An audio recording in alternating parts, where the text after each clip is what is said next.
check something. Did they add the Mesa heirloom? Real question here. You only hear my audio, obviously, but you won't be able to see my thing. They have not yet to do it. I don't see it in the inventory stuff. I can't wait, by the way. That's gonna be peak.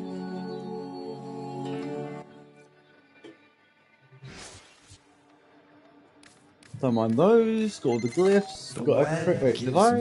Yeah, I did. Musicians can finally produce It's in the files. Wait, is it again? Wait, is it here? Maybe I could Is there a make plat some bundle? Like, handcuffs? real currency bundle, isn't there? Or is it literally just buy it? Huh. Hold on, let me double check. It does not seem to be a non-plat bundle. Huh. I hope that's a bug, because not alright. Let's look at it, shall we? Okay, so we have this cool ass looking skin, which is just the base version, with the Sigma that works with a lot of Warframes. Does not work with Dante, as you can see. We have this, which is the Prex card we obviously know. We have the color palette. This is going to be a good looking color palette, in my opinion, because we're going to have more colors. I think I need to actually, speaking of heirlooms, I'm really surprised there isn't a bundle. I am generally mega surprised. That must be a bug, right? There's like no way that they forgot to put a bundle for it. Does this mean that they updated? Where is it again? I forgot where it is. We're in game again. I'm going to pick my main, the one I like a lot.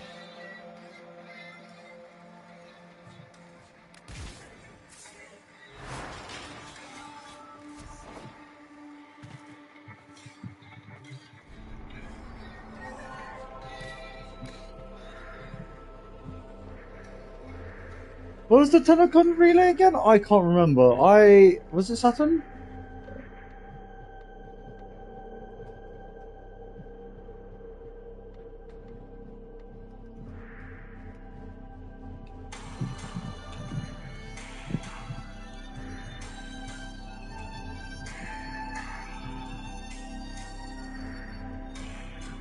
I cannot remember what the relay is. Oh my god.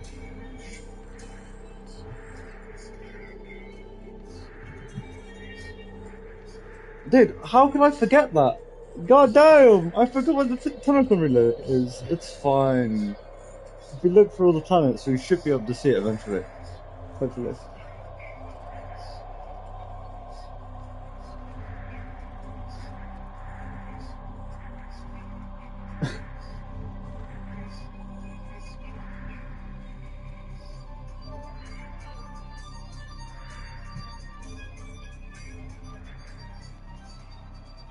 You know, I really thought it was gonna be on Lua. Not gonna lie. Okay, so is it an Iris? Or... It's called wait. It's normally called Tenor Relay, right? It doesn't seem to be active, or I'm being dumb. Hold on, let me do something real quick. So I'm watching the stream so you're hearing the music from the stream. Let me look at one of those shorts they did. I can't remember. Here are three things. Here are three emote. Another reminder, which emote Famous Void Trader has ever sold. We have Barrow's Relay emote. Another reminder to keep on Starbase. Finally, we have Barrow's Relay ticket, which grants access to every item that the infamous Void Trader has ever sold. So if your fashion frame needs a pinch more flair ahead of Tennocon, the Tennocon 2026 digital pack. Peace. Hey Tenno, you heard a sign facade. Here are three things you can do this year's Twitch drops. Second, free up some space in your schedule to check out the Tenno Live 2026 relay. It's Saturn. It's Saturn. It's Saturn. It's Saturn. It's Saturn. Where is Saturn? It's this one, right? Or is it? Wait, hold on. Wait. Tier Warframe robots, you're ready to complete this year's drops. Second, free up some space in your schedule to check out the Tenno Live 2026 Relay. It's the best way to experience the event in-game from home and celebrate alongside fellow Tenno. And finally, get your... I don't see the Twitch drops, but I don't really need Mesa. I just want to get the gun. And ironically, oh shit! Oh, that's pain! Oh, I hit the metal fucking. Oh, why? Why did I have to hit the metal thing? Oh, I could have hit anything.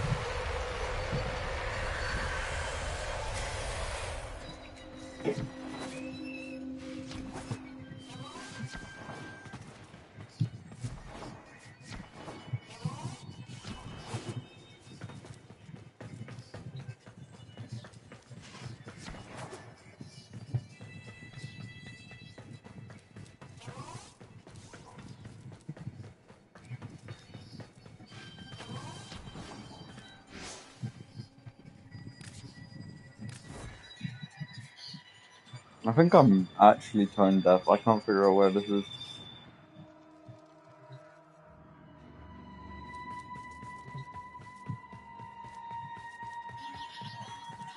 And finally, get your Tennocon fashion frame ready for the show. After all, it's a special occasion. Live 22 robots, ready to this year's Switch box. Second, free up some space in your schedule to check out the Tenno Live 2026 Relay. It's the best way to experience the event. It's a normal relay, isn't it? It is Saturn. Or is it one that I can't. Oh, mate.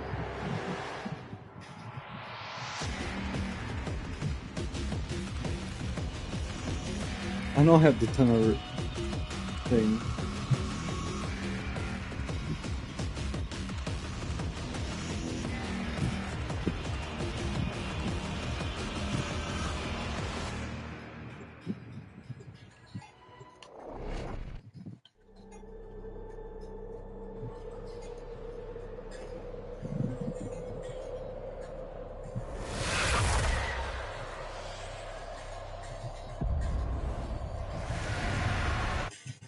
Did they fix it yet? Hold on, give me a sec. It still just has a normal pack. It's not. That is weird. Because isn't it like more? It's like 400 plat.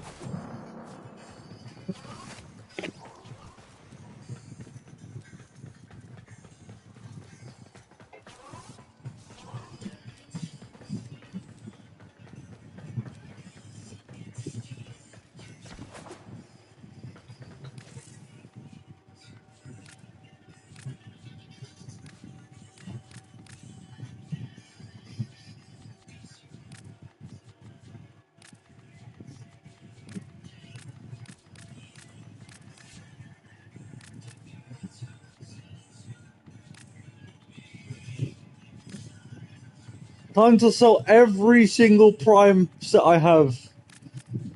I know this is like barely anything, but it's still like ridiculous. Because there's some stuff I need to get in the Tennocon. Oh my god! Why do I have so much?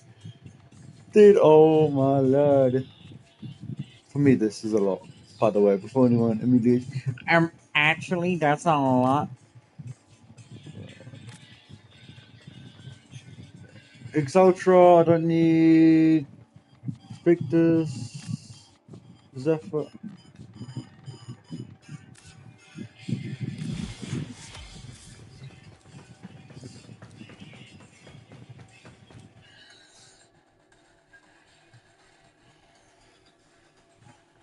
Dude, the music is a bop, bro.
Twitch drops still have yet to go live. Dude, I recommend anybody to do the Twitch drops. When they're doing Twitch drops, immediately go to them. When they're doing Twitch drops. Hold on, give me a second. I'm gonna see if Twitch drops have been enabled by, like, reloading. I'm assuming they probably haven't yet. I'm gonna wait until the actual show starts.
Dude, my phone is taking so long to charge. Also, I don't even know if I'm on the relay.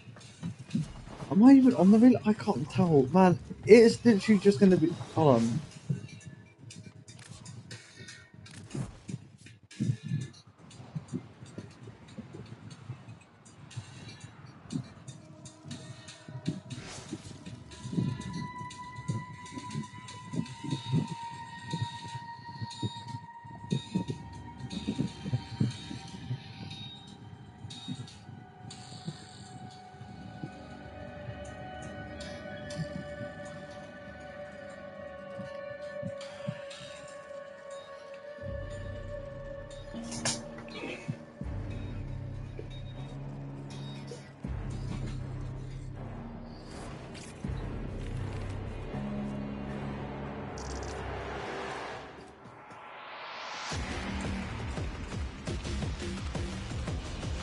Wait, did she get deleted from the thing? Oh no, wait, no. She is in there.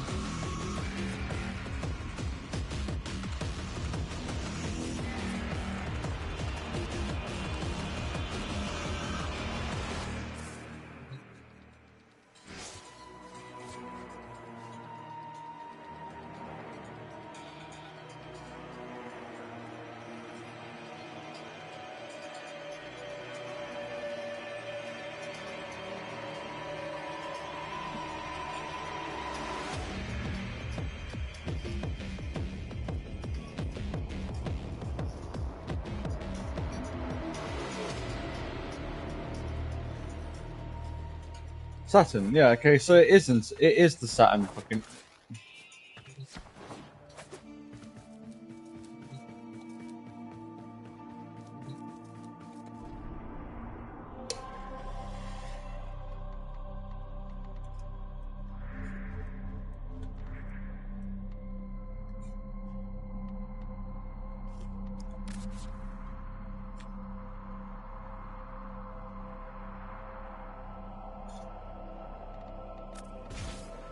No. I want to watch. I want to watch. I want to do it with like a load of fucking people. Hell yeah.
I want to ask that, even though I'm not. I'm semi, you know, knowledgeable, and I think, oh yeah, it might be here.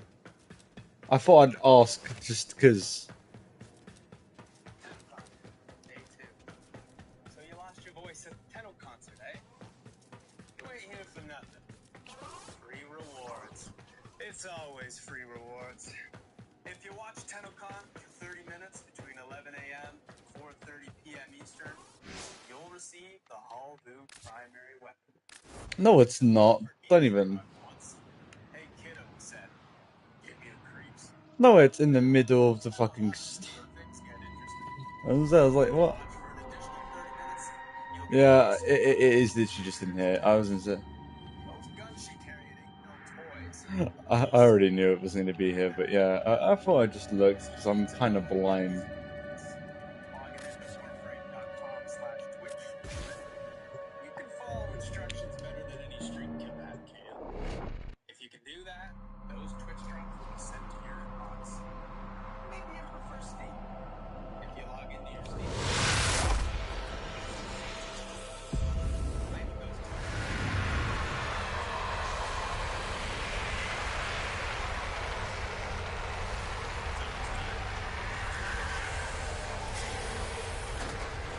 See you around, drifters. What? No.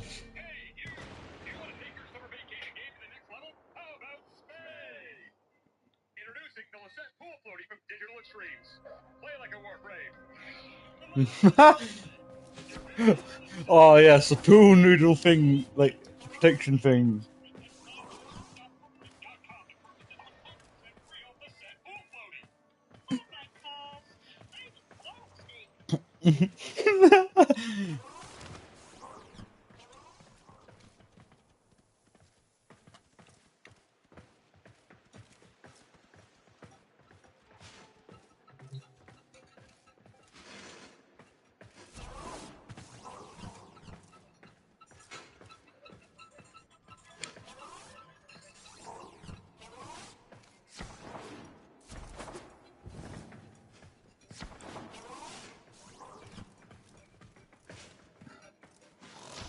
This isn't the relay, I'm 100% sure, but yeah. Dude, I don't know where the relay is. I don't know if it's this relay, if it's not. I know I have the Tennocon pack. I can even prove that. Hold on. I can even prove that I have the Tennocon pack if I go to. Where is it? Inbox, and then if I just scroll down until I find items.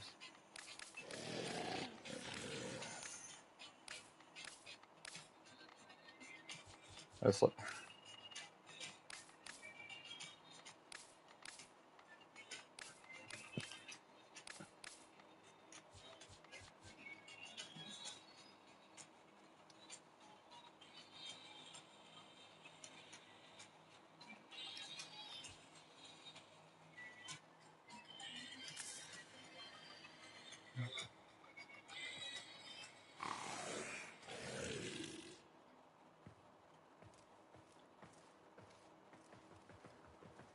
Dude, trying to find this relay.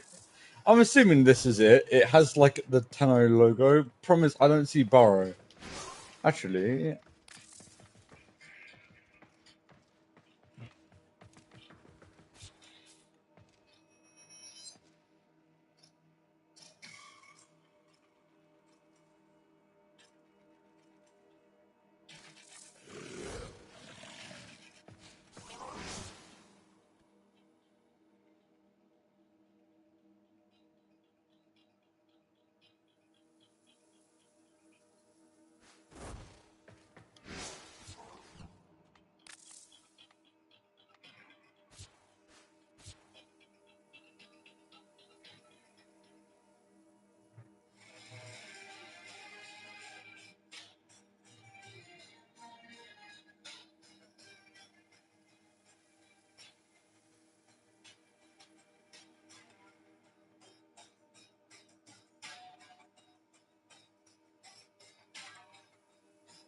where is?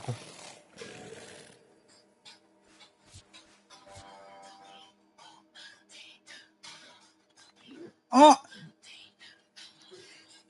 I am Sister Marie Leroux, offering of soul, fucking D-bot. I don't. Dude, D-bot is trolling me, bro. The D kickbot is trolling me. I asked where the Tennocon one is, and the game was and the bot was like, oh yeah, mate, it's somewhere.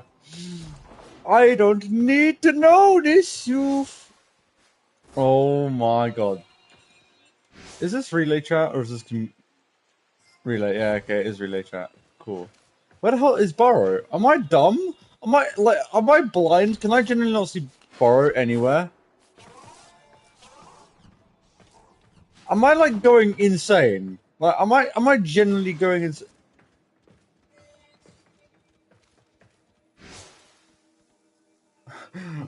Oh lol.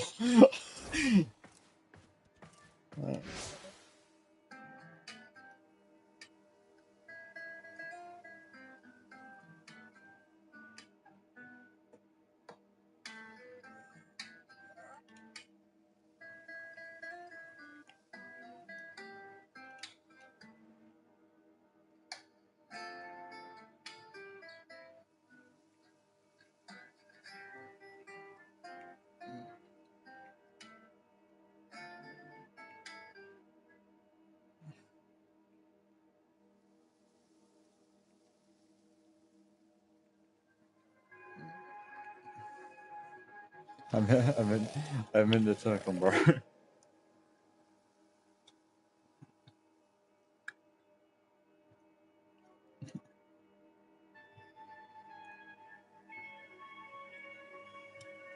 So okay, so Soul Frame is for okay. So it goes it goes welcome to Tennocon, then we have Soul Frame, then we have Sounds and Systems, we have the art and animations of Warframes, and then we have the narrative of Warframe and Tenno Live 2026. Okay. Trying to remember because it's been a bit since they've done a Tennocon. It's been a bit. It's been a bit. Trying to get back into the memo of. Yeah.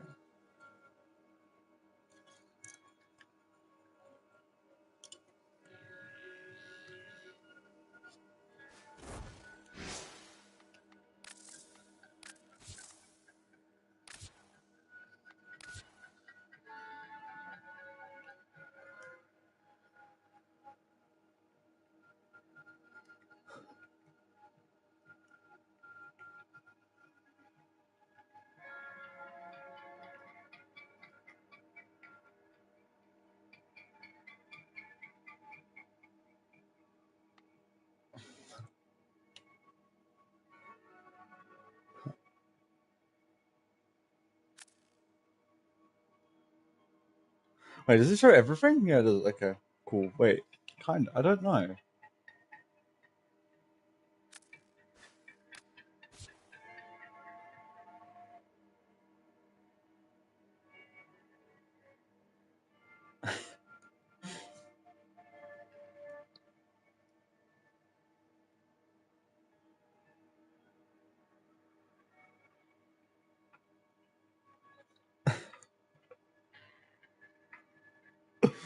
I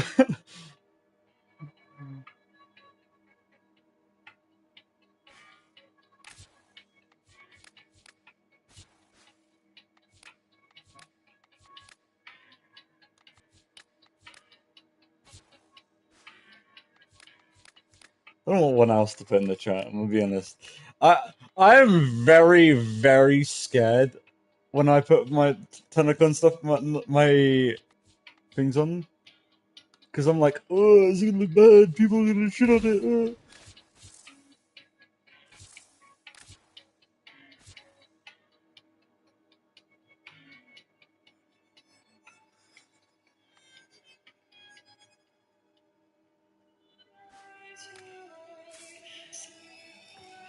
Wait, is this Barry? Wait.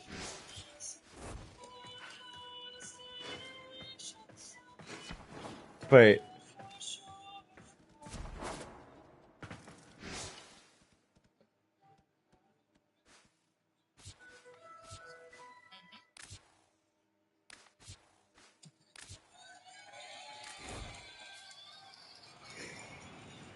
Go! Go to the tunnel! Where is it? Why have I got a notification for? What the hell? Navigation has been updated with new invasions. Chaos is spreading.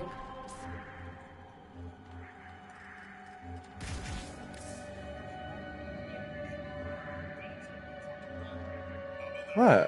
Where?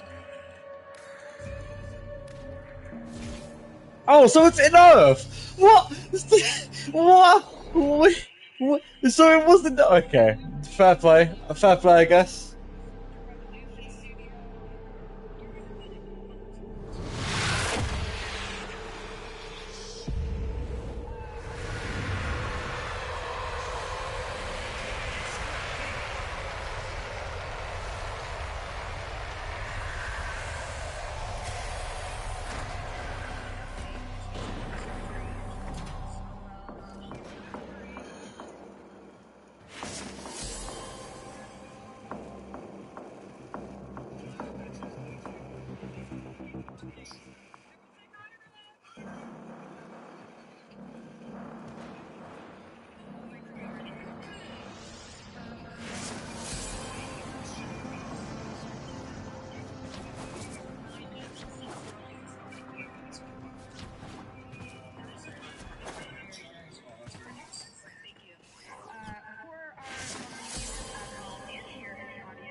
in sign language as well. You will notice the beautiful Kaborski to my left. TLC absolutely crushing it. They were also here yesterday, I love you and appreciate you. The wait is over, Tenno. Barrel Key Tier has arrived.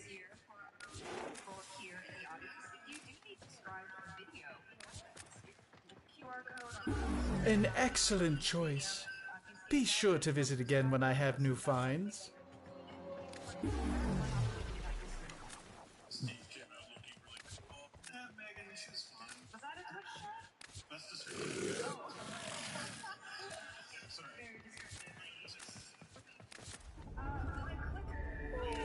Some might say there's a Wait. better use for these ducats, but I say, why should the Oracle get to I'm have not gonna all buy the that. fun? I'm gonna.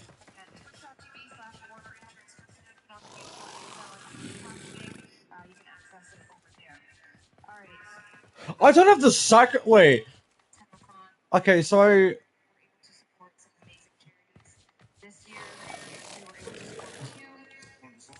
If you like that, come back next time I'm in the relay.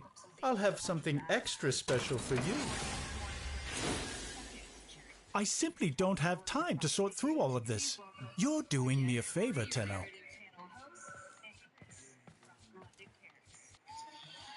Trying to remember, what mods do I not have that I need? Prime Fast Mag, I don't need that. Prime, don't need that, don't need that, don't need regen. Don't need any of the... I don't need that anyway. Most of these are rifle ammo mod. I just realized 90% of these are just ammo mods for fucking. Yeah, okay, well, I already have all of them except for, like, I think two. One's. The toughest challenges and not be alone. Homelessness is on the rise across the world. And it's not just every person has a story. And a story of A pleasure doing business with you, Tenno. You know Perhaps you'll what? come to one of my next parties? Do I sell every single blueprint just to get a lot of things?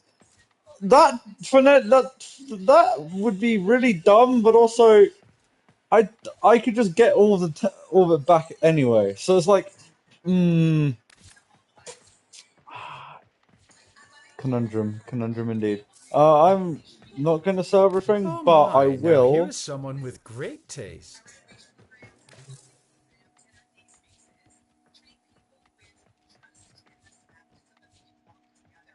Do I have the Gungeon?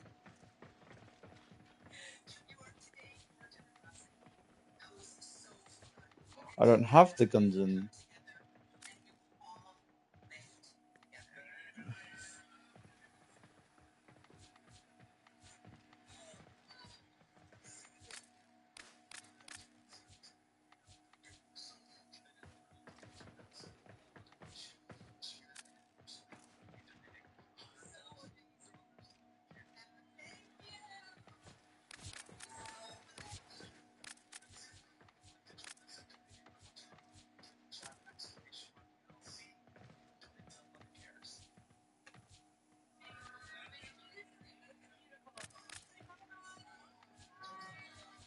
Actually, the Zorus I don't want to do.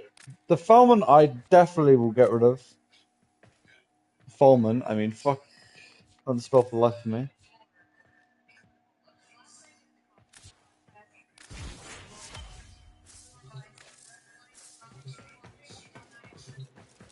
Oh, apologies, Tenno. Caught me at a bad time, I'm afraid. That benighted Granum keeps pestering me for a party invitation. they were stuck in customs, but it finally made it. Damn. Do you ever wonder what I'd do with all your ducats? Well, keep wondering. Dude. Ooh.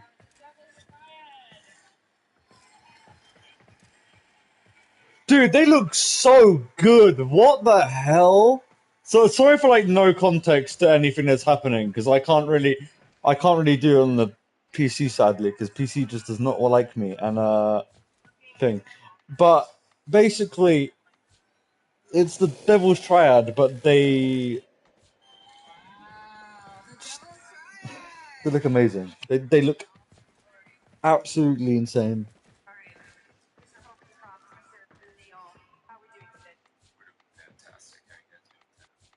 The voice even sounds great enough. Oh, dude, my laugh probably sounds so fucking weird. I'm fucking dying from a heart attack. I am surprised that we didn't get a new Tennocon emote. Honestly, that is a cool.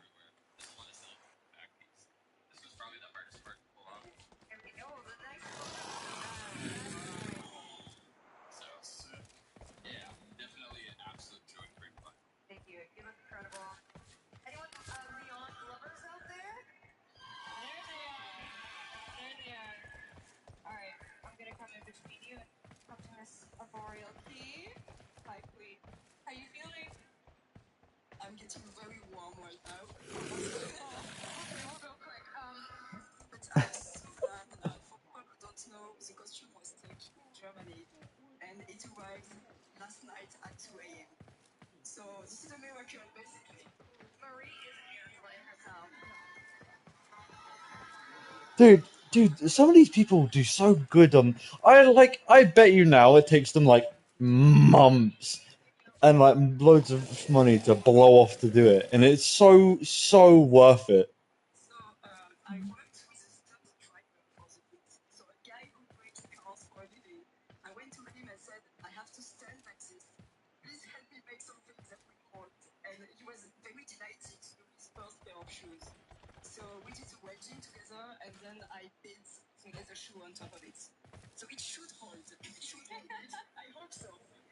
No, we'll hold you up. We got you. Give it up for Marie. A royal family. God, that must be awful, dude. That would be like, because Wisp doesn't have feet. She floats. So how the hell do you translate that? Keep it going, Pharaoh. Talk to me about the outfit. It's stunning. It's amazing. How we feeling? I feel hot, obviously. Oh my god. Big fan of you. So, if I was to pick like my favorite part or something, skirt, it's fully gold leaf by hand because no other technique worked well with that fabric. So I spent like a week only on it. My workshop is covered in gold, which is a vibe. It's very Orokin right now. We're taking roleplay very seriously. Of course, the back. Oh, the tail. All you're gonna hear is the audio, hopefully. But Oh my god, that's a hazard. That is a beautiful hazard. Well, we have the Devil's Triad, of course, but as you know, we also have Soul Frame happening today. And we have the beautiful, the iconic, she doesn't like my fashion frame, she might like yours. Lexi cosplay as Verminia, everybody. Oh, Shantae. Hi, gorgeous girl. With a poppet. A poppet and a poppet. Lexi, gorgeous, incredible. Hold on, I'm gonna come over that way. the amount of ducats I've probably spent in this game. I didn't mean to spend try and get that. I meant to go try and get this. You're I want to one get of my I want to get a favorite cooler customers, looking bike. Tenno. Don't tell the others. What? Over 30, but I also have an additional 200 puppets to hand out today for anyone who needs a little help with them. Oh, I need help with mine. God. Give me a second, guys. I'm gonna. Oh, the pack's out. Oh. Oh, yippee! Do I have enough? I do have enough. It's like 16 quid. Okay. You look incredible. You all look incredible. Can we have one last round of applause for our beautiful cosplayers?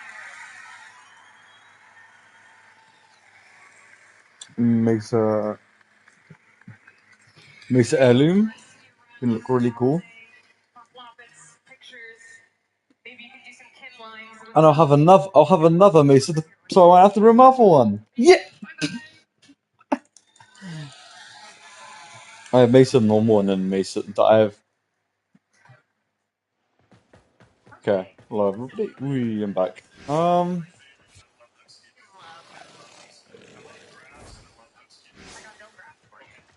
do have information about Twitch drops. Let's go. The fact is, hopefully they're working. Twitch chat say they're working. Let me get my readers on. Sunglasses on. Thanks. Currently live right now should be the Twitch drop for the Halbu Sentient Minigun. What a tongue twister name. Yes, they work all caps. You just got banned for the all caps. I just got banned. Yeah. Megan Oh, nope. Don't read that. Okay, don't read that one. Don't read that one. Marriage proposal for someone. Yep. Okay. We'll skip that one. This is for watching Tennocon during the day. So the panels that are up next will reward you with the Halbu, and then later on during Tenno live, the girl herself, Mesa Prime. Love it. We love it. You're another 30 minutes for watching. But I mean, someone's That's a minigun. 532. You talking about Warframe? No. I'm talking about Soulframe's live demo. You do. Yeah, it's gonna be a big day for Dude. Sorry, no, dude. a lot of stuff coming at you. Visitor. What looks in riddles? She stopped me the other day. Think me, she did. For what was I meant to do? I asked her what. She said, rewriting future history by pausing a stranger. I suppose that's what I'm doing this moment in that. I'm gonna say I'm a registered loser. Yeah, let's go.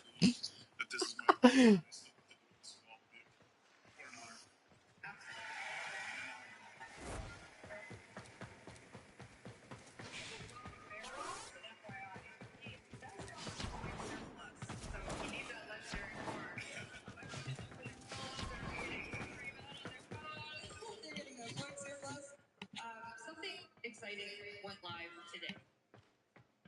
We had a hotfix earlier in the morning, and it was sneaky, and it brought Mesa Maryland.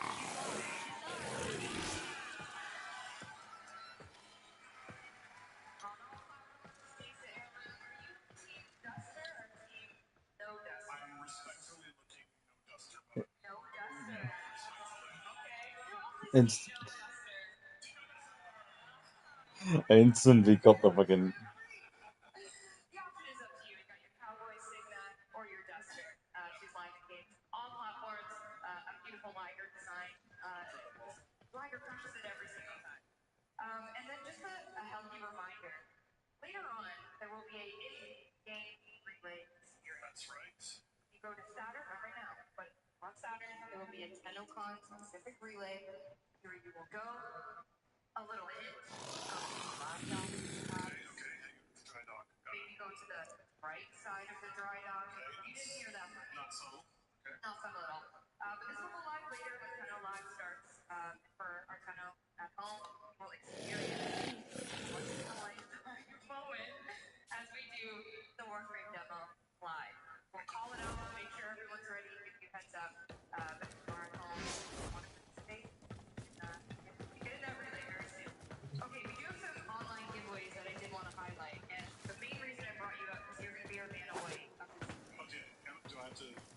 We're doing this now? We're doing this now. Okay. Let's see. Well, first, let's talk about HyperX. See Excalibur over there. Lift him up. With headphones on? With headphones on. Give us those headphones. He's got to get them on here. Got the Ortis attachment. Oh. Oh, there it is. Let's walk across the stage. What do we think? What do we think? Oh.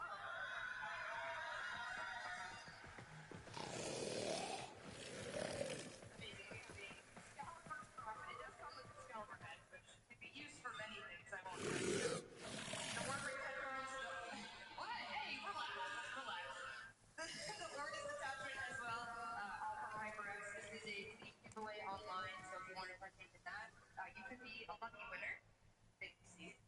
As well, we do have a Omen Gaming Hub. Now, can Steve lift the Omen Gaming Hub?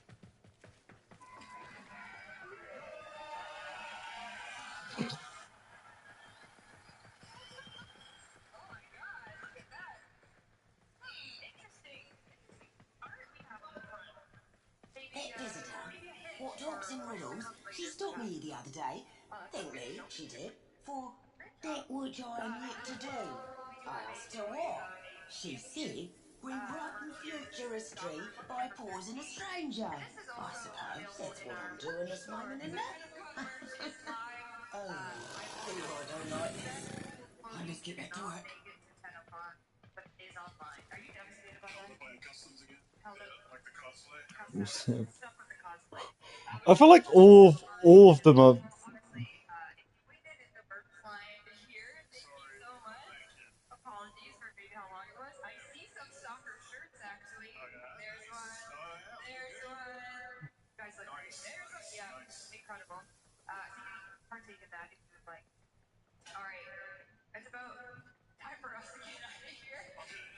But I want to remind you what is happening for the rest of the day. Here on this stage at Canada Life Place, obviously, we're in the Welcome to Tennocon. What do you reckon it's like there, being brain show? Fuck, I reckon. And a full head of hair. Young as a daisy. We have the Soulframe Death Stream up next. Soulframe Death Stream next, yes. You want to give us a little hint?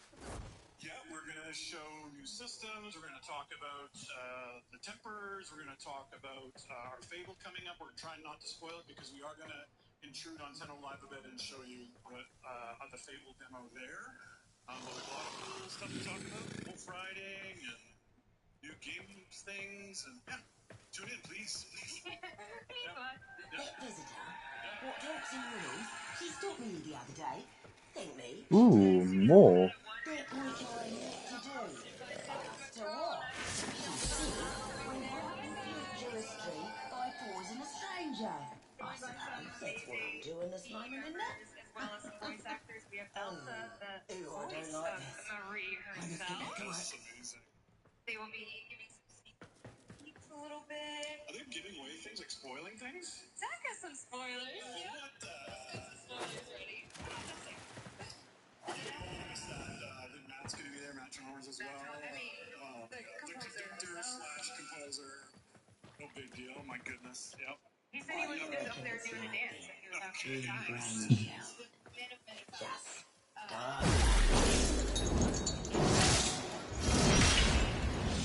The chains that once bound me, I now wield upon our foes.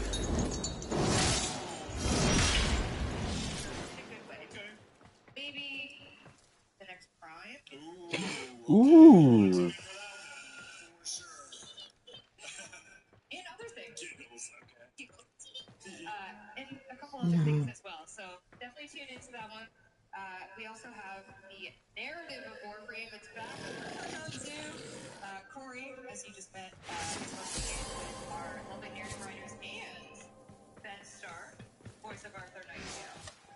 that visitor, what talks in riddles, she stopped me the other day. Renee Zagger, the voice of Rose. Oh my! Look how many people in the fucking. And isn't this incredible that the whole day is just a celebration of arts made by people, humans for humans? Isn't that incredible? This, more than any other time in the world, is when we need to celebrate this. So thank you for being a part of that. That's right. We do it for you.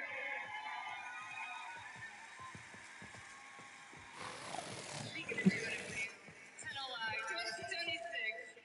As you said, we're going to have two demos during Tenno Live 2026. We're going to have the Soulframe demo. Yep. It's a double feature. It's a double feature, so get comfy. Yeah, get comfy. It's a double feature.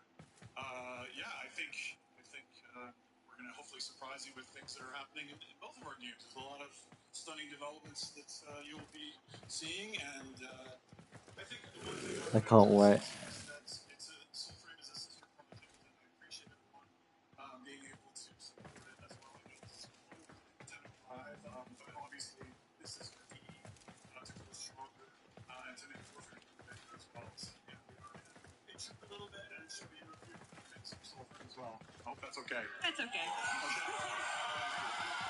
appreciate that.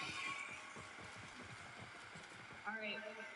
We are going to let you get some hydration, stretch those legs, because Soulframe is up next at 12 p.m. Eastern Time to show you the next little tidbit of Soulframe. Okay, we'll see you at 12. Thank you so much. A little bit. So it's gonna be 30 minutes of. Dude, oh my.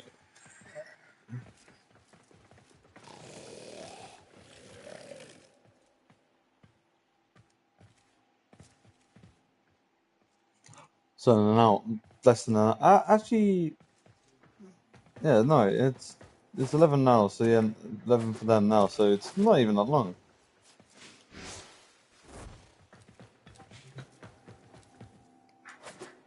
It's gonna be, for our predictions, it's either gonna be Citrine or it's gonna be, who's it?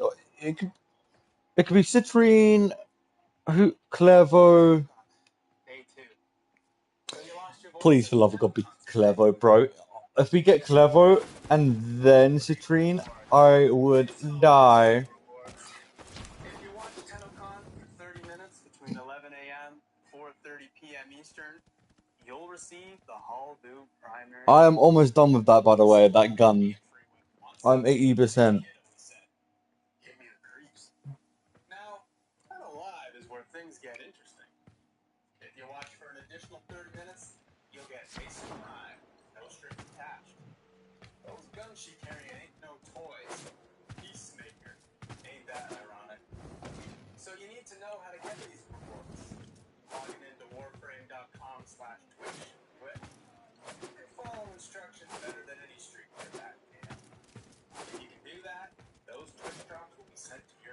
Yeah, I'm gonna hear that consistently, aren't I? I wish, dude. You know what kind of annoys me?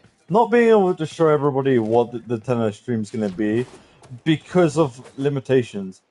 I would, dude. I would immediately go into my game on here, but my PC account just doesn't want to work with me today, and my PC is obviously just dead. Well, pretty much dead. So, sorry guys about that one. But you're basically just gonna hear me like talk about stuff and hype for about a couple hours.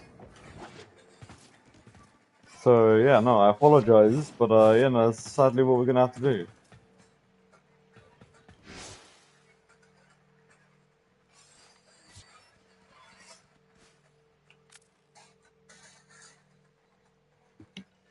Look how many boosters I have. These two are gonna go disappear. These two are these are all. Actually, hang on. How long do I have until my boosters run out? Damn. Might have to get Caliban's parts. No. Fashion thing.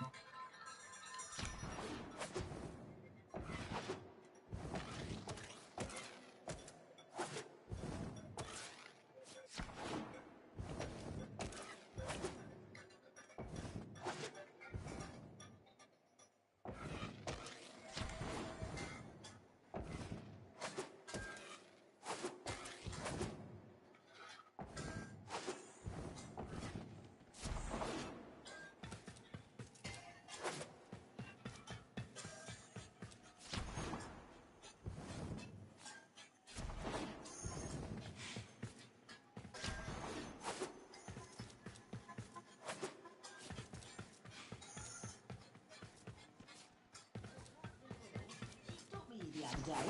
Thank me, she did, for that which I am yet to do.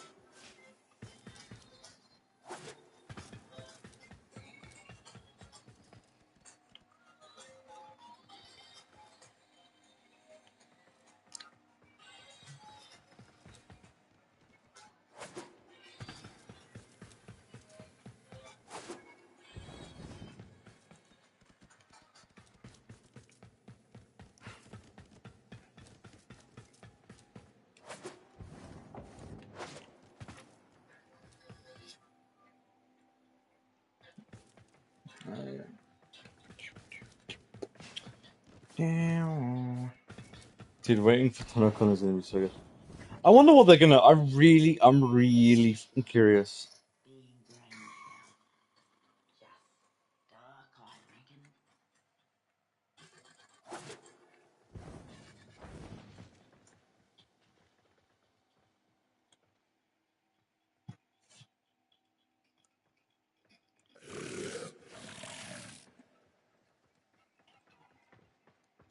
I'm 93% done with the new Tennocon weapon.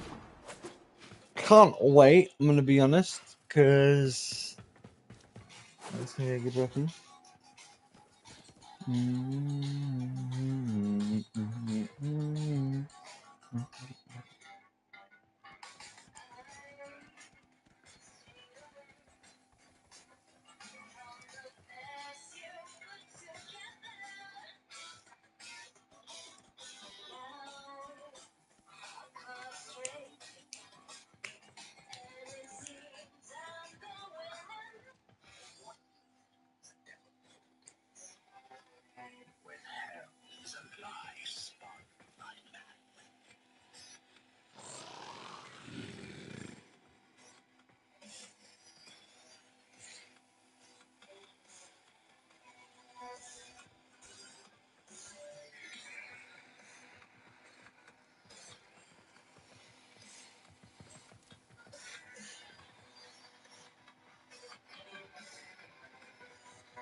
I did buy it, right?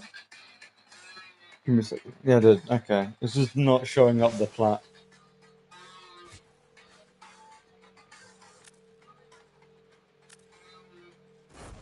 Imagine not let you do that. They used to let you do this type of stuff in Tennocon relays, but they stopped letting you do that.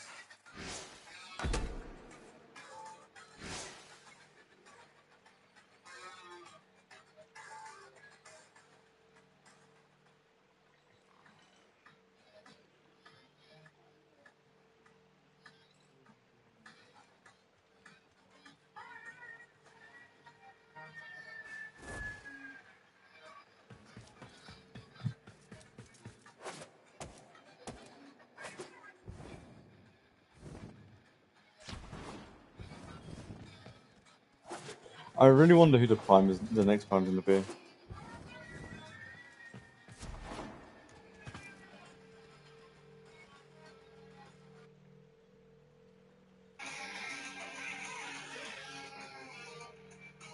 Oh, Soulframe and Warframe have the same dev?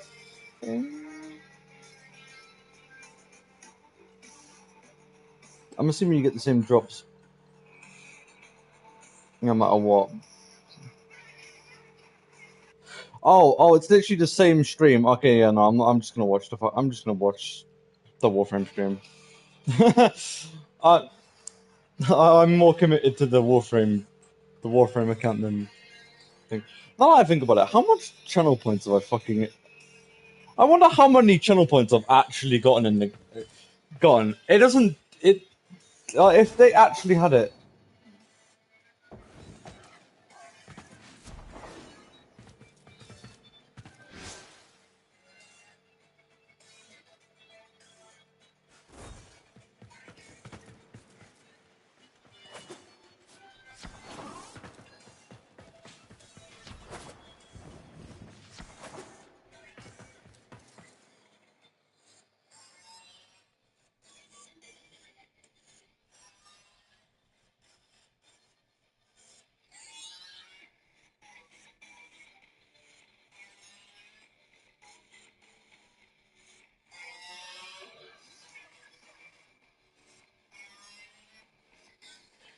Soul Frame stream happens in a bit. I hope it's going to be really good, but you never know. By the way, speaking of Soul Frame, I am immediately tempted to get the Founders Edition.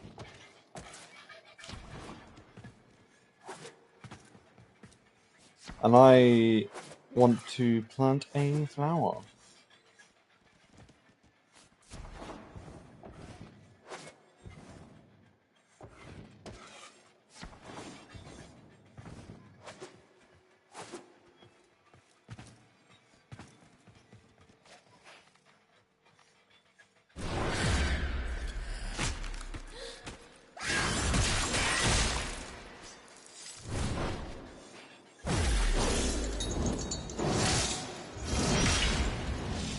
Guide my hand. I am your servant.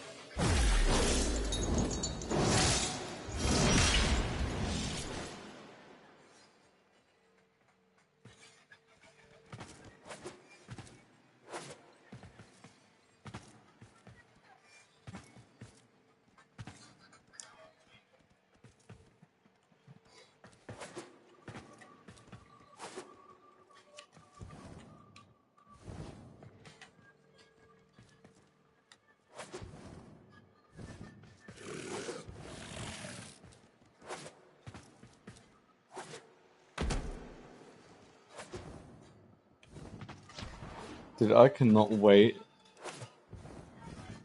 for the next thing to happen.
And talking about the fact there was a bug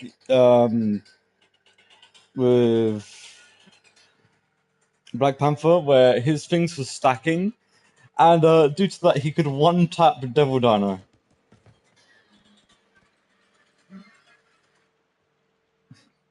Wait, remember?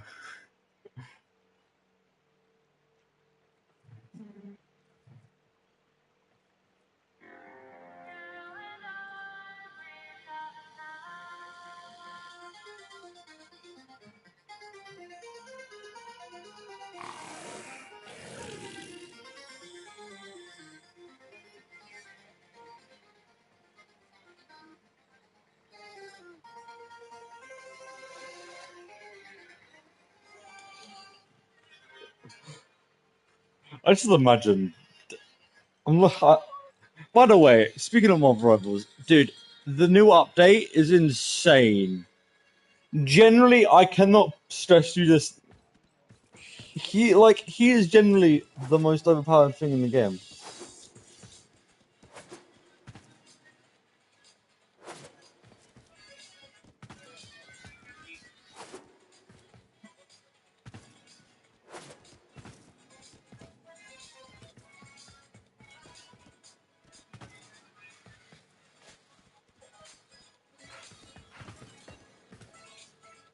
Oh, I should have picked Umbra when I was going in here. God damn it! Why did I pick the most bulky? You know what? The software redemption doesn't happen until a while, so I am.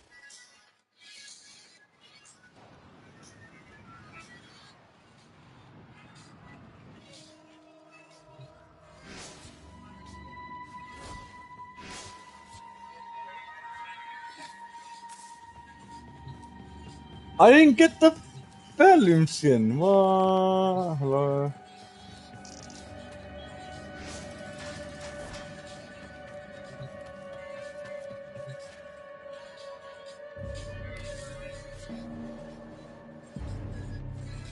Damn. I'll leave and rejoin the game, but not now. I'll do it later. Let me do Umbra.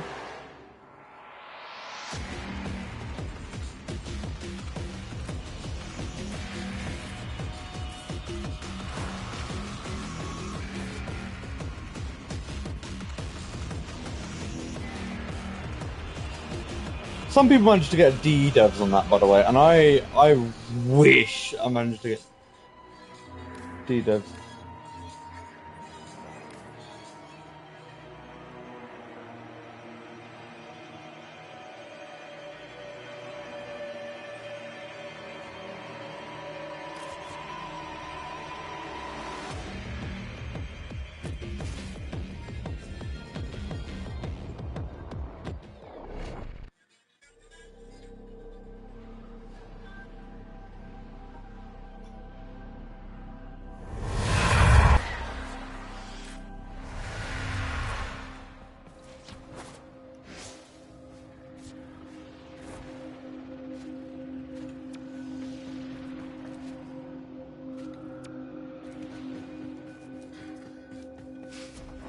How many people are just sitting on the fucking...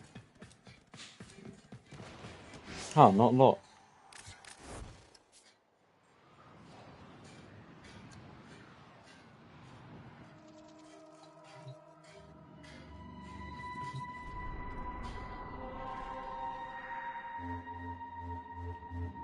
Where is it, Tennocon?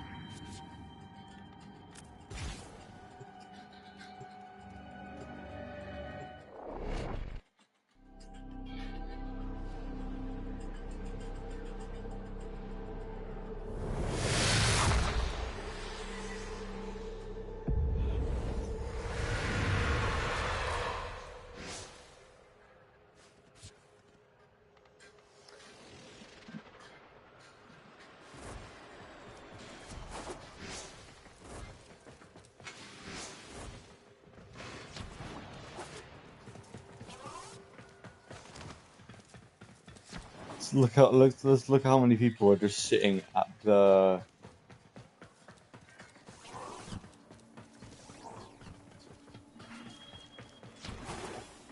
Tenno, may I extend an invitation to you? My latest Oh, collection by of the way, choice items from the let's see if I can void find it. is now available for Find viewing. somebody using it. That is a beautiful looking fucking. Dude, some really good ones. Ooh, ooh.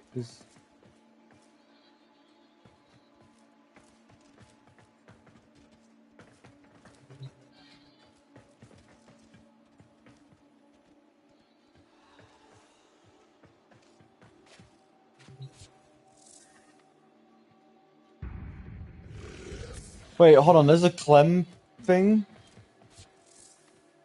Also, I'm just clicking randomly to see. Ooh, look, what the hell is that? That is beautiful looking.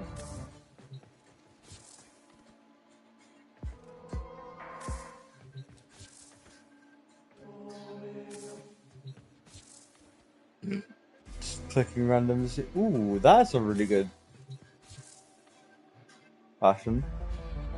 That is a really good gyro. Gyro,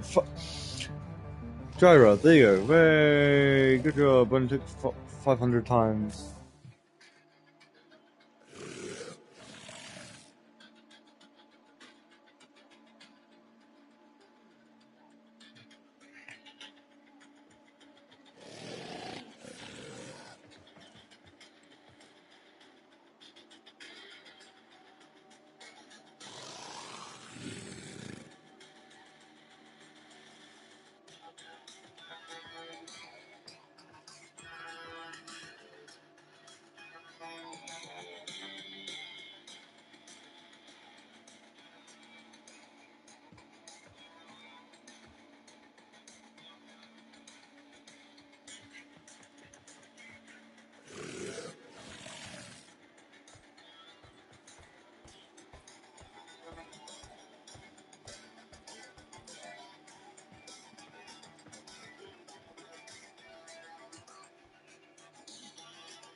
Dude, waiting for this type of stuff is gonna be so long.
I just realized I'm gonna have to when I go back to playing BO2, dude, I'm gonna have to like try and survive and get Harper before she dies. Before she, well, not dies, but you know what I mean. She gets captured.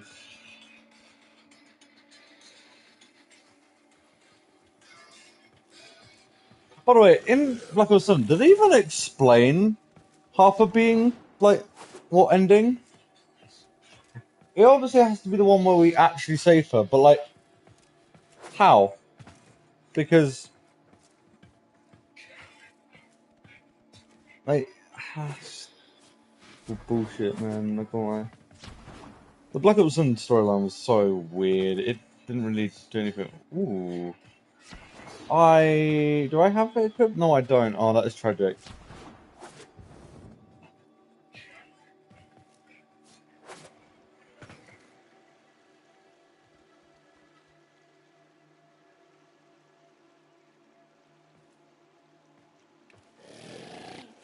Is it 3 minutes? It's not 3 minutes. Dude, I generally wonder what they're gonna do for next thing. I might restart my game, but the problem is with doing that is it will immediately stop the stream. Huh. So this is what it looks like without it. I'm gonna use it with, because it just looks better, in my opinion. Yeah, like, see? It looks so much better! Like, it just doesn't look awful. I don't know. It looks strange without it.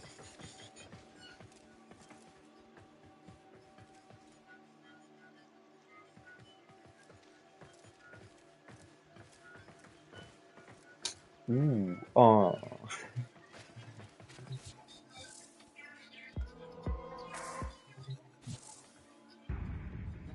Is this the first Tennocon? I really want to see if there's any.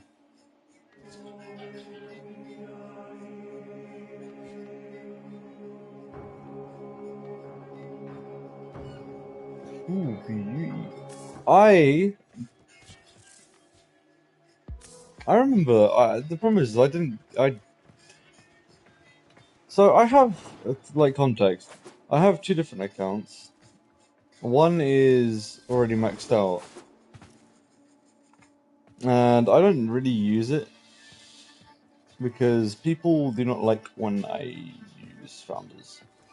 Like Excel Prime.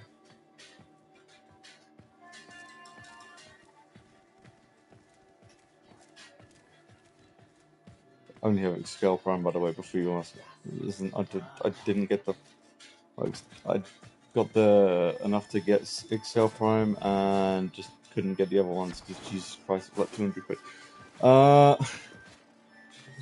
on here I don't, as you can tell, and I used a different PlayStation PC account, so you won't see founders here or closed beta. So yeah, that's the side problem about that, and I don't want to change it because I'm like scared.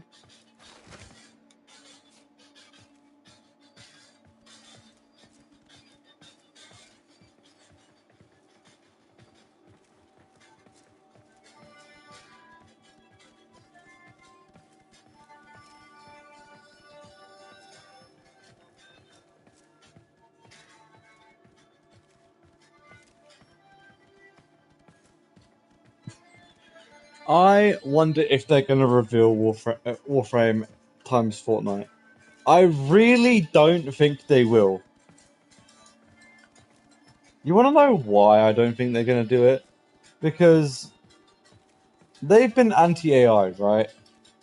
Them announcing, oh yeah, we're on Fortnite, would actually tank their sales.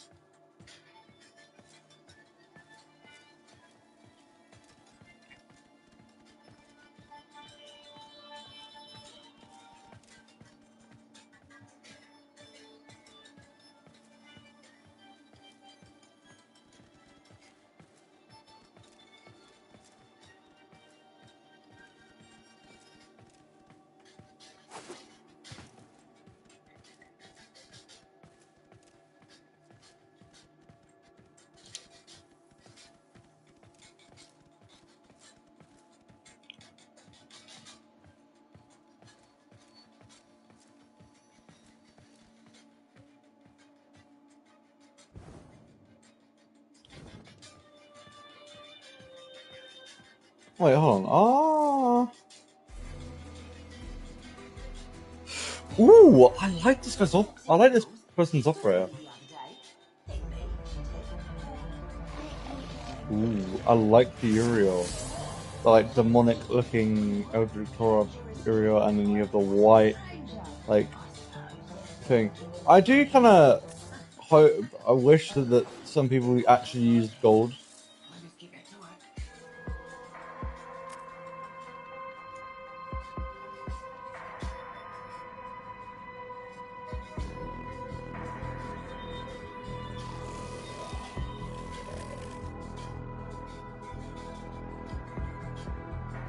If you didn't know, one of these has a little ephemera where it puts these little orbs. That is a Kubelich one.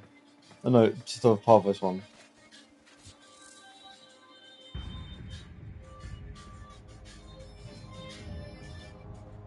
Dude, this is beautiful. This is the Eden,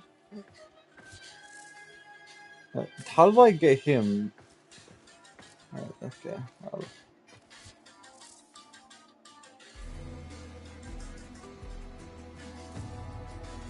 I kind of wish I kind of wish our Tennocon base and stuff would actually have some stuff.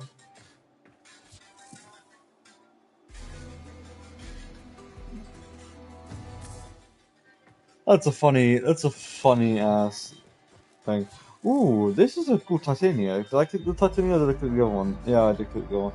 Dude, that's honestly a nice looking Mesa. Not gonna lie, like, hold on, I want to see the, ooh. It's simple, because all it is literally just one colour, two different colours, but it looks clean. This operator, look, is that operator drifter? I can't tell, is it? It doesn't look like it's it doesn't look like it's a drifter because they haven't got a side down on it. But yeah, it looks good.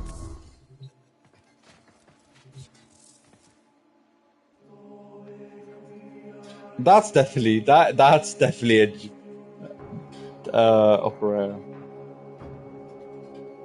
Ooh. We are going to Tau.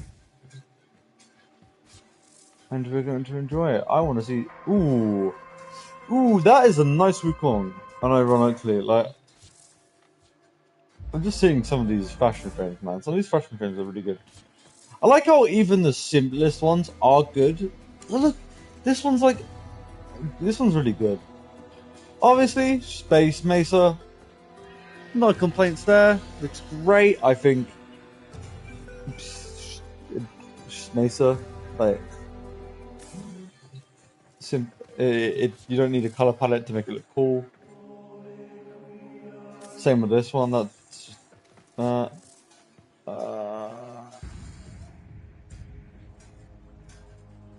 is that what I think it is? This is really good, dude. This is a really good operator as well. They've been doing some really good. There's people have been doing some really good operators and warframes. Dude, that's a good roast, man.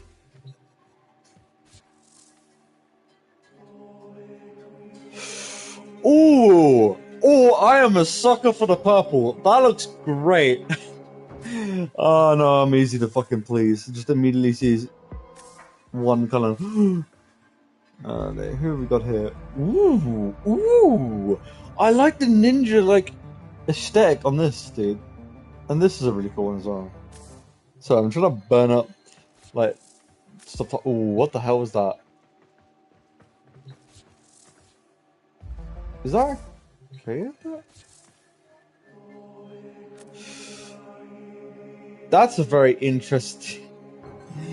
That right there is a very interesting look.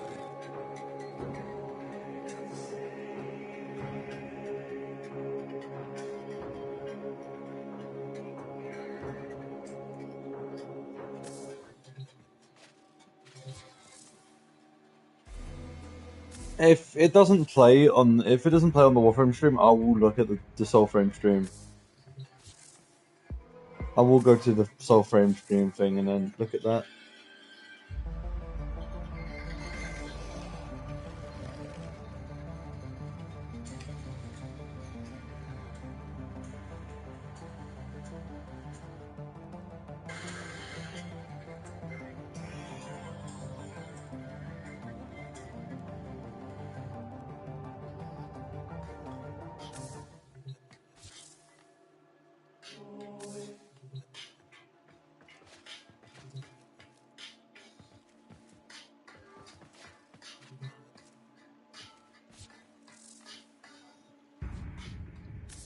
Same guys again. I'm trying to hit random, like trying to find randoms. Oh, that's a sick. Okay, yeah, no, that is a really. It's a little bit bright, but that generally looks really good. I need to actually do it so badly. Ooh, this is a really good design. I like it. I like the color palette. The subtle like.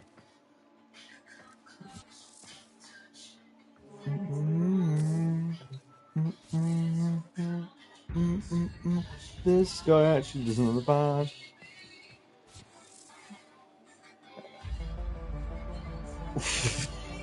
That is that is a fucking aggressive.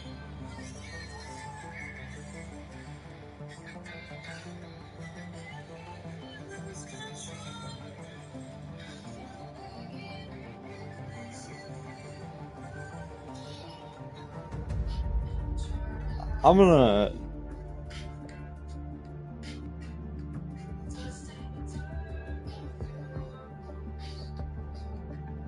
This armor looks really good. This one looks. Oh, actually now I'm looking at it, dude. They actually put a lot of effort into it. Like, is it a little obnoxious with the bright ass color? Oh no, you know they put so much effort. Okay, yeah, no, never mind. I actually like that. Did they do anything for the back, or is it literally just the same? Ah, yeah, there's nothing on the backs on both of them. Dude, okay, yeah, no, I say my apologies. It looks really good. This is simple. I like it. I like the drifter operator. It depends on which one.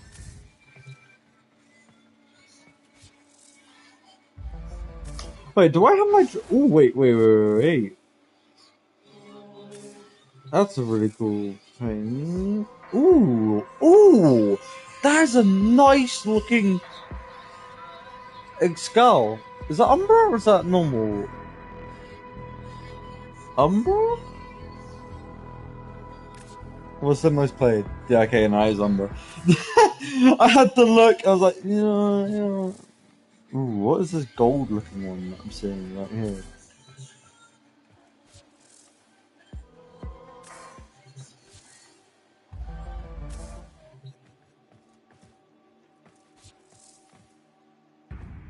Dude, there is so many people here.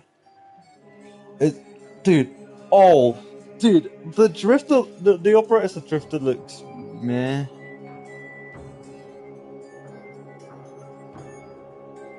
Right, in my personal opinion.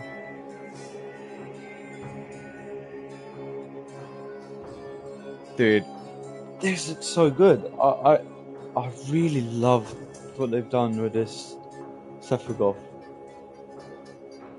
Now how I know it's Sephiroth because this big ass thing that makes it hard as hell to like decorate him. And any fucking heartbeat. And here we go, Tennocon. Soul Frame. I knew it. I knew it wasn't gonna be streamed on there.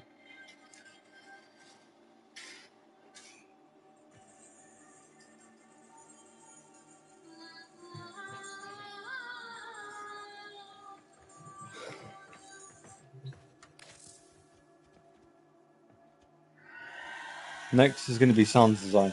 I always love looking for all these.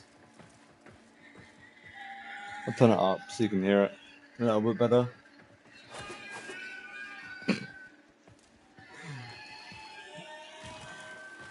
That's a cool looking racer. Hi. It's cool Ember. Welcome to Tennocon. Or maybe for the next 50 minutes on BoyCon. Either way, this is Soulframe Devstream 16, Ooh. and we're so happy to have the next 50 minutes to talk about what Soulframe has been up to. Lately, and just all over wheels. I am Sarah Aslin, Senior Community Manager on Soulframe, and I am joined by... Cool. I'm Steve, I'm the CEO of I'm Summer, and I'm the lead designer. And I'm Wilson, I'm the audio director. Huh?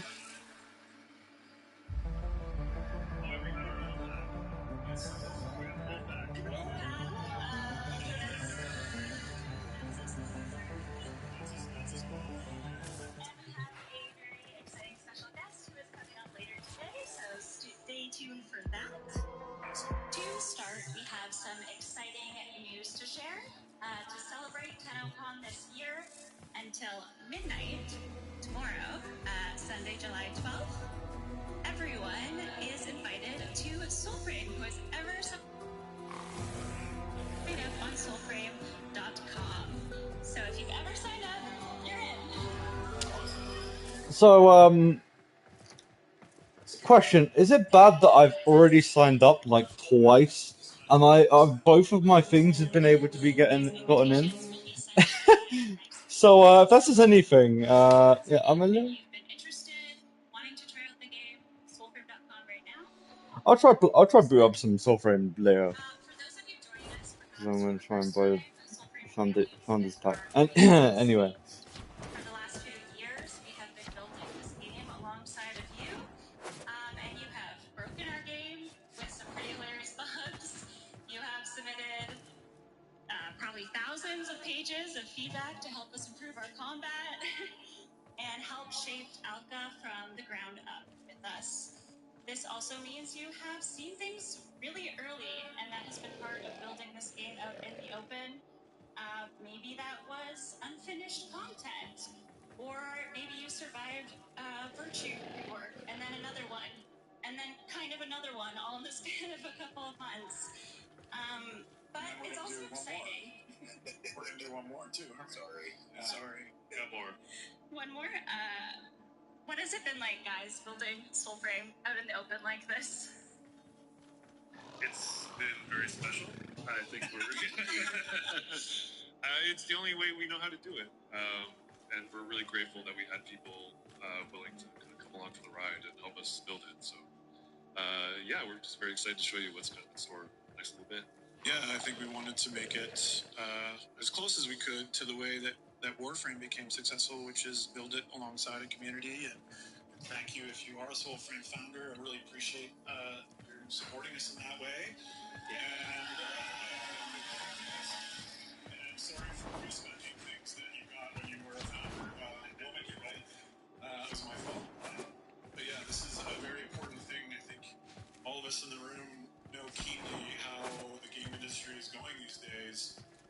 We still feel it's very, very important that the game has to kind of be in contact with the players at all times through its development in order for it to be successful. Because I think we can all think of many, many cases where you develop in a vacuum for 6 years and release it, and it just doesn't work, and it's just a catastrophic loss to people's careers, and so we have to build it with you, with the bumps and bruises. Thank you. I appreciate you. Yeah, we would literally not even be here without you guys being interested and patient and supportive with all of the things we've been working on. That's right. One of these systems that will continue. Hello, welcome. I'm not. Due to limitations on PlayStation, I can't stream the live stream because guess what? I don't have funny PC stuff, so fun. All I'm just doing is yapping about it or having it in the background. I don't like this. Well, good news. We have an update to share. That's right. So loud and clear, we got some feedback about how weapon randomization can be unpleasant or make things more grindy. And so there are some good aspects to that where people will have a discovery that interests them and it might change their playstyle or open up their mind for new possibilities. But our intention, if we didn't have to work on Tennocon, we would have shipped this a little earlier. But our intention has always been that you, as your crafting abilities increase, you take control away from RNG and it becomes in your control. I think we have some UI mock-ups for this as well. Yeah, so this is, again, as Tuwakane becomes more confident in herself, she will be able to extract tempers, and you'll be able to kind of build exactly the kind of legendary weapon that you deserve. So that's coming soon, not super soon. Yeah, we're really excited to get this to you as fast as we can and learn more about Tuwakane, our blacksmith with the imposter syndrome. Yeah, it might not be tied together. We're definitely going to get that stuff out as quick as we can, but we are also going to work on a progression system that involves Tuwakane, similarly like we did with Orlux. There's a light version of that right now. Great. Yes, and we of course appreciate your patience with the system alongside everything else that has been changing, but we do want to move into some reveals for today. Let's get into it. Later today, as Megan said, we will be taking the stage again at 4:30 for 10 Alive with a demo. And a big, long demo. Yeah, it's a very ambitious demo. I missed that. How long is it? 32 minutes? Yeah. Ballpark. Let's see, Landon's nodding. 32 minutes. 32-minute demo. 32 minutes. Ooh. Really showing new systems, new characters, and I hope you come away with the impression that the grandeur and the scope and our plans for the game and the world above the world become obvious. So here's a couple hints here. Probably getting a hint from this concept. But definitely, please tune into Tenno Live if you're interested in Soulframe. We'll be the opening band, so to speak, for Warframe this afternoon. Some of the I'm 100% going to get Founders Edition on PC and also console because, like, if you can transfer and it just says, oh yeah, Founders and Founders. Wait, what? They won't do that, but it'd be cool. The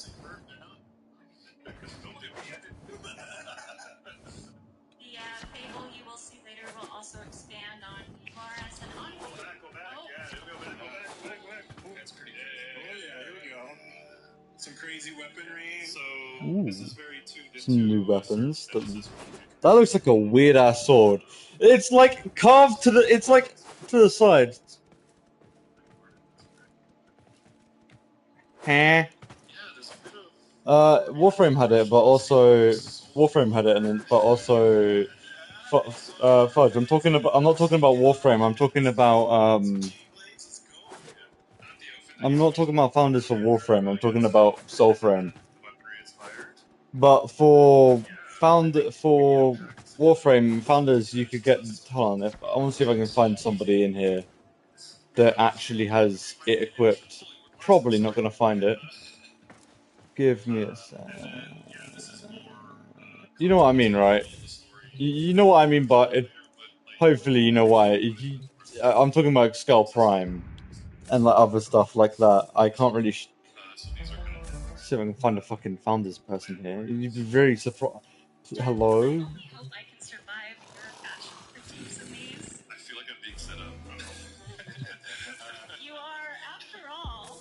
Dude, can I find somebody? Please. There's like 20 people here and you're telling me I can't find a single Founders Edition person. Are you... bruh.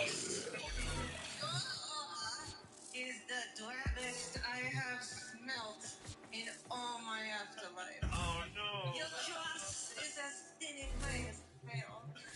Your grieve me. And Takis? Really? Damn. Steve getting absolutely insulted. By the way, Fudge, question: Can you hear the dev stream? Is it like loud enough to be able to be picked up by my mic? If not, that's gonna be really shit because this entire time. Thanks, Flexi Cosplay, for your Cool. Anyway, like I was saying, I really wish I could have put it on the screen, but I can't. envoy that we have never seen before. Perhaps you will see some of her origins, and maybe everything will start to make a little more sense. That'd be nice. And I have a little bit of a spoiler because I do want you to keep special eyes peeled for Tempest Bayer. Voiced by Yeah. the man that will do anything for money, Ben Starr. God damn it, Ben Starr, man, always appearing out of nowhere. Yeah, it's fantastic. And there's a little special something within a minute. Yeah, I really hope people pay attention later on in the demo. It's really incredible what he did for us. So tune in for that later today, as I've said a million times, but we do want to show you something really exciting. Is the dev stream louder than me now? And let us begin with our most asked question. Uh-oh. Mounts when? Mounts when? And the answer to that shall be revealed right now.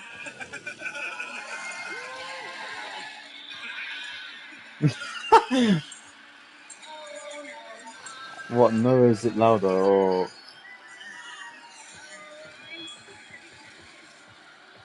I'm so sorry, guys. I must have sent them the wrong video. I'm sorry. What on earth was that? Do you think, could we just show it live? The joys of death. Maybe we show it live then. Can we show it live? Okay, please. Landon. Less broken. Anything better than that? Sorry, I know you're practicing for the demo, but can we show it live? All right. He gave the nod. Are you joining? Are you joining? You're joining the Wolfpack? The Wolfpack. All right, let's go. Here we are. Yeah, for the Wolfpack. Dead build. Let's show it. Let's show it. Dead build. Ooh, we're getting the Wolfpack stuff. It's gonna be cool. Okay. Oh, with the N on the other line. Excellent. Yeah, here we go. Yeah. Oh my god, we are actually getting mounts. Holy shit, only took like an entire, like, year.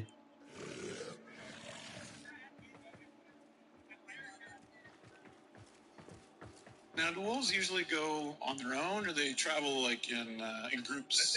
I think it's called a pack. Oh, really? What's going on here? Ooh. Pretty sweet. Pretty sweet. Let's go.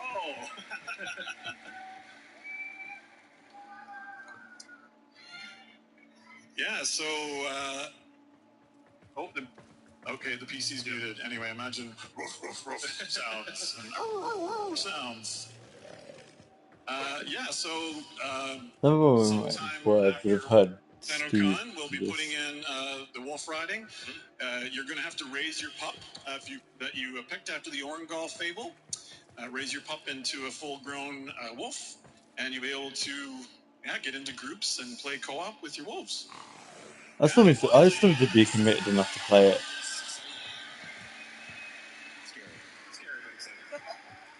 And hopefully you never see that cursed abomination that we saw before this. Oh yeah, that was terrifying. My favorite thing was that was in underwear as well. I promise it is a lot cooler with sound. Okay. for George. You guys will have to watch the demo later. But we do have something else to reveal right now. Is there something Landon's wearing right now that maybe I think there might be. Very fancy. Oh, he's got it equipped. We do, we do have another exciting reveal. Although this one is a little less wholesome. Yeah, okay. Yeah, here we go. So if you're playing Soulframe right now, this will be pretty shocking. We are bringing the Edgelord to the Envoy.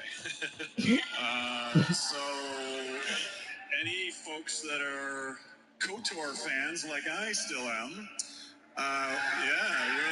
we'll appreciate the added choice to maybe play a little bit of a, shall we say, a darker urge sort of version of Soulframe. And this is the first pack. When you equip a Vadagar pact, you'll have to watch the demo to understand the context of all this stuff. But if you're paying attention, Give me a sec, I'm gonna move my phone.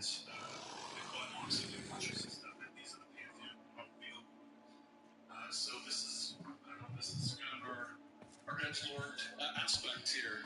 Our anti-envoy. Our anti-envoy. can we show them some Vadagar in action? Oh, are we going to do that? Are we going to show it? Oh, okay.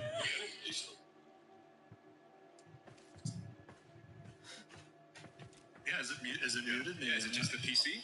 I'm not sure. We might have some live tech support. We might do some live tech support. You might get to see Rue, though. You get to see Rue come out and like tech this. So, Vatigar, Scott, is our new pact. As Steve described, virtues twisting and corrupting into something a bit stranger. Can you tell us a bit about the three new arcanics that come along with Vatigar? Well, I have the names from our lovely narrative team. I never know the names. Vault's Arc, guided by Visitor's Hand. Throw Ecor boomerangs that damage foes. So I don't activate once more to cause the boomerangs to explode. Some people might recognize this. Where's that Dark Sector fan? Yeah, where is it? That is so Dark Sector themed. That's for you. And it was so cool you can't see it anymore. It was, okay, we pause for this intermission. Everyone give a shout out to Rue. Okay, Rue's got the... So, yeah, Scott, can you tell us a little bit about the other packs or arcanics they will see? Yeah, so there's the second ability is Zephyr's Grasp. Zephyr's Touch, a gasping breath in Ecor grips. It's changing, yeah. Yeah, so we can... yeah. There you go, George. Sorry about that. Okay, you guys can continue now. Imagine that, like, it screws up. Imagine if the audio screws up after, like, mid Warframe or Soulframe stream, live stream.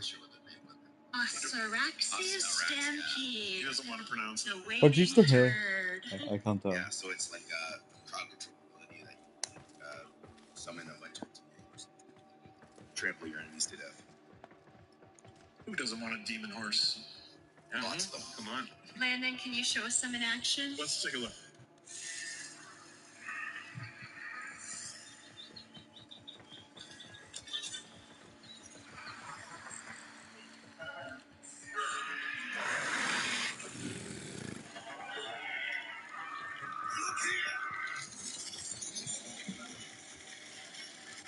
Oh, that is going to be so busted.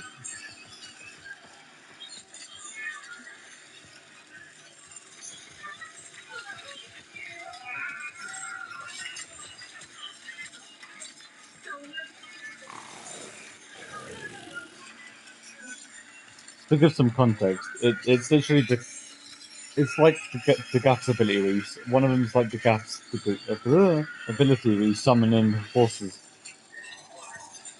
but they actually attack enemies and walk toward them.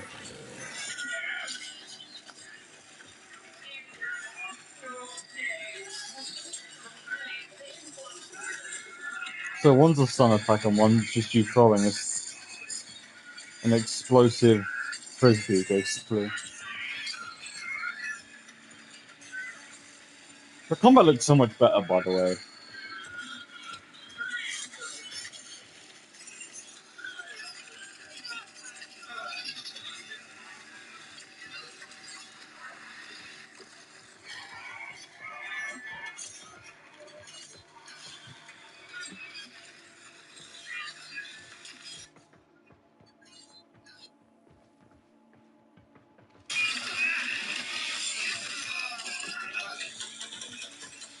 Fair enough. Yeah, go hop in your wolf again. Back on the wolf. Back on the wolf. With sound. Yeah, with Landon did such a good job of making this look good. So I know that's not our evil envoy, but Is there maybe something he should do to cleanse? Like make up for his evil actions? Oh, really? Can you take a bath and wash away your sins? I think a little bit, actually. Really? A little bit. well, after all that corruption, let's go find something a little more peaceful. Ooh. Just want to chill out for a bit. Oh. Yeah. So you're missing effects. I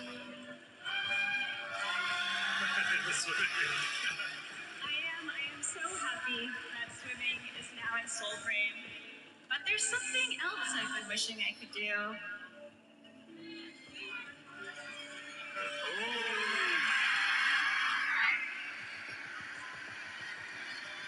They added fishing.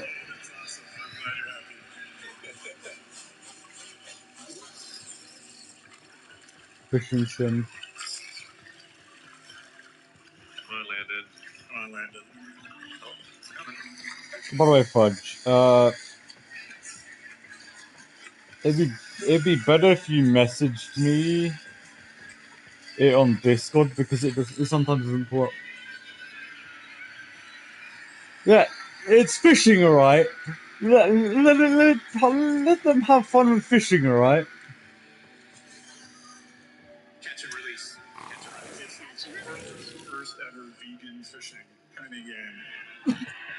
Thank you to those who laughed. Yeah, so fishing is coming. Very exciting. And what a lovely day in Elka. I don't know, I kind of wish it was maybe gloomy and rainy. It's a little too hot, a little too warm, maybe. I kind of wish it was tragically lightning and thunder. Oh. Yeah, that reminds me. We have weather changes. Thank God, we actually have weather systems in the game now. They had it in Warframe this whole time, and they didn't add it. They didn't add it in the day one patch. I played like an hour just in all the familiar places that changed so much just because the weather became so dramatic. So I think this is going to be a really exciting and welcome change to the game, or the systems that we're adding. Yeah, I think we're going to look at having specific animals maybe go and hide during the different weather periods. Maybe the enemies will change up a bit. So there'll be some interesting things we can tie to the weather systems in the game. No birds in the trees at night. Yeah, stuff. But better fish to catch, maybe. All right, that's enough gameplay for now. Aww. Sorry, tune into 10 Alive. Yeah, shout out to Landon, Gavin, Sam. Thank you, Wolfpack. Thank you.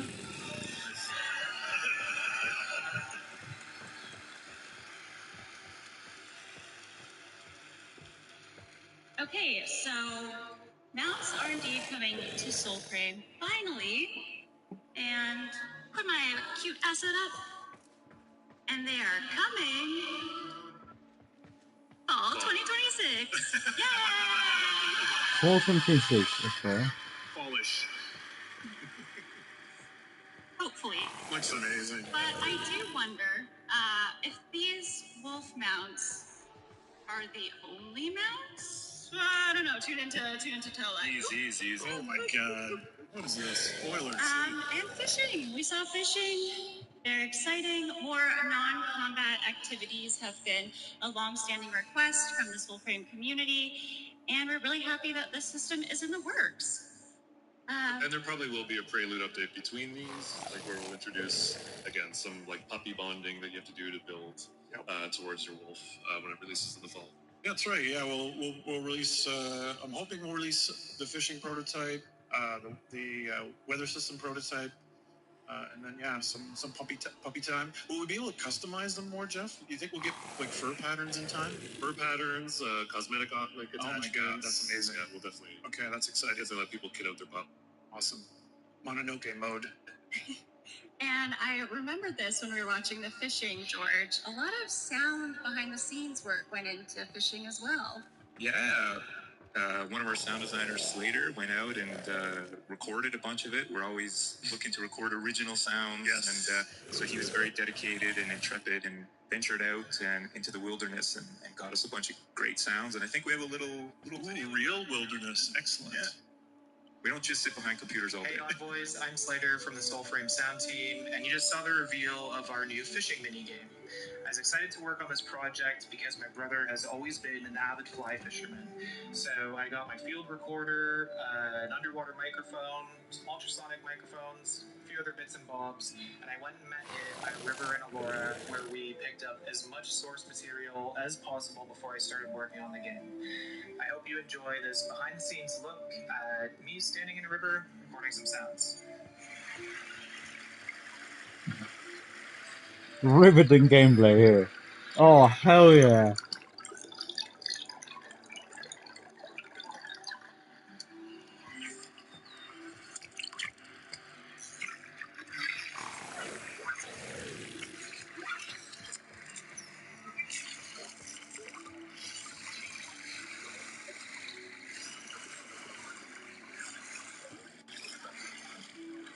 Thanks for watching, and we'll see you at Tenno Live for our new demo with all new sounds and music. It's a tough job, but someone's got to do it. You didn't see the case of beer off to the side there. It's okay. My favorite thing about the video is imagining how annoyed Slater's brother is. Yeah, probably. It's just like, Do you know how many times he had to cast that reel to get the perfect sound? Yeah. Yeah, so I think the fishing system we hope to be a little deeper than just run up and grab. There'll be lure customizations and that sort of thing. You have to build these wisp hook lures that catch the polluted fish. And there will be different species that have different things that they like, and different, bottom feeders, and all the other kind of nerdy sort of research we did into how that system works, but recontextualized into the kind of world of Soulframe. and there'll be like iconography in the world for locations that you can go to certain fishing You know what would be really cool, D? If you did that, if you changed it to fucking hours at a time, Warframe, just made kind of it better. relaxing and enjoying that side of the game world rather than just the sort of action or violent part. Wow, so delightful once again. Are you being sarcastic right now? I just wish we had more darkness. Okay. And in fact, we do. Okay. Right. We do indeed have a preview of a new corrupt enemy encounter to show you today. Okay, let's look. One you may have seen a little bit of before. We saw concept art before, right? No. a sneak peek on a dev stream. Oh, did we? Oh my goodness. Giving away For too those much. that have been following along, and this is a preview in the form of an undead knight and her absolutely wretched horse. Oh, no way.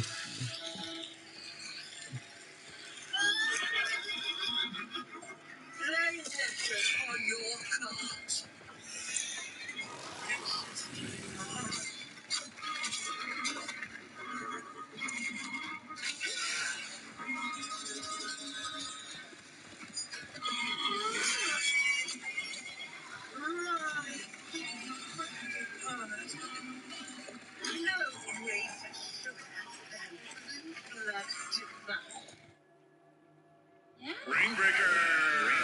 Mendicant Rainbreaker. So yeah, this is one of our newer corrupt enemy encounters coming to Soulframe. She's obsessed with her steed, and in her mind, all the living are guilty for every cruelty ever done to horses in Elka. No one is safe, especially those playing Soulframe right now. Yes, as I speak, our Mendicant Rainbreaker has just went live. Yay! Nice. I love how everyone's cheering and they can't play, but that's awesome. Thank you for cheering. I'm getting a last minute note here that I think maybe a bit of an issue. Is the horse out of the stable? Let me just see here. Partially? Let me just see. Come on, hamster servers. Come on. You guys go find her at home and let us know. I'm not old. But she will be going live today. Let me just check here. Excellent. And yeah, if you're not in Soulframe, like I said. So it's not a showstopper, but there might be a host migration situation, but I think we'll go ahead. No updates complete with one of those. So true. So true. Go find her. Excellent. In the wastes. Okay, guys. Retuning Tempers is coming soon. Mounts are coming. Fishing is coming. Weather changes. Mendicant Rainbreaker may be or not be live in game. And we have a sick new Fable being demoed later today. That's right. But within that demo... We are going ahead, actually. I just got a note. We're going ahead with it, so we're good. Okay, oh, yeah. nice. All right. Yeah. Go find that wretched horse. My heart. All right. But within our demo later today, we also get to learn more about a rather elusive character up until this point. One we may have not actually seen too much of so She's far. kind of already a fan favorite, I think. I think she might be. The Empress of Elfvale, Alora, will also be seen, and she is, of course, voiced by no other than the one and only Jennifer English, who we would like to welcome to the stage. Yeah.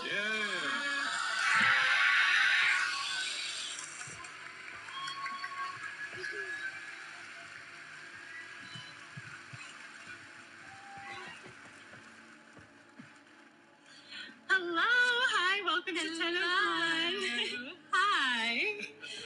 Is this your first Tennocon, Jennifer? And have you met any Tenno or envoys yet? I can't hear a word you're saying. Hang on. No, met several envoys, and this is my first time in Canada, let alone my first time. Welcome. Hey, welcome. Welcome. You're all really lovely. Well done. Well, we're so happy to have you here. Both you and Ben add so much to our fable, which we'll be seeing later today. And of course, I'd love to ask, when you first met the Empress on the page, what did you think? I'm not allowed to say the C word, am I? But C-wordy. Look at her. This design is incredible. I would wear this outfit. And no, I absolutely loved her. But the thing is, the writing was just as soon as I read the script, I was like, I have to play this character. She's incredible. And every session I have, I just go, this is the best job. I love it. One of the things I find so interesting about the Empress is that she can be playful and yet deeply unsettling in the same breath. How does it feel to take on a character like that? And as a performer, how do you capture that? Well, I think the best note I got for her was that she has the morals of nature itself. And yeah, just like nature, she can be enormously cruel, and fair and unfair, and she's so fun to play, and she's so fun to play, and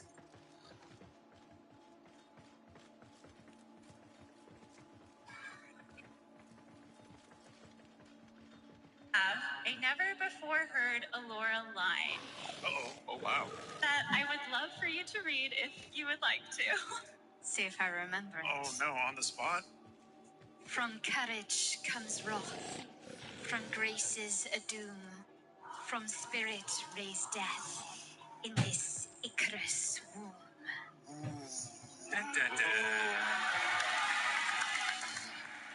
Wow, what a gift! What a gift!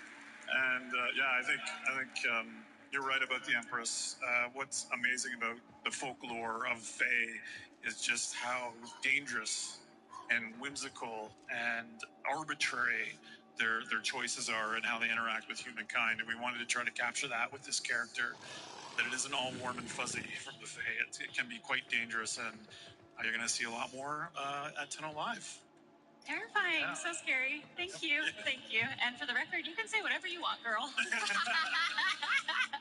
Cunty, cunty, slut.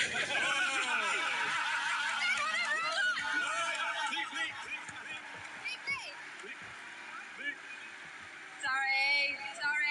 Wow. And there she is in game, just looking incredible. Yes, this is the present you brought us. This is the first time they've ever seen the Empress in game. In game, yeah. This is how the demo is going to start this afternoon, this evening. Yeah. Beautiful. Just beautiful. It gives me chills seeing her in game, and of course, you just add so much to her, and thank you for being here today. Yes, thank you so much. We're blessed. Most importantly, though, Jeff, these eyelashes. I've been hearing so Right? much about the eyelashes. When can we get them for our envoys?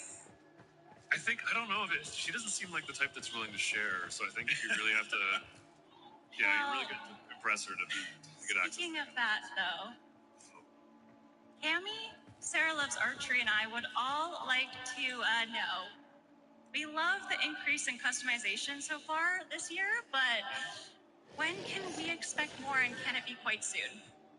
More what? More customization and preferably some eyelash makeup situation. As we all know, customization and fashioning is a very, very important part to these games. So we have very much actually, even just the amount of hairstyles that we have coming into the game alone, I think there's about over a dozen more that we're going to be able to get in. A whole bunch more soon. So, yeah, a whole bunch of stuff. I'll keep chasing you about that. Very soon.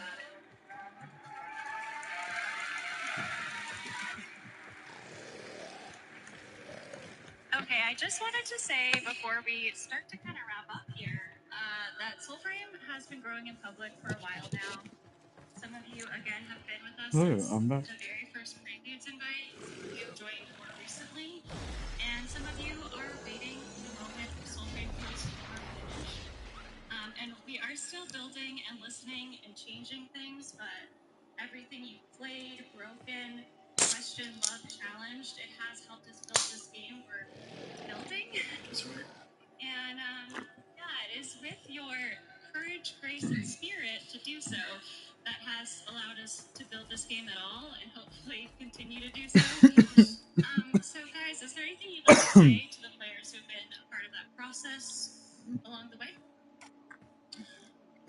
Well, I think because we're at Tennocon, I would first thank our Warframe players and our Warframe Tenno for letting us talk about this other game. I know some of you, it's not why you're tuning in, but again, this makes D stronger for us to have this as well. And so I appreciate your patience as we talk about our sister project.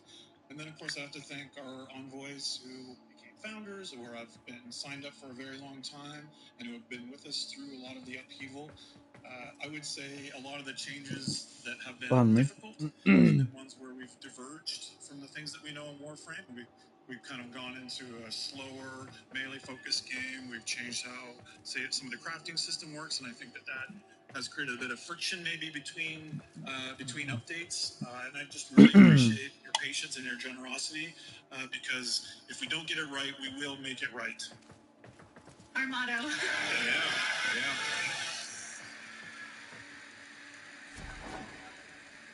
Thank you. Really appreciate you all. Okay, so today we have showed you the world of Soulframe expanding. Arthur James Nightingale, reporting for duty. Where we will today for that again. We gotta tune into Tenno Live, but we do have a teaser now. Jennifer, would you do the honors and cue that up for us? A splinter in the heart sings in the dream.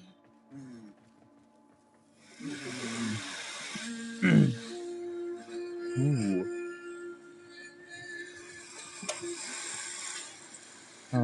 Mother in the game. Oh!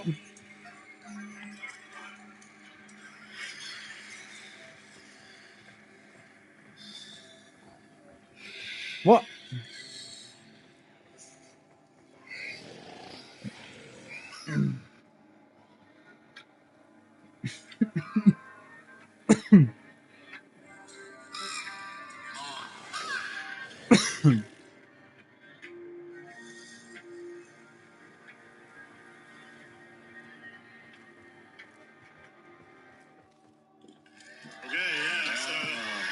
Exciting. This is exciting. Thank you guys so much. 1 minute of the 30-minute presentation. Yeah, 31 more to go. The very before we go, that's the very exciting thing to say because the demo, the trailer just reminded me. Just something to look forward to and give a shout out to someone we're fortunate enough to collaborate since Dark Sector is Keith Power. That's right. The music you're gonna see. Thank everyone. Give it up for Keith Power. Keith knocked it out of the park as he always does, and he's given us, I think, some. Like in Warframe, some of the most iconic music, but now for Soulframe as well. And so I really think what you're going to see this afternoon is just some really special music that you have for us. Definitely. Yeah, wonderful. Thank you guys for watching. Thank you for watching. And shout out to all of the Tenno for being here, and hopefully you go sign up at soulframe.com. Yeah, genuinely, thank you so much, everyone. Thank you. I'm 100% trying to see if I can go on Soulframe. And the first thing I'm going to do is, if I have enough money, get the Soulframe. Yeah, no, it's a little bit of a ridiculous price, but I would like it just to be part of the founders. Because I got to be able to do it on Warframe, but I never got to get the full version. Like, Grandmaster was insanely expensive. Grandmaster was ridiculous. Arm and leg amount of money. Sounds of the system. Tennocon, day 2. So you lost your voice at the Tennocon today? You ain't here for nothing. Free rewards. It's always free rewards. If you watch Tennocon for 30 minutes between 11 a.m. and 4:30 He p.m. rocks that hat, by the way. you'll receive the Hall Vu primary weapon. Someone offered me a free weapon once. Hey kiddo, he said, give me the creeps. Now, Tenno Live is where things get interesting. If you watch for an additional 30 minutes, you'll get Mesa Prime, no strings attached.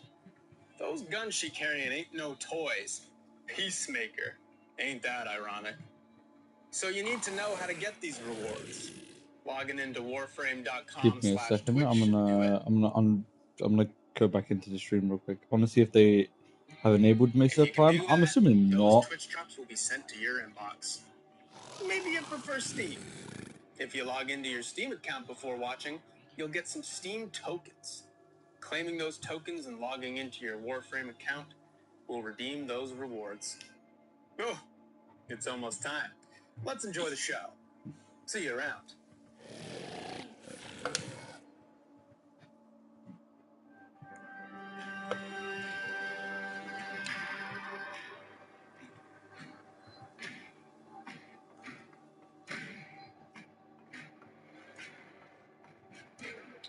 I really want to get the Stalker t-shirt as well, by the way.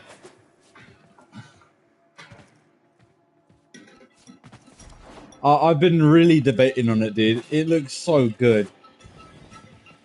I'm like a mega Stalker fan. Like, there's a lot I've been debating on. Also, the fact that if Warframe actually shows off the collaboration with another game.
This is exactly what I'm trained for.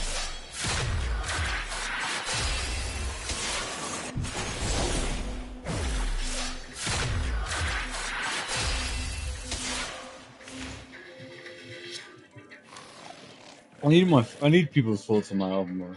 My album looks amazing to me, and I don't know.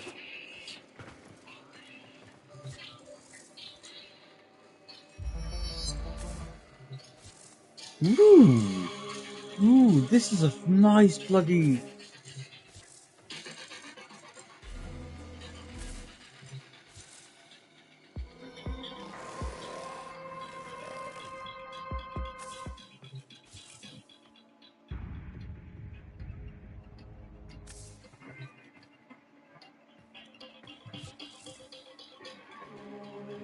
That was a really nice looking. Titania, is it? Wait, hold on. Alright, let me look at the face. Yeah, no, it's Titania. A lot of Titanias here. You got one in here, you got one in here, you got this one. What? Sorry.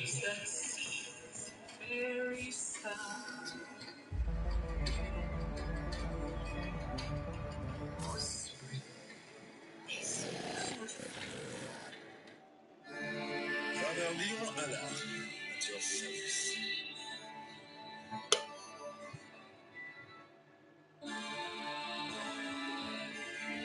All sins can be forgiven.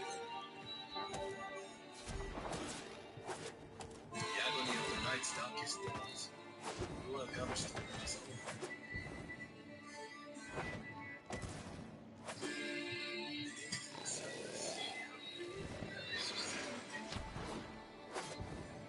Hearing voice lines from all the photo frames.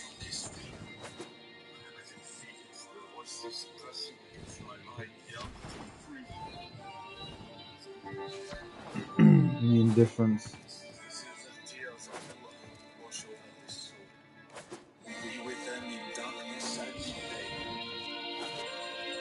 By the way, didn't they say that the Garuda would have gotten lore? But I literally haven't seen a single part of lore for Garuda in this update.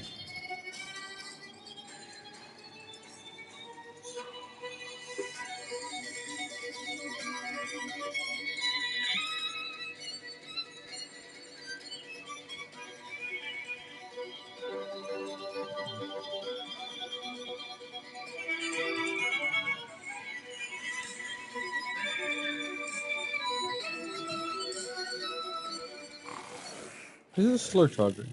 No, it's not. It's not slow charging. It's actually normal charging rate. It's gonna take 2 hours though. Good thing we have up right now. We have up right now. We have sounds of systems of the system. Yeah, there you go. Which I wonder what they're gonna do. Are they gonna reveal anything new? I'm probably assuming not, other than story maybe hinting into story. Art and animation of Warframe is really good.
The music is a bop. I will say that.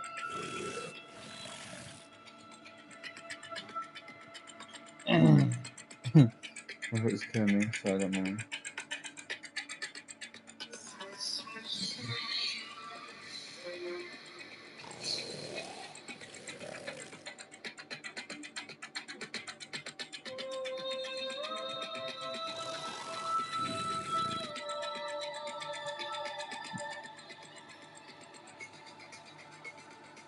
Alright, will not restart my game until the end of this, until end of Tennocon. You wanna know why? Because PlayStation hasn't made it so when you leave the game, it doesn't immediately close your Steam without you know, clicking the close your Steam button.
Oh, dude, my fingers.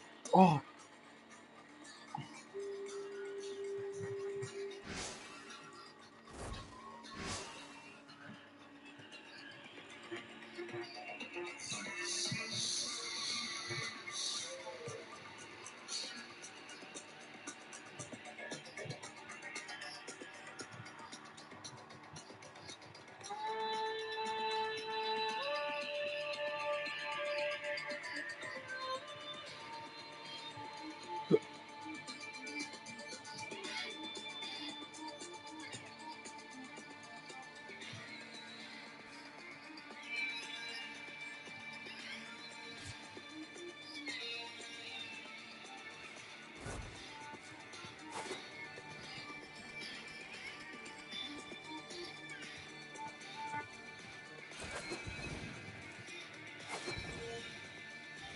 There's not really anything of everything I can do. This is what my alpha looks like. I'm gonna change the font probably. Let's make these bastards pay. No, the side parts to be a different one. I think it's the S something. S of something. I can't remember. I genuinely can't remember. Sorry. Ooh, base. Ooh, that's a cool looking design. Ooh, that's really good as well. Is this? Ooh. Ooh. Why is it like? Oh, that's the new ephemera, isn't it?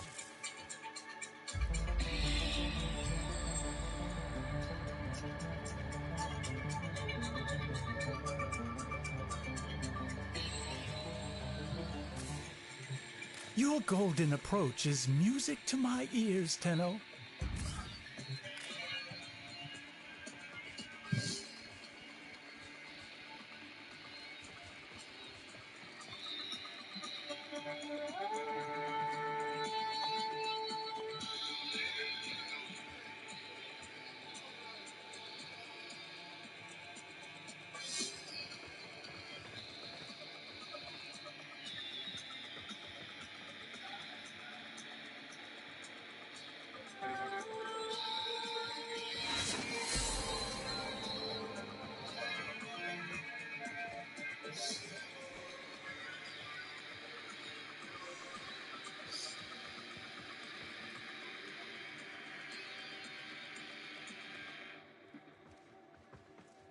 Huh.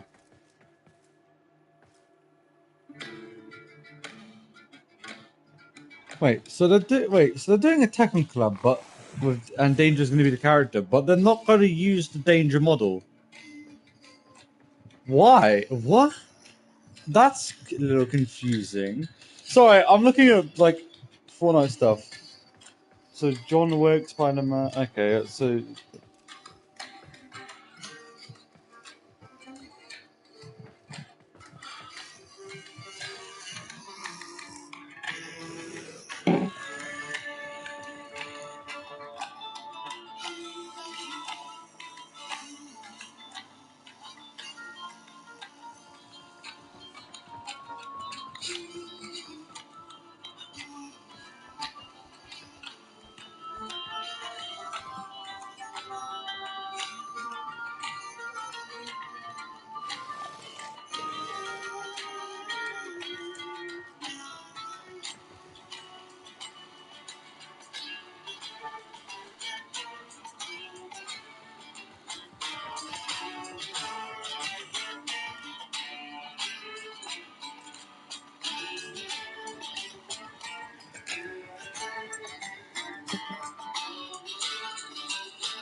I wonder what they're going to talk about. They're going to talk about the new stuff, aren't they?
What are they going to show?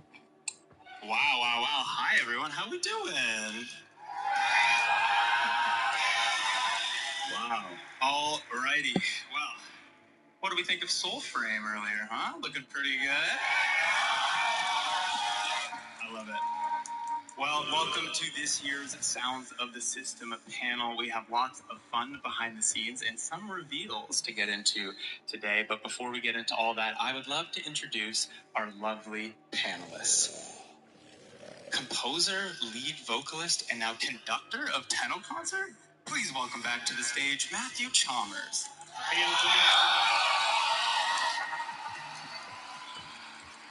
Who else are On we his going right, the auditory auteur himself. Please also welcome back Associate Audio Director for Warframe, Eric Preston. What's up, Tennocon? Hey, buddy. Wow, you guys look great. Oh my god. Now, you've seen his work before, but for the first time on stage, please welcome sound designer Giovanni Agapito. Hey, everyone. Also a newcomer to the stage, but a master in the booth nonetheless. Please welcome to the stage, Jeff Folks. Hi, everybody. A Tennocon 2024 alumni to the stage and a true craftsman. Please welcome back sound designer Mark Perquin. Hi, everyone. So many people. And last, but certainly not least, Who else are you we know going to her get? as the voice as Marie Leroux in the old piece. Please welcome to the stage Elsa Parisian. Bonjour. Ça va? My name is Zach McCone. I'm a senior community manager on Warframe, and I have the honor of talking to all of these lovely folks here today. So thank you all for being here. All right. Why waste any time? Let's chat the old piece. Matt, this update was very cinematic, and so the music had to match. Would you tell us a bit about that process? What was the first step in the journey of creating such a fantastic score? Yeah, I think the first step was a phone call from Eric where he was like, I think this is the one where we do orchestra. And I was like, yes, finally. And so, yeah, then it was just about like finding the right influences and figuring out how big of an orchestra and when do we record this, how much music, and all the details that go into that. But yeah, that became a big sound of the old piece. How many people were in the orchestra? I think it was 44 in the end, yeah. 44 It people. sounded amazing. It was recorded over 2 days. Yeah, we did a strings and winds session and then a brass session the next day. And Yeah, and a lot of the musicians who played on the soundtrack played here last night at the concert. That is so cool.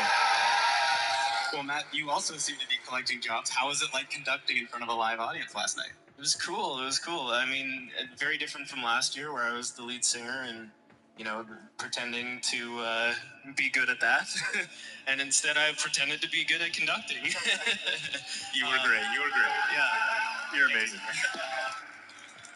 But, you know, it's easier in some ways because I was facing this way. And so my field of view included no audience members until I turned around and I was like, oh, my God. I love it. Eric, I want to ask you about nailing that emotion in sound when there isn't a lot to go off of in the early stages of development. Tell us a bit about what it's like as an audio director in the development. Honestly, it's probably one of the funnest parts when you're right at the beginning of the project and there's no rules set yet. A lot of that process just involves looking at like early level designs and early concept art and putting up reference material to kind of see what sticks. And actually, for the old piece in particular, I remember there was one level that I loaded up, and it was kind of like a crater level, but it had this beautiful kind of ambiance and style to it.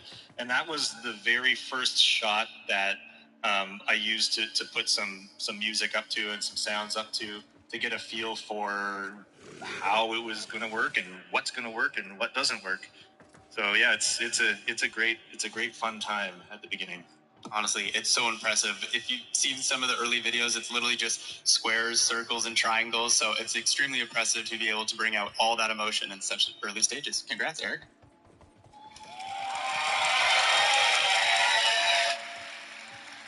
Now, it's not just quests, but missions too that required a huge amount of work and creative thought.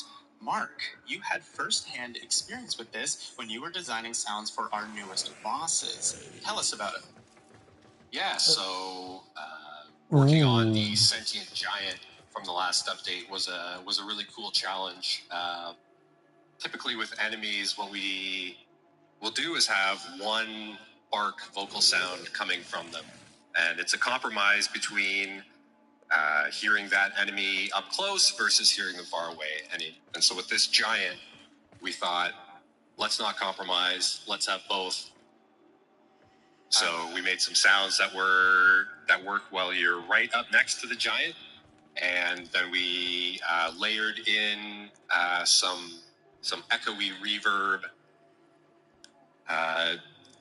to give you that distance when you're far away, and then we mixed the two based on how close or far you are from the giant, because we really wanted you to feel like it was everywhere in the level, even if you weren't right up next to it. But when you are right up next to it, you're like, oh my gosh, it's right there.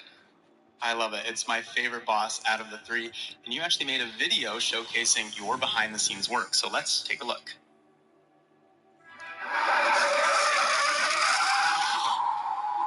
Here's a quick look at making Hunholis's screams as big as they are. Here's how this would sound through a typical chain and engine. We have a random sample selected, played with a number of parameters.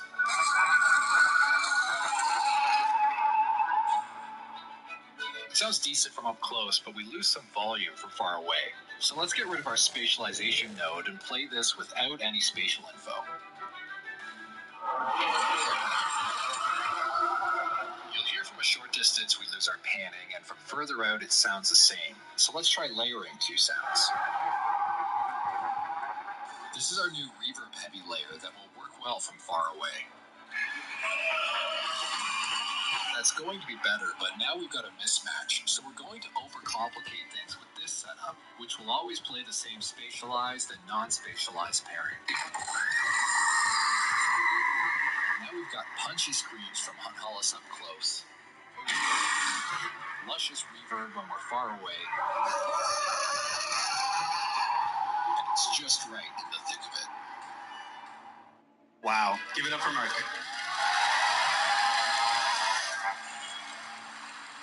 Now, Jeff, you also worked on another set of bosses this update, the Prime Vanguard. What's the challenge of designing such a chaotic fight into our harmonious mix? Yeah, that's right. The Prime Vanguard, there's so much going on, so it's trying to make the chaos readable. There's multiple warframes fighting you at the same time, and their abilities are overlapping. there's projectiles and effects all on the screen. So to try to make that somewhat cohesion was the goal. We kind of did that by thinking about carving out space in the mix for the important things. So whether that was like a big impact ability or an ultimate or a projectile that you needed to know to move out of the way so that way you didn't get hurt kind of thing. Yeah, another thing we did too, because they were boss versions of the Warframes we all know and love, we wanted to kind of punch up their abilities a little bit, give it some more oomph. So you might not hear it, but sometimes there's a kick drum sample there to give it that extra little punch, and you'll feel it when the ability happens. Until next time. That is really cool. You nailed it. It's such a good fight. Thank you. Next question, I want to ask the entire panel of sound designers. We jumped from a battlefield to an ambient space station to a giant space egg. What was your favorite sound when you got to design for the whole piece? Matt, you want to start us off for sound or for music? For music, favorite piece from the old piece would probably be Roses from the Abyss or Ironclad. Those two were fun. I think my favorite one is Uriel's theme.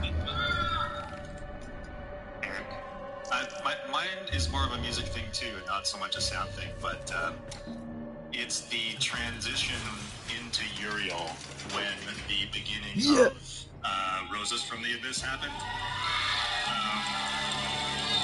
Kind of a funny story about that piece was we had written the combat piece for the second part of that action sequence, and then we needed a little bit of a transition there, and that transition is just a really nice, happy accident that came from putting the music up randomly and having the choir stem soloed, and then, what happens if I kind of unmute the drums here? What happens if I unmute the guitars of this part? And it just came together to be a really cool scene with some additional sound design from Paul. That is it. From the sound team.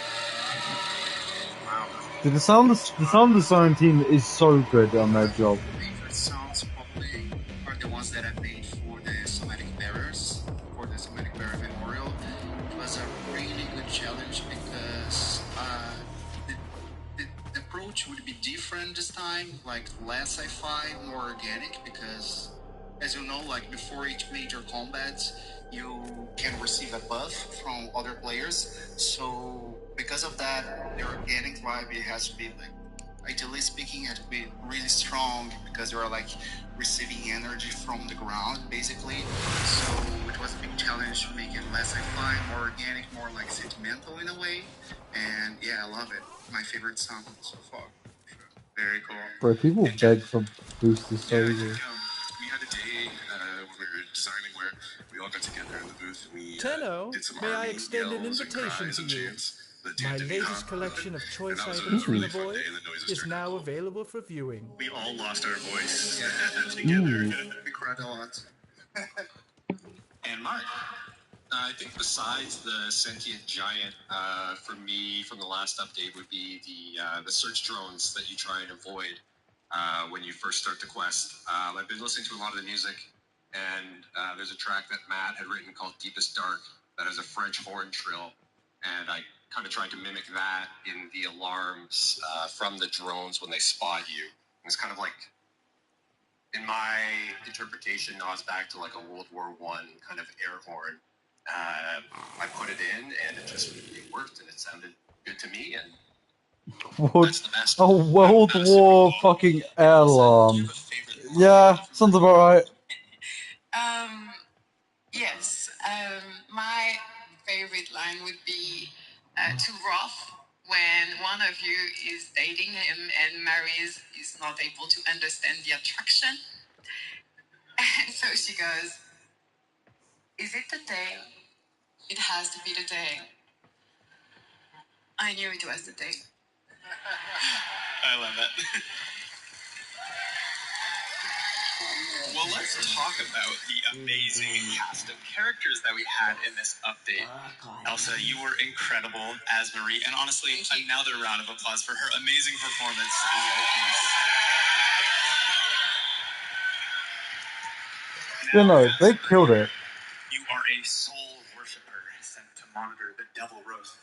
You even help us to get to know Leon better. A lot to take in on the first read.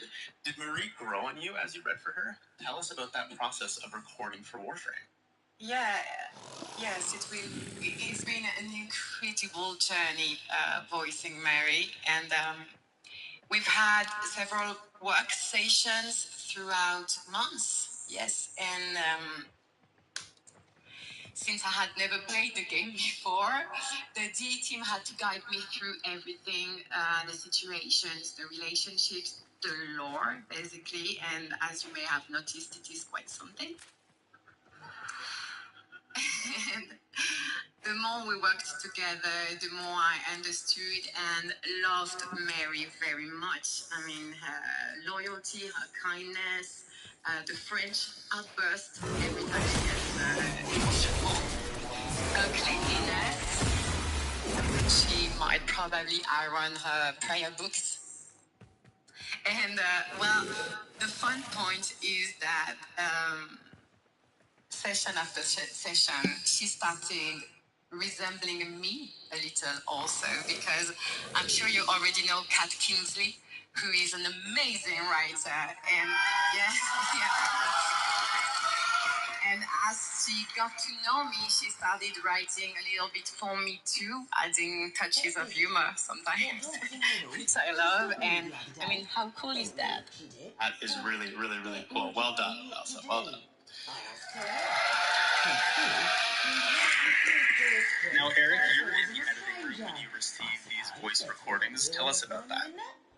Yeah, I mean, it's always a treat to get to receive all these incredible voice actors' files in the emails, basically. But it's nice to be able to work in an audio environment, you know, with sound effects and music, and then once that final piece comes through of the dialogue, it's incredible how much it really brings it to life. And yeah, this was no different. I mean, we kind of, when we put the audio in engine, there's a long time where we're balancing how often voices play, and that's a great process where we really get to kind of learn what the characters are all about. This And emote yeah, is so good still. it's a treat for us to work with amazing voices like yourself. That's super cool.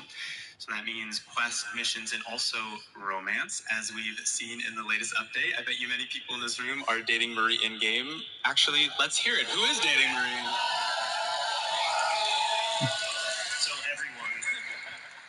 Is there anything you would like to say to these people? Yes, it made me a little bit sad. I'm a little bit sorry for all the Hex members that are not X's members.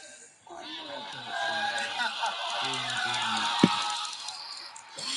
love it. Thanks, Elsa. Now, you are also joined by the wonderful Elliot Cloud as Adis and Mike Weston as Master Itsam. What? I really want to hear. These are two characters that require a lot of processing effects after they do their raw recording. Tell us about going they're from just that talking raw about them. performance to what we hear in game. Yeah, so there's always a little bit of exploration that needs to happen to try and find like what the correct processing is. For these two characters, it was a combination of a comb filter, which actually removes a lot of frequencies from the audio itself, and then taking another track on top of that and pitching it down just slightly, so you get this kind of like interesting phasing that happens between the two. And I tried some processing that was a little bit more extreme, but I found that having a good balance of a little bit of sci-fi and still hearing the essence of the voice come through was the right balance for these characters. Well, we actually have a short clip to demonstrate that process. Let's take a listen. Lestratus, they lead. They know orders from Galastra. Make them tell. Lestratus, they lead. They know orders from Galastra. Make them tell.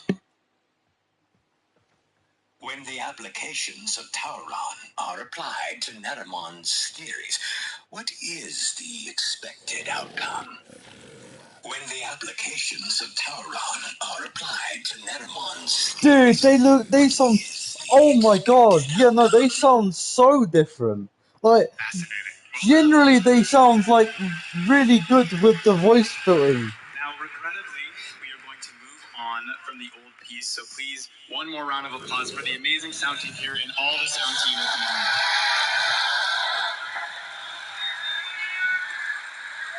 All right, let's go on a little journey, shall we? To worlds previously unknown, starting with the wonderful Valis Undermined. A wacky, weird world we had with this one. Who knew what was lurking underneath Fortuna was some cheeked-up mushrooms? Now, Jeff, I want to start with you, as you had a huge hand in creating the sounds for Noko. Tell us about that experience. Yeah, Noko was my first frame to design, so it was really fun to be working on a guy with some in the early days, Eric and I had chats about how to really make Noko come alive and how to embrace the mushroom fungal elements and making him kind of mischievous and playful, but never too silly that he couldn't fit in with the other frames. So that was a fine line to try to follow. A lot of his signature sounds kind of came after we started recording source material. So we used a lot of vegetables, dry leaves, any wooden or organic instruments or percussion items, rainmakers, shakers, and stuff like that. And once we kind of had a feel for that, it became almost a signature sound in each of the abilities. That is so cool. It sounds like a ton of fun, and you actually have a video showcasing behind the scenes. Let's take a look. Hi everyone, my name's Jeff, and I'm going to take you on a little behind-the-scenes take of Noko. One of the biggest design challenges was balancing his character. Noko is playful. He has this whimsical trickster energy that makes him feel alive and predictable. But at the same time, he's still a warframe. As players level him up, along and take him into tougher content, his abilities still have to feel so every sound had to walk that line. Lighthearted enough to sell his personality, but never so silly that it took away from the gameplay. To build that identity, I want to stay as close to nature as possible. A lot of Noko's signature is actually simple foldable weapons. We experimented with things like a rainmaker, wooden shakers, branches, plants, anything that gave us those earthy natural textures. This rainmaker became one of my favorite source recordings. It has this soft, cascading texture that immediately reminded me of spores drifting through the air. That's kind of cool. That's such a smart move, way of making sounds. There were all kinds of natural items like bark, branches, dried plants, leaves. Noko also has a little vocal personality. Believe it or not, that's actually how he goes. I recorded a bunch of playful quips, coughs, squeaks, little vocal performances, then manipulated them by pitching and layering them until they became something that felt less human, more like this curious little fungal creature. It's amazing how much personality can come from something as simple as a voice. That's cool. Once you start transforming it. Once everything was recorded, the real fun started. Each of Noko's abilities is built from several layers, with every layer serving a different purpose. First is the organic layer. This is where all those natural recordings live, giving the sound its earthy, fungal identity. Then we add our magical layer, which brings in that mysterious fantasy element that helps sell the spores.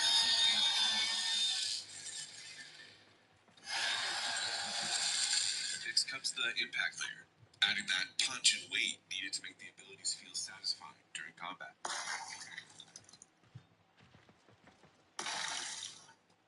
And finally, Noko's voice. This layer gives him that little bit of personality and reinforces that playful, mischievous spirit.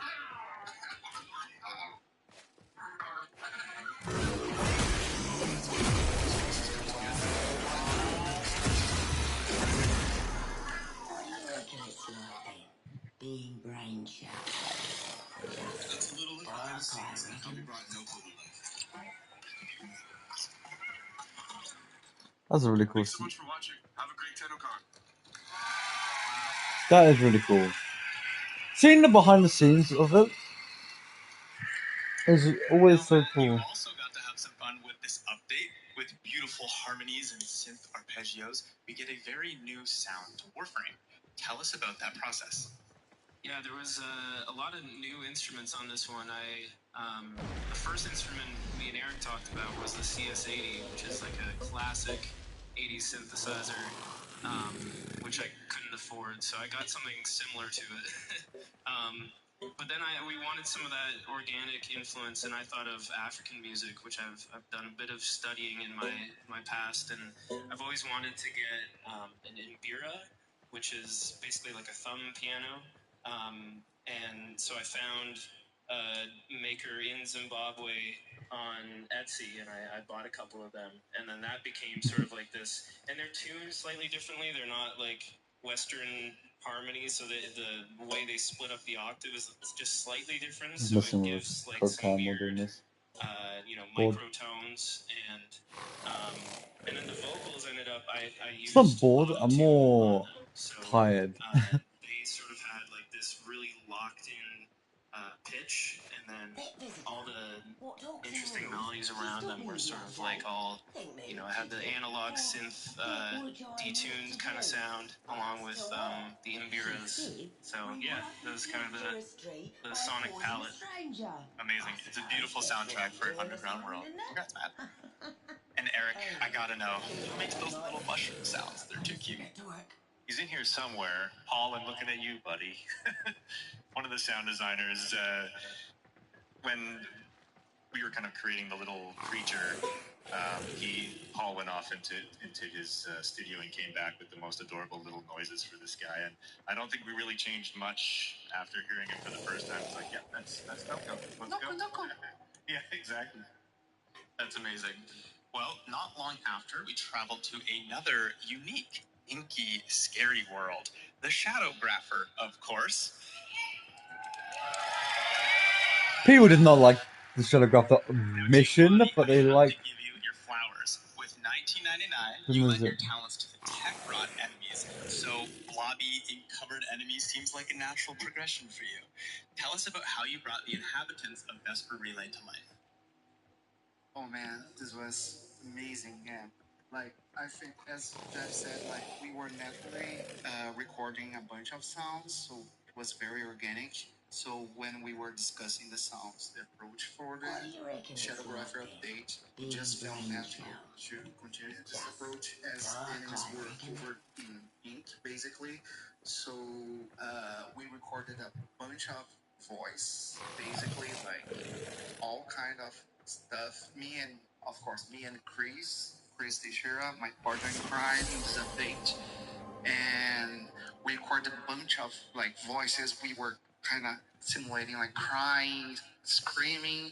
We used a bunch of different devices like a telephone that we turned it into a mic and tape recorders.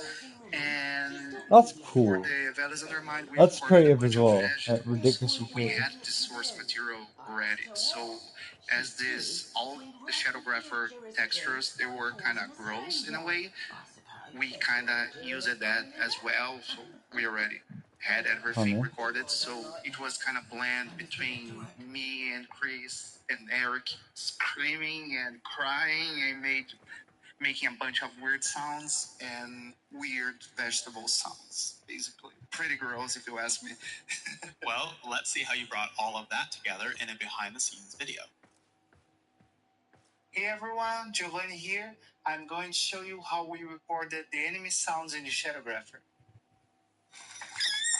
When we started developing ideas for the update, it didn't take long to realize that we needed new sounds for the enemies.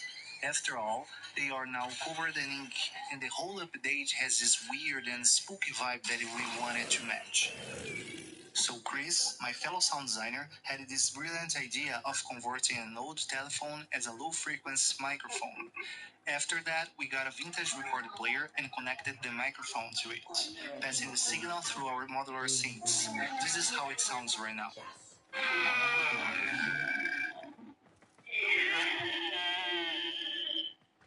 As you can see, The there's hell? two tracks. One Sorry. is the telephone converted as a microphone, and the other one passed through the synths. Pretty weird if you ask me. After this recording session, I had plenty of material to work with, but I still felt the need for vocalizations. I really liked the idea of the enemies having baby sounds, so I decided to give it a try and recorded myself at home, acting like a big baby boy for a day. In the end, it turned out to be a strange little creature with a high-pitched voice, but I think it fits what we were looking for. Well, you'll be the judge.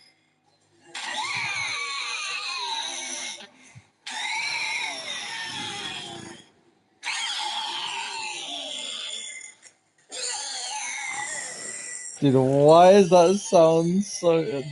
My neighbors probably thought something was wrong with me, but luckily no one called the cops. So this is processed sounds, but what about the raw files? Let's take a look.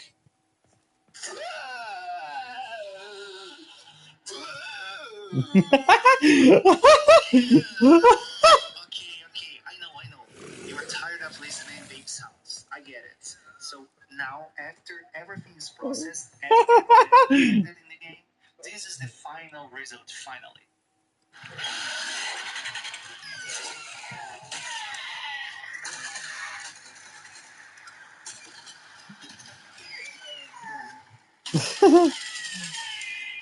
I'll never not look at them the same way now. They're just gonna be some baby sounds, bro. God damn it, D! You made me think of these things being fucking. Oh my god, I can't see it the same! No! She taught me the other day. Think me, she did. For that which I am yet to do. So what? Wow. She stood I would not let those babies near me. Oh, that's well done. I suppose. Now, Mark, you also worked on this update with an interesting microphone. A binaural microphone, you said? What is that? That's right. It is this. Binaural reveal. Any ASMR fans in the audience? So, What? would you tell us a bit about it? Yeah, totally. So it is a stereo microphone that each input comes through one of these ears here. So the way we can pick up sound in space is using the shape of our ears and the distance that our ears are apart from each other. So what this microphone does essentially is simulates what human ears do. And if you record sounds through it and you move the microphone around, you get the sensation when you're listening back in headphones that the sound is kind of moving around you. So we did a lot of that for the Foley Enemy. We played some of the music box track. Eric and I, in his office, we set up a 4-speaker setup and just kind of panned the music around those speakers with this microphone in the middle of them. And then when you're listening back, you really get the sensation that the music is kind of all around you in space. We did the same with some of the laughter, and some other people on the team did the same with some of the ambience that you hear throughout that level. Yeah, I can understand that, dude. When I was playing it. I mean, also you mentioned Warframe's a little bit new to you. Is any of that helping? Well, hello, Golden Warrior. Just back from the void, I presume. Now, you've lended your voice talents to other games, shows, commercials, you name it. It's not just lines, but sound effects too, as we've seen. What is it about video game voice acting that is so different from other media? Yeah, you're right. It's never just lines. But it's always a game. Being brain cell. You know, like kids playing pretending to be someone extraordinary, then actors playing being someone extraordinary. Dude, I would love to be in this game. The developers are not assholes. They actually care about the people that they're working with. Doing voice work And are for video fun. games is an incredible game of imagination. Because at the beginning, when the game starts, all you get is a few Here we go. description, maybe a splash of character, some references, and that's it. And from there, you have to build this entire new voice. My my references were for Mary, of course, were Marion Cotillard in Inception meets Joan of Arc. Yeah, an Oscar winner and a literal saint. Yes. And I was like, I hope I'm good at what I do. And thank you.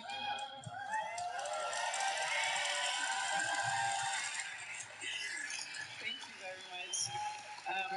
And so, so Wait, that's it at the very I beginning. just realised a lot of people have just masks, like LED masks. That's cool if so. The situation, the difference between what what's being said and what's being thought, which is never the same, and that's why it's interesting.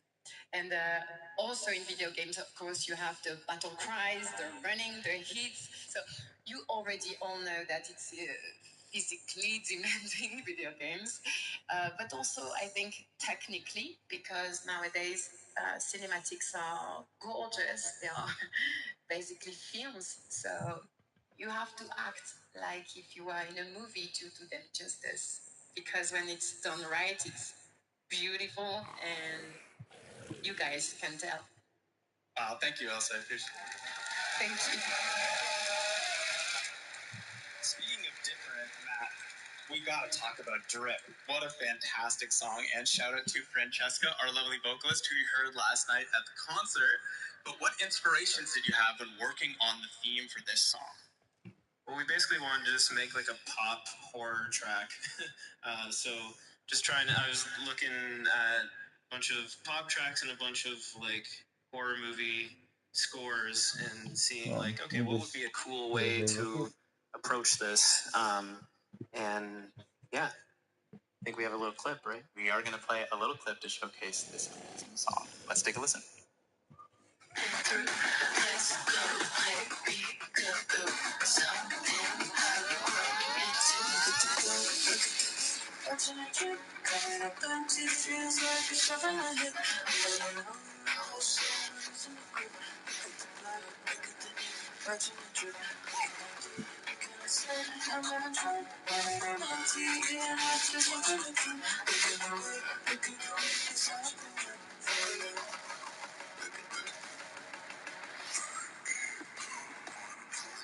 Ooh, so good.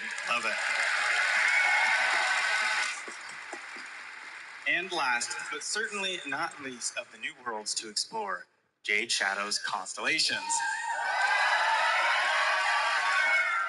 Now we know it's new, we won't spoil too much, but Eric, Matt, I know you were both in the room with that choir for Jade Shadows 1. What was it like to bring it back bigger and better? I mean, it's always great working with live musicians, and again, similar thing to the orchestra. A lot of the choir members from last night were the vocalists in Jade Shadow's Constellations, and they're just amazing.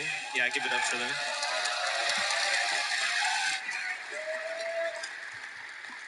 And yeah, it's always great to work with live musicians. You know, you picture what it will sound like, but then when there's 12 unique voices singing it, and it's not just me layering it a bunch or me and Fran layering it a bunch, it turns into something different. You know, it becomes a more collective thing, and you also record the sound of the room that they're in, and it's all happening live rather than multi-tracking. So it brings like a humanity to it, which I think was very important in the first Jade Shadows, and that sort of became the standard for anything Jade Shadows. And it's so beautiful. It works so well in the Quest. Nice work. Speaking of the Quest, Eric, I want to quickly mention a fun little project, the first cooking mini game in Warframe. I believe one of the sound team members had something to do with that. Yeah, Laura Dickens is the sound designer who did all the work on that. So shout out to Laura.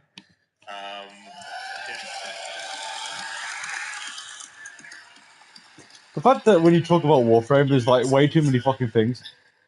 It was a privilege to see that come together. I mean, The fact there's checkers in the game as well, if we're talking about. meetings was like, how far do we go with the amount of cooking sounds that we create here? And it was like, let's just go. Let's go all the way. So yeah, she cooked.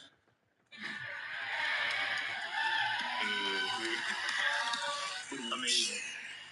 Also, I want to quickly shout out, we've had some interesting deluxe skins over the years, including Gauss and Grendel Deluxe. If anyone's a fan here, we saw them at the cosplay.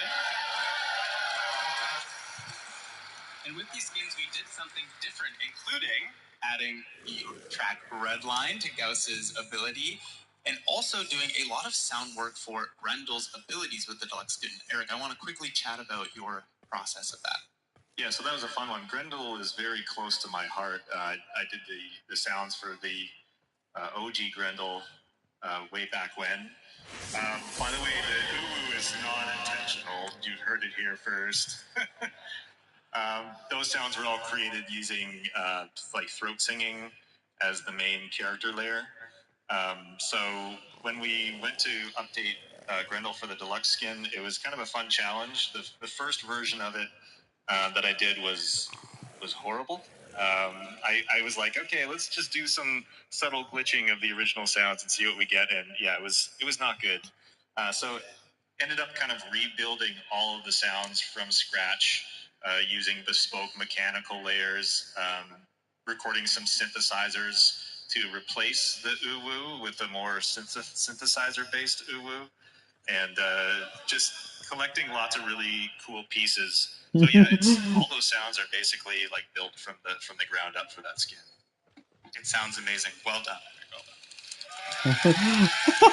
looking at the dev stream chat, you just. And I'm so glad we had a chance to talk about just an ounce of the craftsmanship that everyone here pours into the work. But that's in the past. Let's talk about the future, shall we? Oh boy. First off, maybe you've heard of this band before. Is anyone here an online fan?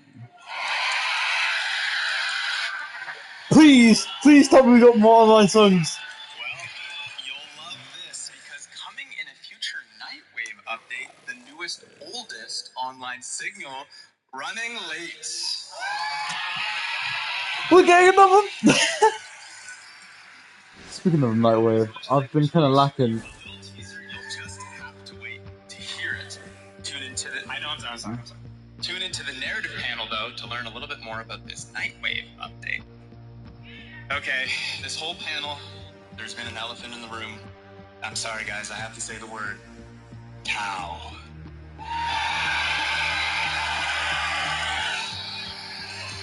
Now I know we can't say much, but is there anything we can say about Tau today? Nothing really that we can share. Nothing. Oh, hold on. There might be one thing we can share. Someone's joining the cast. Someone is joining the Warframe cast. Should we hear for the man himself? Let's take a listen. Hello, Tennocon. I don't believe we.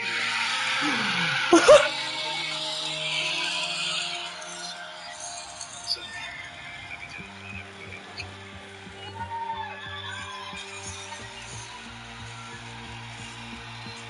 Mate, that's his face. No way was he in Warframe Tau. It's called Tau. Okay, the update is called Tau. Warframe Tau. Who's joining the Warframe cast next? You're going to want to tune in to Tenno Live to learn who he plays. Okay. I'm stoked. That's awesome. That's cool. That's a cool voice actor. You guys, the players, into the next sound for Warframe. Now, we have a little idea, and let's just say where we're heading has some interesting weather. So we're going to create some rain today with your help. Eric here has got a microphone to record you, and all you have to do is follow my instructions. So listen first, and then we'll do it. We're going to start by rubbing our hands together. This will make our wind. Then we're going to do some light snapping. This will be our light rain. Then we're going to start snapping our legs with our open palms. This will be our heavy rain. Follow my hand from left to right and start. We're going to do wind, snaps, slaps, and then in reverse. Slaps, rub hands, and then some wind. Make sense? All right. On the left side of the room, start rubbing your hands now.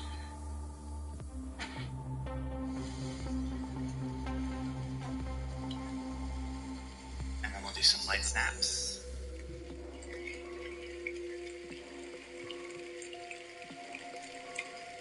And then we'll do some slaps.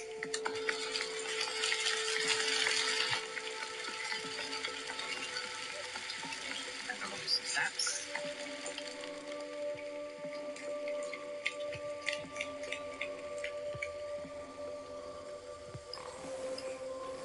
Did we get it, Aaron? Amazing. Hey, thank you.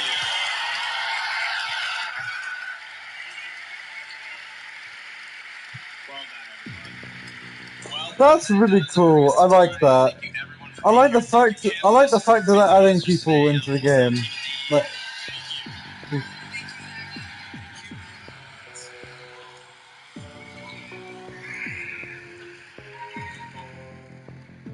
what Warframe or like ability?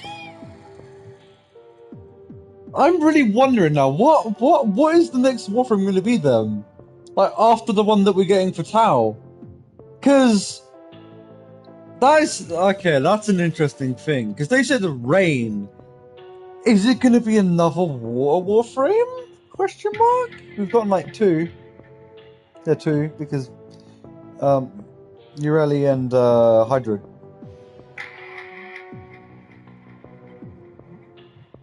You remember when enemies used to get like Hydra had different abilities? God, I felt odd. You remember when? Tennocon, day 2. So you lost your voice at the Tennocon. Oh my God, it's the guy from the sound stuff. No. Free rewards. It's always free rewards. If you watch Tennocon for 30 minutes between 11 a.m. 4:30 p.m. Eastern, you'll receive the Halvu primary weapon. Someone offered me a free weapon. I want to see what that looks like in game. By the way, same with Mesa Heirloom. Now, Tenno Live is where things get interesting.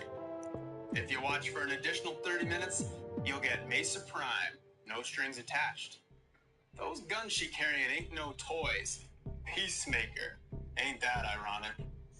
So you need to know how to get these rewards. Logging into warframe.com/Twitch should do it. You can follow instructions better than any street cadet can. If you can do that, those Twitch drops will be sent to your inbox. Hold on, just trying to see if the Twitch drops got updated. You'll get some Steam tokens. Claiming those tokens and logging into your Warframe account will redeem those rewards. Oh, it's almost time. Let's enjoy the show. See you around.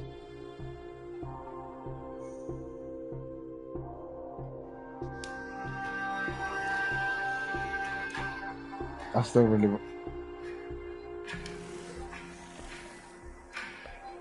What the heck are those? What? The other stuff I know what they are. That and trotty bag, but Orokin looking book. Okay.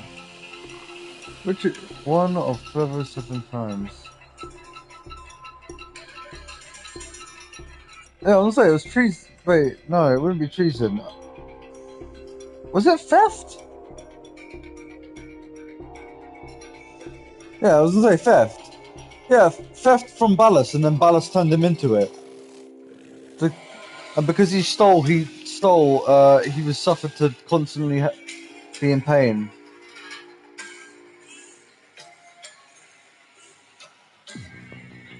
I believe, yeah.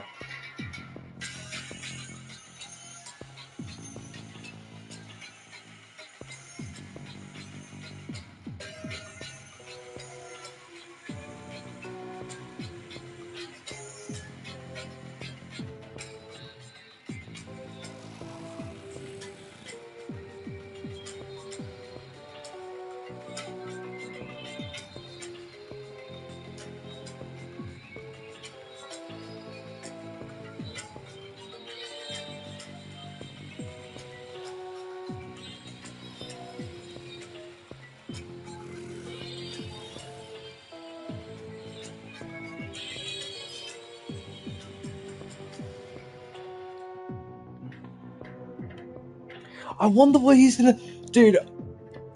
I hope that they're a proto frame. If they're not a proto, if he's not a proto frame, I'm gonna be kind of annoyed.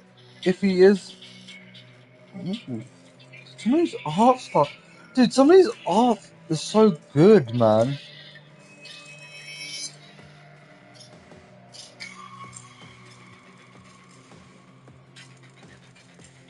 Princess, dude. Yeah, no. Can we just like rewatch this Tennocon on YouTube? Look at all the artists and give them like some respect. They are so good.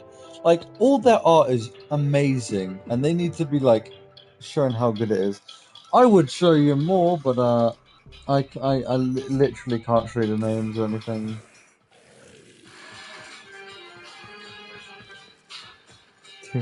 Here in this.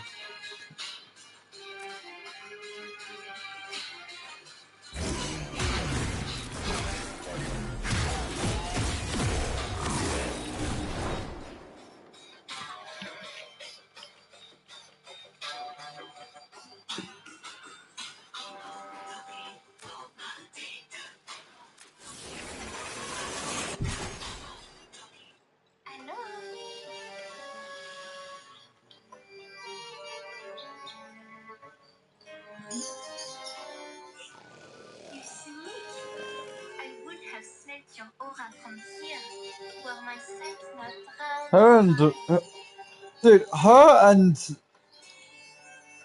and Marie sound the exact same, and they're not even the same voice actors.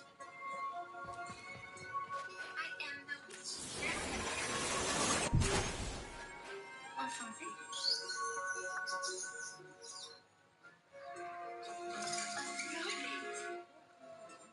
May you grant us some color and learn some taste besides. Flack, flack. I like that. I really do love when people make like Tennocon cosplay stuff. It's so good.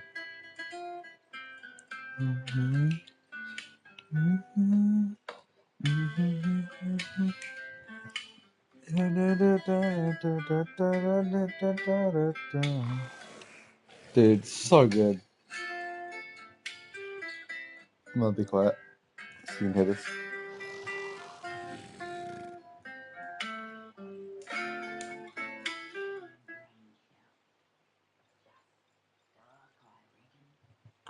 Art and animations of Warframe. I really want to know what they're gonna reveal there, because they could reveal literally anything.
Dude, the music is so killer all the time.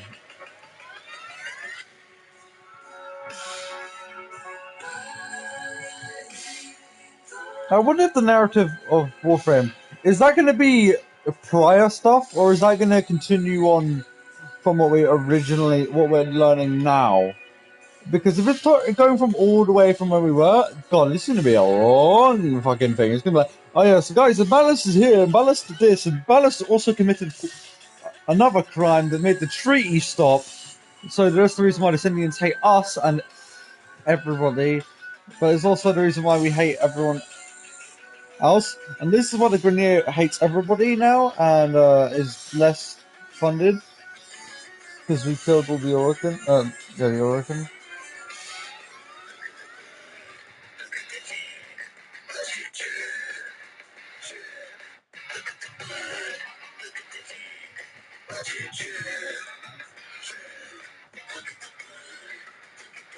You know what my only complaint was with Old Peace?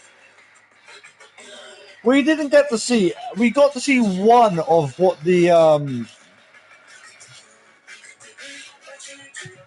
trying to remember what the hell they called them. The weekly Tower shards. The bosses, those guys. We only got to saw one of what they one of them used to originally look like. I really wish we got to see what all of them look like. And how they got corrupted and taken over and destroyed and, like, you know. Other than that, old piece is still peak.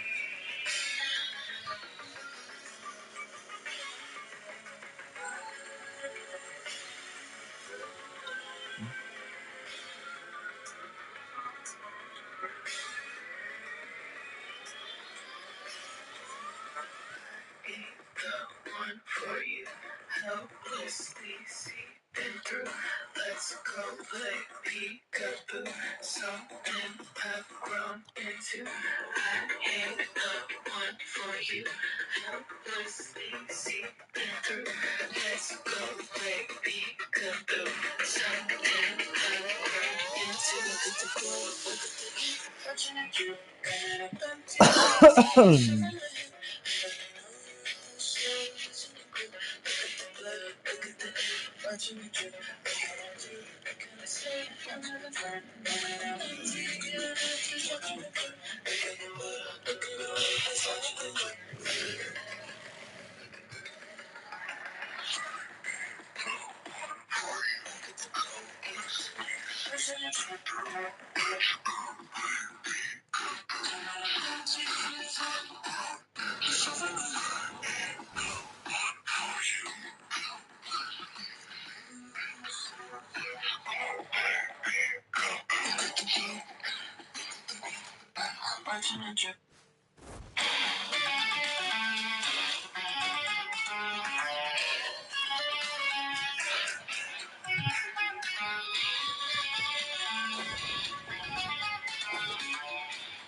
You're getting so close.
No, I'm gonna go to Saturn Relay, and I'm gonna go. If it's here, I'm gonna be a little bit annoyed, but it's fine. I'm gonna go to Saturn Relay, just because like it says Tenno Live, something cool happening there, but like I don't know.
Ooh, ooh, are we gonna get some reveals of new Warframes and new everything, or? Wow.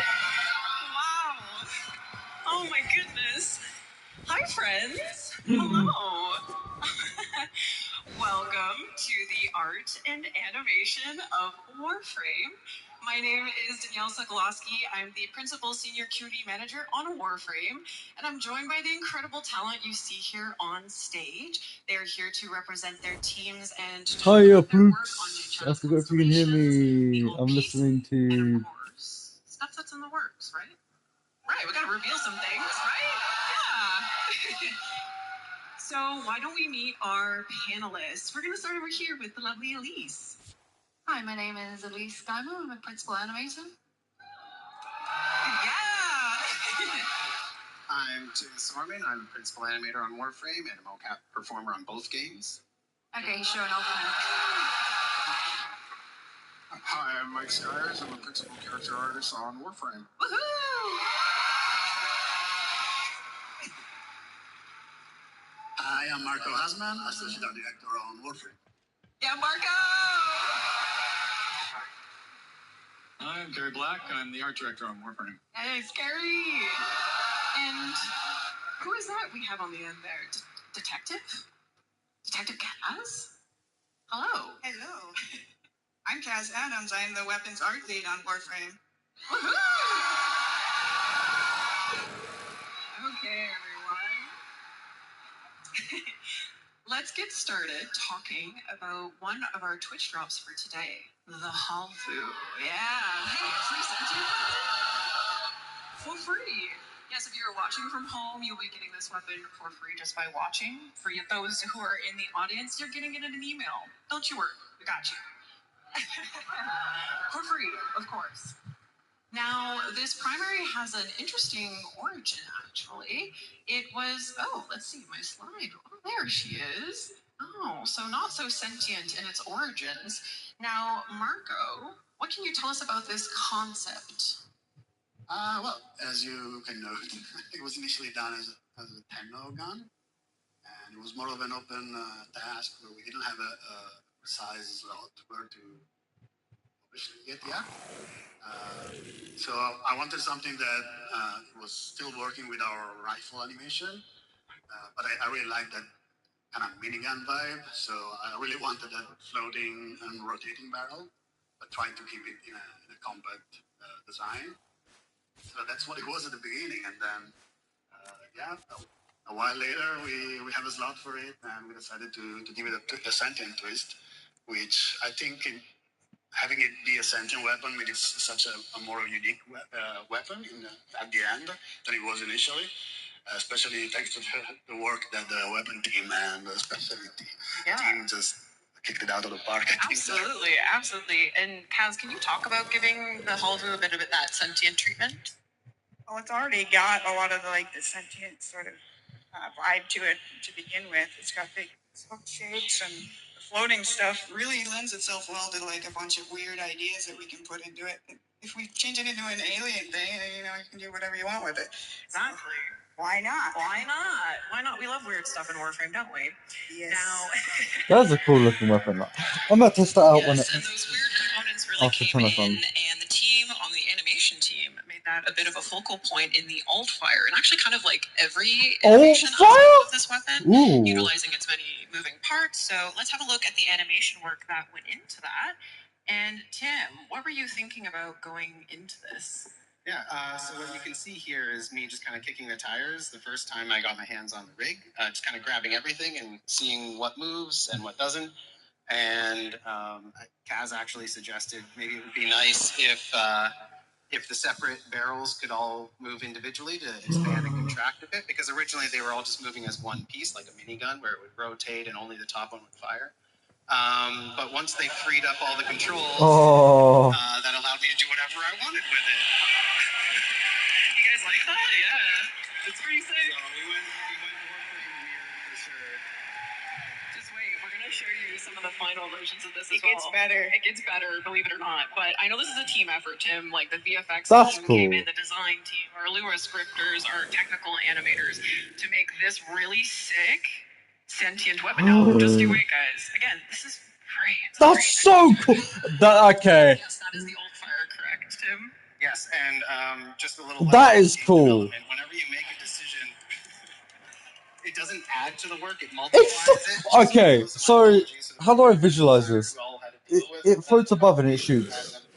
Like the little like pointy parts shoot at enemies, and whilst the main and things like that. But it all came together in the end. Yep, they made it look incredible. Again, reminder, this is a Twitch drop for today, and again, for those of you who are in the audience, you get it in an email with a code, so you get this really cool weapon.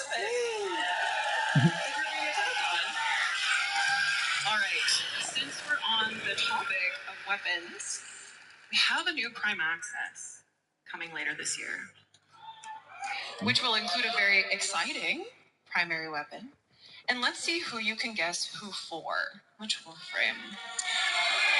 Hold on. Introducing the Steplos Prime. yes. I'm not gonna spoil it. With Prime weapons, we always kind of want to take it to the next level, but with the Steplos, which is such a big, grandiose weapon, I imagine that kind of presents some If you know, you know. sometimes. Yeah, sometimes we start with really enormous weapons on the Tenno faction.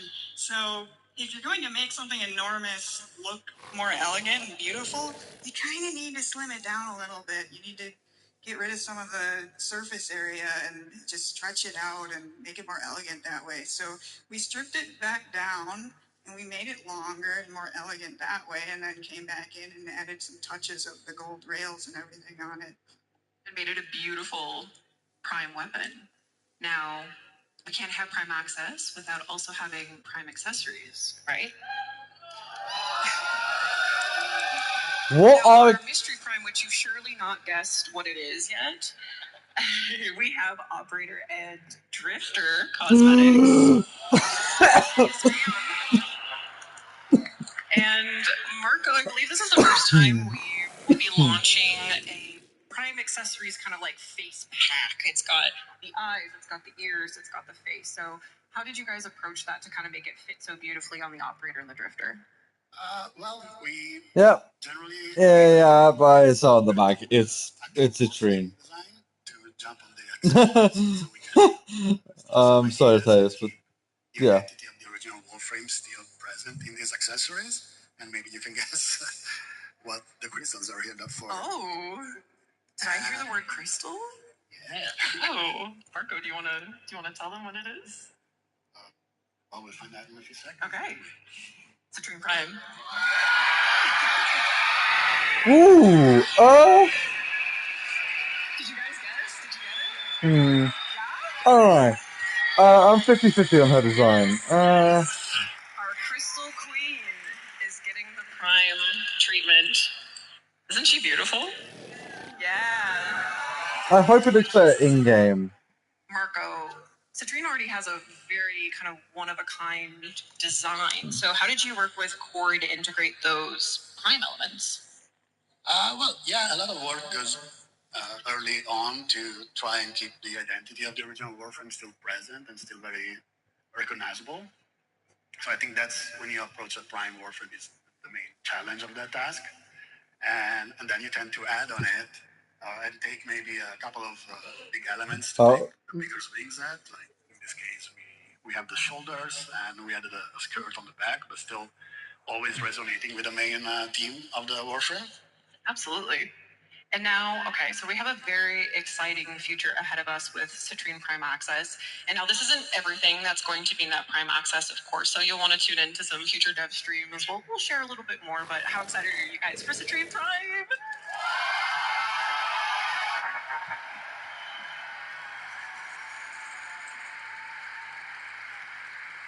All right, let's talk Jade Shadows Constellations. Now, a heads up. Oh, we have fans. We have fans of Jade Shadows Constellations. Of course we do. Heads up for the audience. If you haven't played through the quest yet, there will be some quest spoilers, so maybe avert your eyes, or maybe not. Maybe you'll find this interesting. Now, this sequel to the Jade Shadow story, we introduced our most complicated Warframe to date. Right, Skyers? Oh, yeah. Sirius and Orion, a 2-in-1 Warframe. And before we talk about them all grown up, why don't we go back quickly to when they were sweet little babies? Aww. Now, Mike, as the creator of the Jade Warframe, what was it like for you as an artist to not only see 2 cinematic quests come from your design, but also Warframe babies? I never would have expected this. It was a career highlight to be with Jade initially in the Jade Shadows Quest 1. It was like amazing that an idea I had spawned such a story that was super intrinsic to the Warframe world. And then when I was about 1 week left in my paternity leave, Reb reached out to me and I'm like, if she's reaching out to me, this must be important. And then she's like, so we're gonna do Jade's babies. Do you want to design them? And I was like, yes. And I was still on paternity leave, and I had a few moments during a nap to do some sketches, and During a nap? Yes. And, shared these ideas, and Reb was very interested in doing a very, angelic, white angel, black angel kind of theme. And I, kept working on it and developed it into what you guys saw today, or in the past quest. Yeah. And were there any kind of standout moments while you were designing Sirius and Orion? Yes. You guys all saw that really awesome animated trailer by The Line, right? We were still heavy into working on the 3D models for these, and these being 2 characters with a lot of complexities with their helmet wings that open, and then they both have to be 2 parts of one whole. It was crazy to see the trailer release, and then all the amazing fan art that came out really helped us get over the hump and get these guys done. Yeah, and we love Sirius and Orion here, don't we? We do. Thank you. They are still my favorite Warframes. Like, design-wise, and story. Like, Umber is up there, but...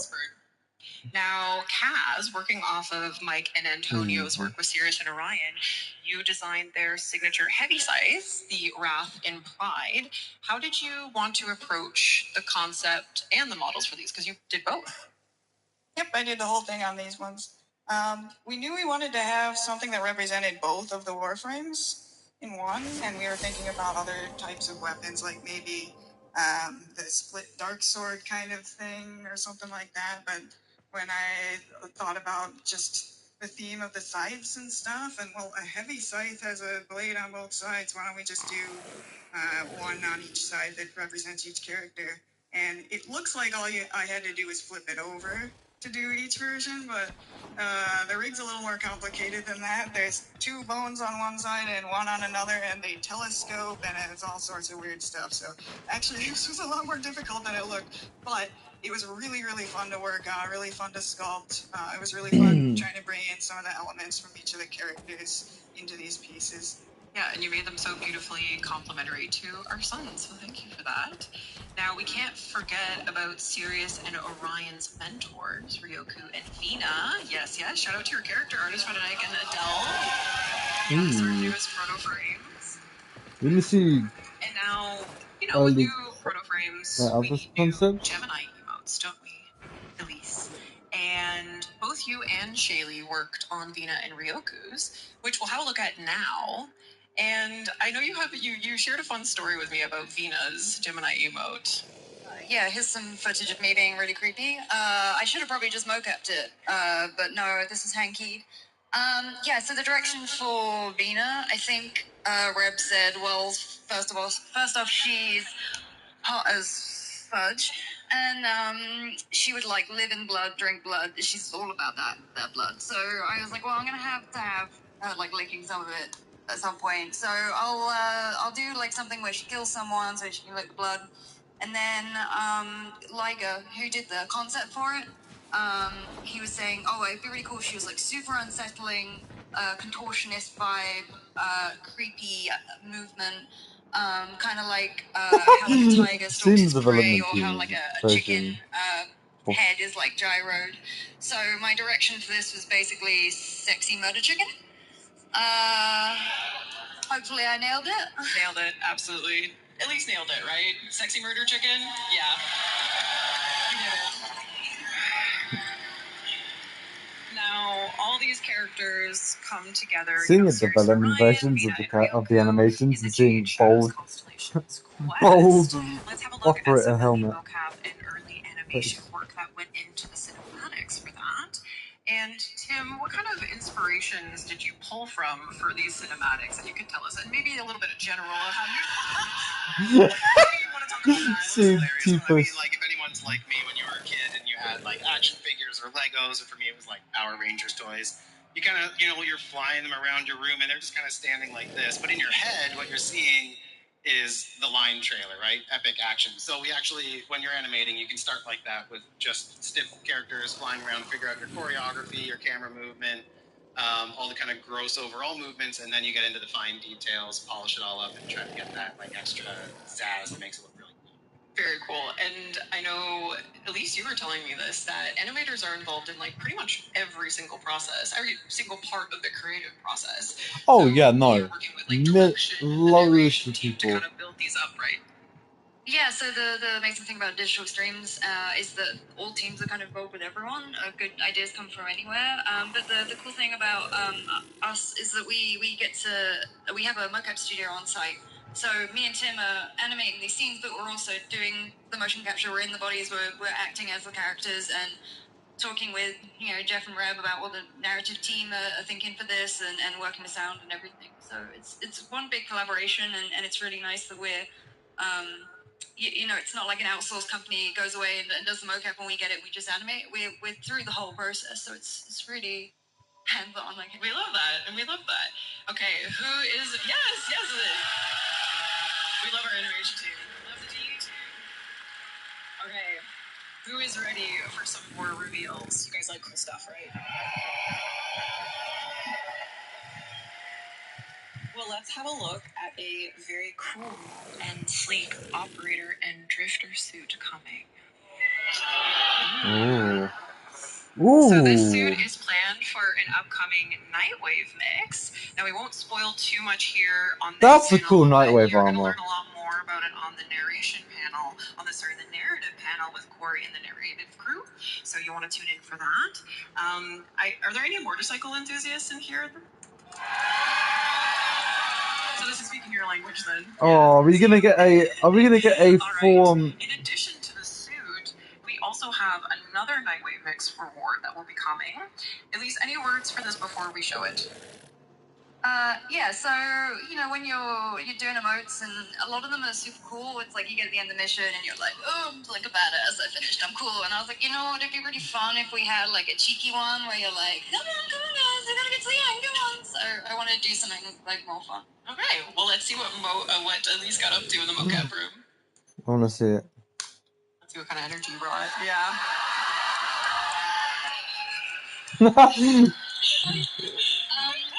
This is That's funny. By Eric. Shout out Eric.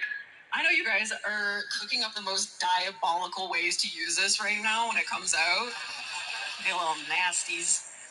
Alright, I have a feeling that this emote will pair quite nicely with our next reveal, which is actually a community artist creation by Fomorian. Yeah, say hello to the Conquera Signa. Oh, there she is. Oh, that's cool. Fucking like that's funny. Wow, Jeff is so happy. I got away with getting dance emotes in the game. Now cat ears? What else can we get away with? But yes, this is a community creation by Fomorian, and you might have noticed it says Conquera, so this will be our top tier donation reward for the Quest to Conquer Cancer campaign in October. So yes, you'll unlock this together as a community. Free reward. I'm glad about that. Now, I was gonna do more snapping, but I feel like until then, someone was pretty eager to model them for us. oh my god, they look so cool. This guy's never gonna talk to me like autoridad now. He's never gonna forgive me for this. We also had a very special opportunity to work with another community artist for a deluxe skin. Maybe you guys guys can create a sound quake in this room right now. Banshee! Hell yeah! Oh my god, yay! But Banshee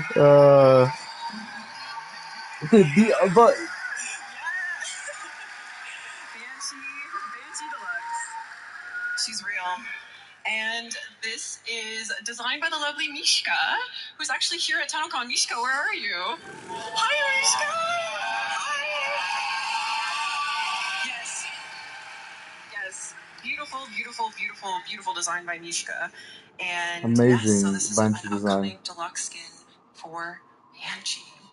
Now, Carrie, we just saw 2 community artist creations. How does it feel? How cool is it to see years and years of, establishing Warframe's art and design come through in community creations like this? It is very cool. The community artists are incredibly high skill these days, which is really fun to work with. And seeing some of the older frames get a new interpretation, like Banshee is been around for a while now, and the deluxe skin has as well. So seeing a new interpretation, seeing something that gets kind of into some of the mythological theme, like there's a bit of This will be my favorite Banshee skin again. quality of the base of it is very interesting. And then some of our constraints and stuff, like you don't want a giant shoulder on your firing arm and everything else. There's a lot that goes on. So. Mike, you seem to be using here. Giant shoulders are often a problem. Life experience. Okay, well, we're very excited for Banshee Deluxe. You guys excited for Banshee Deluxe? Yes. The sheer happiness of the audience for hearing Banshee is immeasurable. But let's take a look back. The old piece was quite a monumental update for, obviously, you guys, the players, but also for us at DE. We essentially set the stage for our journey forward with the old piece. But, of course, before we look forward, we have to look back. So we look back through the eyes of the operator as they relive the moments of the war-torn moon Parida. This was an entirely new environment and setting that was majorly ambitious for the team to execute on. So let's have a look at some of the work that went into building it. I really want to see I'm this. curious, what did the beginning, weeks and months look like? Oh, that's so cool! Wait, so Yeah, it was coming off a very big update. So 1999 and the Encore were kind of huge for us, as a lot of you would remember. It was an intense patch at the beginning, and looking at all the trying to nail concept down art for this stuff what is it was so going good. to be and what we had to achieve was an interesting process. So it's the World War I vibes where you see that there was a grinding conflict. It was trying to make it much more personal as far as the story goes, like a note of friendship between 2 people in the middle of what was recently a war is an interesting concept to try to bring across, show some classic Orokin when it's intact and on and on. And then, of course, rocks. Rocks. Yeah. Bane of our existence. I learned that they were very challenging for the team. Years, yeah. Plains of Eidolon, about a week and a half, 2 weeks out, we were still trying to make rocks that would look sufficiently good, and it feels like it's a solved problem now. Rocks are hard. They are. Rocks are hard. Parida, we love rocks, yes. Parida is also where we meet Adis, our little sentient friend who went through many iterations actually before we landed on the version that we know now. So I really want to see all those. the exploration the team did there on that. Marco, How many designs did they go through? players care about a sentient character. Oh my god, that's so cool. Wait, I wish I could show you all this, guys, but I blame my PC for just not liking me. Dude, this is so cool. Stuff that was very, very alien and something that was a little bit more into the human. And then, you have to pick one artist to go at it and finish it up. And in this case, Alfio took care of the last steps that you see here. And even at the very last steps, we even took more of the humanity out from taking care of the skin, still keeping that kind of mask that could still emote, and you have the original Eddie's face under it. aligned to the eyes, etc. So we pushed it more and more into less familiar mold, more alien. And I think at the end, the reason why you still care so much for the character is mostly The for the story. narrative, for the story, kind of the whole quest that you run through. That scene pissed me off so badly. Like, inside. I did that at night time. Now, if you've played And the quest, I you know that was Adis has the ability to so control what has got to be one of the biggest annoyed about that. bosses in Warframe to date, the Hunhalis. Oh, Carrie, you might want to fact check me there. Is it the biggest to date? Are we including spaceships? Ooh, spaceship bosses? Maybe bipedal characters? Let's go with that category. Golems or something. It's very big. Yeah, he's very big. Yeah. How did you guys go about tackling such a large-scale sentient? I mean, it is different. You don't often kind of design from the point of view of an ant about to be stomped. So, a different kind of design challenge on that side.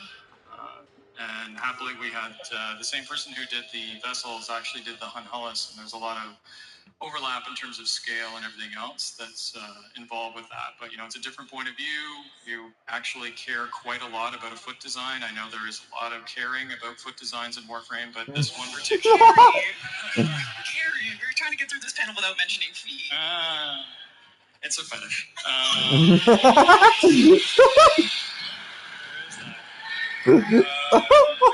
Okay, that could have got me.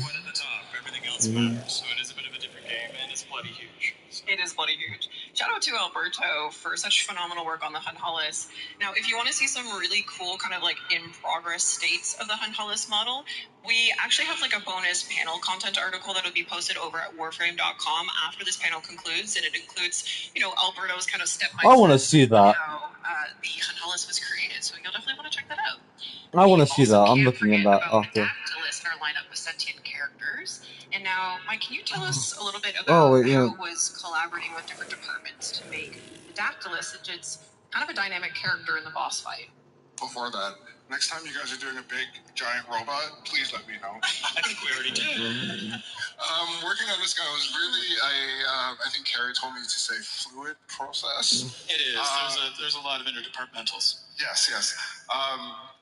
Often, sometimes we, or actually I should say the question shit. Yes. My TV almost turned off, and it would have turned off the stream. Sorry. Corey did a really cool design, and then having to make that in 3D and You probably heard me just fucking. make it to the specs of the game designers for the boss fight was interesting. Like, I tried my best to split it up into different parts, just in case if there was anything they needed to do, or if they changed their mind, they could do that. And I think at one point it was really bulky and really like hulked out, and they were like, we have to feel sorry for him, so we have to, like, you know, make him a little bit frail. And I think when we saw the demo last year, it really hit. Yeah. Got stabbed. Yeah. Well, I know that you wanted to make the players care about a sentient character, which, coming back to Adis, was a bit of a tricky thing. Was there anything that you took from Adis that you applied to the Dactylus? We literally took his eyes and put it in this character. I figured, you know, if it worked for Adis, it would work for this guy. So Absolutely. All right, and credit to Fnatic as well for giving it its texture polish as well to really drive it home. All right, so another unique element to this update was the new faction, the Anarchs, our new enemy faction. And of course, they came fully equipped with Tau Dax weapons. And Kaz, I know you had a blast working on these with the weapons team. What were some of the highlights? Yeah, so I got to design all of them, which is always fun. The only one that we had to use for reference at this point was the Orpheus from Teshin. So, well, I can't make everything out of just arc shapes and stuff.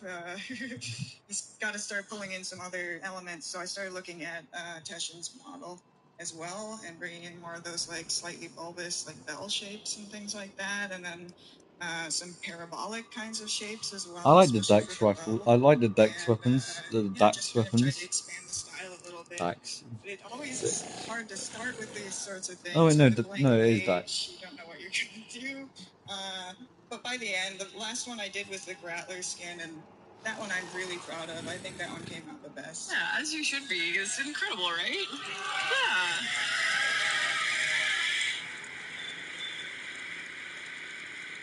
So, speaking of weapons, we had some big ones released in this update, the Tactilus artifacts. Focus weapons that perform Tauron strikes, as we know. And Tim, these had to be big. So, what kind of techniques did the animation team employ to kind of give it that oomph? Yeah, so usually when we cast powers, we're focused mostly on mobility. Warframe's a very fast game, and we want you to be able to cast powers on the move. But with the advent of the Gemini emotes, we kind of tapped more into a cinematic camera where we would take control for a few seconds, not too long, and it really adds more cinematic flair and zazz to it. So when we had these big weapons, we knew it wasn't going to feel huge and impactful unless we did the same thing. So we made a bit more of a cinematic moment, take over control of the camera, and really show like the perspective of how big these things are. And I know you guys didn't mocap any of these because I don't think you could, right? So they were mostly hand keyed. Am I correct? Yes, we'll often shoot video reference, but I think maybe that first one that was shown in the demo was like a little bit longer, where you grab the sword and pull it out. That was originally mocap, but then we had to like crunch it down for speed, and there's heavy modification after the fact. But the rest, I believe, were all hand keyed. Incredible. And I know a lot of VFX and SFX to kind of like really bring it home and give it that punchiness. Now, the Tauron strikes, like everything else we've discussed thus far about the old piece, all came together in one seriously epic cinematic quest. Elise, this screenshot maybe is giving you a little stress from looking back on putting it together. But I know that you said it was particularly cool to work on this opening sequence. Yeah. The sequence is super fun. You can't mocap guy gets smacked by a giant vessel. Well, we could, but I think someone might die. So so you can't mocap like hardly any of this stuff, and you also can't film any reference, which is what I usually do. So you just have to kind of eyeball it, and it was a really fun challenge. And then I think I was done with the sin and moving on to other stuff, and then Jeff said, hey, I know we have him on the ground and then he gets smacked and then rolls and then does all this other stuff, but the designers have added this really cool marrow tick feature, so what if instead of that he jumps up, hits him in the face, then gets blasted, then falls through the air, then gets knocked, and then da-da-da-da-da, and you have 2 weeks to go. So that was a fun challenge. So you made it happen. And Tim, as I understand it, you found some motivation during your Give me a mocap. You found second. it in a really great place. Give me a second. Just gonna check something. I woke up at one point last year with frozen shoulder, which just meant that like if I move into certain positions, it would hurt a lot. And I thought, well, I just won't do that. It'll be fine. And then I was mocapping, I think, some agile animations for Uriel, where he's got to like, rah, and I was, oh, that kind of hurt. I think I really need physio. And physio apparently is find all the things that hurt the most and then do that for 40 minutes in the morning and 40 minutes in the evening. And I was like, I know I need to do it, but it's like, it's so annoying and it takes so long. And but at the same time that this was going on, NDD20 was doing his new player playthrough through Warframe, and watching him get absolutely giddy about the lore and feel all the feels in the quest. Getting to experience that again for the first time vicariously. To all the people who stream their new player experience, thank you for giving us the opportunity to feel that stuff again. But yeah, so what I did is I said, I'm just going to save these as a treat. I will only watch I've been them loving while I'm watching Milo. otherwise I won't do them. And Mr. so he Waffle motivated Waffles. me. So to some extent, you can thank ND for the old piece having all the proper mocap where it's not just one arm stiff by my side the whole time. So Wow. Thank you, Andy. Virtual handshake. Yeah, thank you everyone who plays Warframe and streams it and shares those experiences with us. That makes it very special, very motivating for the team. Thank you, Elise and Tim, for sharing that. We now have a video showcasing all of the incredible animation and mocap work that went into the old piece. So sit back, relax. This is gonna be like hours of just like, oh yeah, how many hits is it gonna take?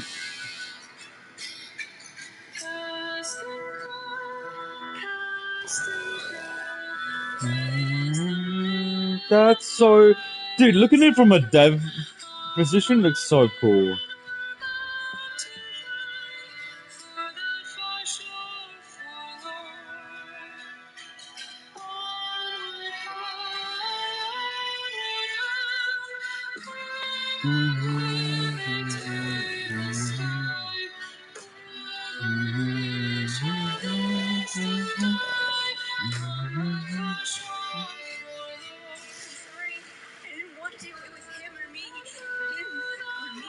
Dude, seeing the voice, seeing the, like, the way they do it, they literally just... you can't see what I'm doing, but I'm like, they do like the mouth motions and everything, it's really cool. But they do it like, in a way that looks natural. I don't know how to explain it. Like, in some games it just does not look natural, but this game just looks really good.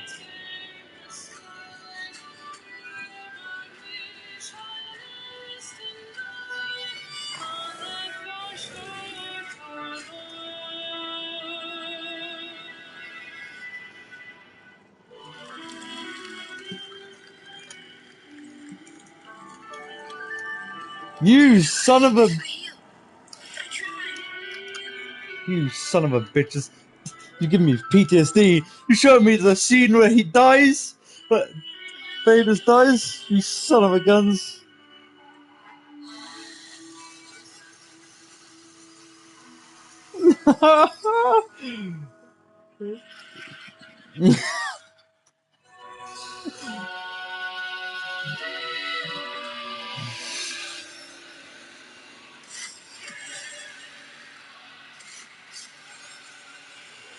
Yeah, I get to see the devil himself.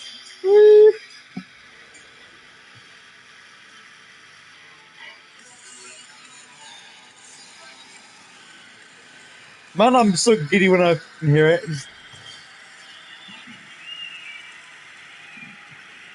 I think we know how your shoulder got messed up. Yeah, Because we gotta talk to Jeff. literally just got a case of the olds while I was sleeping. Well, shout out to the animation team, DE team, obviously. Like I said, this was such a monumental quest for us. So give them a hand for such incredible work on such a big, important quest for us.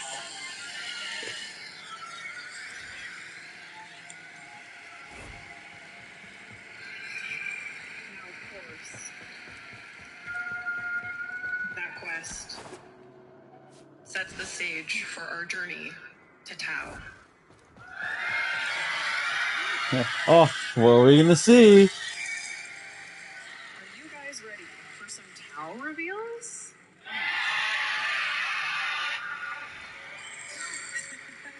Is Tim not ready? Is that what was happening over there? Okay, so let's start with the kind of weaponry you'll have in your arsenals. How does a shotgun sound? Oh, a Tau. Wait, a Tau shotgun. Wait, a sentient shotgun. Not just a shotgun, a sentient shotgun. Yes. Now, Kaz, we can't say too much about this, but we are looking at a sentient shotgun. What can you tell us about it? Well, it's got 6 barrels. It's gotta be really weird. It's sentient. There might be a really weird animation that goes with this one, with some really weird little arms and stuff. Tim, do you wanna give them a little tease, maybe? Warframe weird. Warframe weird. So sentient arms, 6 barrels. They move. They move. They do stuff. Okay, you'll just have to wait and see. All right, and it's been a while since we've had a new fist melee weapon. Oh. Yes. Kaz's jazz that you guys are excited. It is an unbelievably cool design.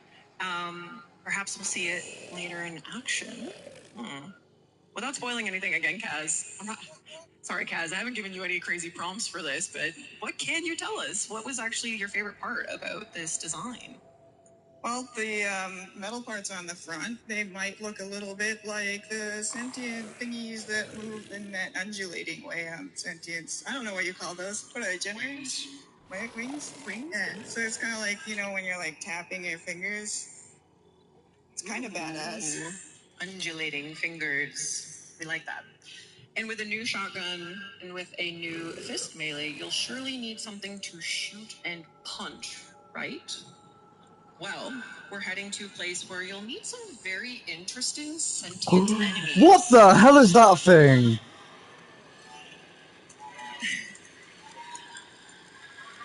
Ew! Oh, it's got eyes! Oh, it's got like multiple eyes! What the hell? Sorry, my... You just want to punch him? Yeah, I kind of just want to punch him. Okay, again, so sorry, we can't say much about this at all, but maybe you're theorizing. We got some things going on in the brain. All shall be revealed soon, Tenno. We can, however, show you some work in progress animation for this new sentient enemy. So let's have a look at that. And this video is interesting. It actually kind of highlights a very interesting part of the developmental process when sometimes the model isn't ready yet. So you're actually seeing a Coolant Arachnoid cosplay as this new sentient enemy. Look at him go.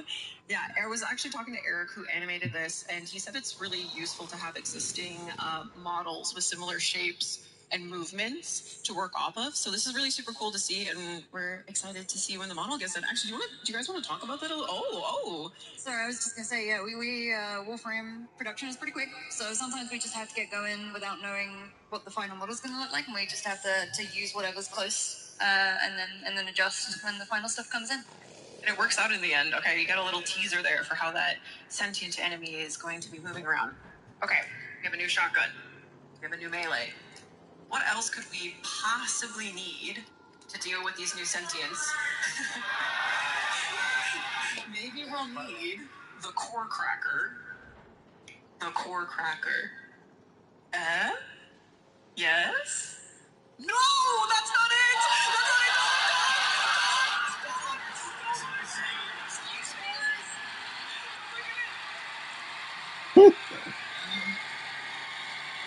What was on that screen?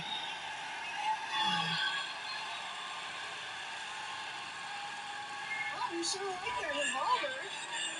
Yes. We love the core cracker. Wow. We love the core cracker. Wow. Okay, you ready for this? An interesting weapon like this surely needs an equally interesting warframe! Dude!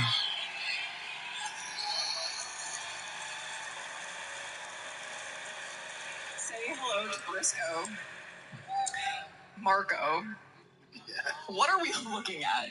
What are we looking at here? Well, yeah, there you go. Briscoe is a new detective warframe that's gonna play an important part in our main update.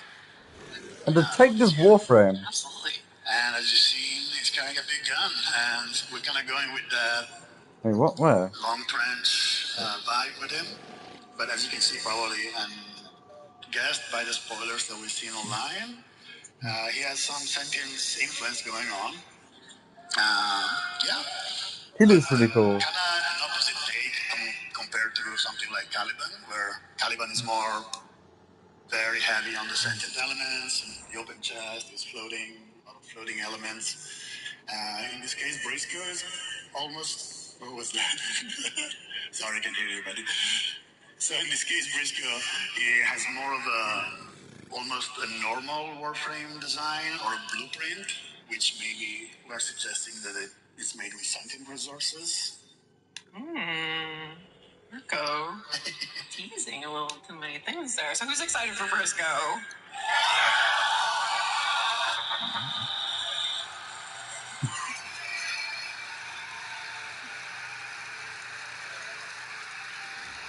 I have one extra little tidbit of information about Briscoe that we can share. He will have his very own hound companion. He's got a hound? Sorry. It looks awesome. And it looks awesome. I'm sorry I'm not showing it to you today. Picture it in your mind. Picture it in your mind. But we will show it in future dev streams. Don't worry, but get excited for that. Little Briscoe is your own companion. Okay. Tenno, that brings us to the end of the art and animation panel. There will be an article, like I mentioned, a bonus panel content article posted over at warframe.com. It features things like a video about Descendia's level design process from Cold I want Ones to look 2, at that. which is very cool. You want to check that out. Thank you, panelists. Thank you, Elise. Thank you, Tim. Thank you, Mike. Thank you, Marco. Thank you, Carrie. Thank you, Kaz, so much for joining and sitting up here in front of this amazing crowd of Tenno sitting here.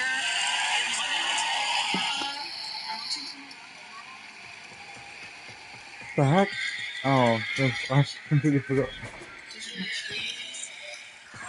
I think Steve said it best at the beginning of the day. We love humans that make art. We love human-made art. Yes. I like that they say that, and then they work with a company that uses AI. Thank you for creating characters and worlds that make us fall in love more and more with Warframe with each update, with each chapter of this 13-year story. We are so appreciative for all of your hard work. Thank you so much to the DE team, the art departments, the animation departments, everyone who makes these updates happen, who makes Warframe happen. And thank you guys for watching and being here with us today. The sheer amount of love that these developers have for their community is insane. I actually have one more thing. Tim and Elise have been quite occupied cooking stuff up in the mocap room. So why don't we take a peek at what they've been up to? And with that, thank you so much, everyone. Happy Tennocon. Thank you for being here. Enjoy the rest of the day. Thank you. What are they gonna see?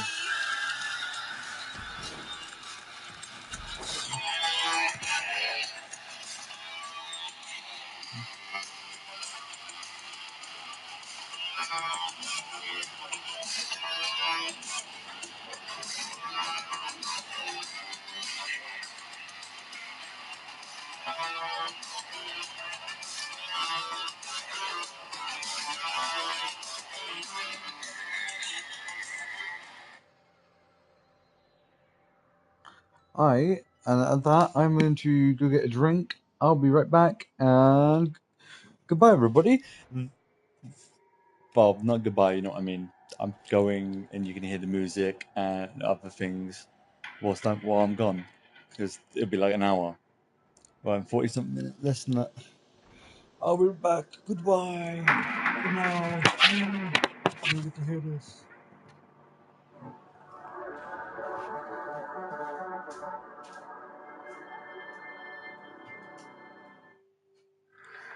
Tennocon, day 2. So you lost your voice at the Tenno concert, eh? You ain't here for nothing. Free rewards. It's always free rewards.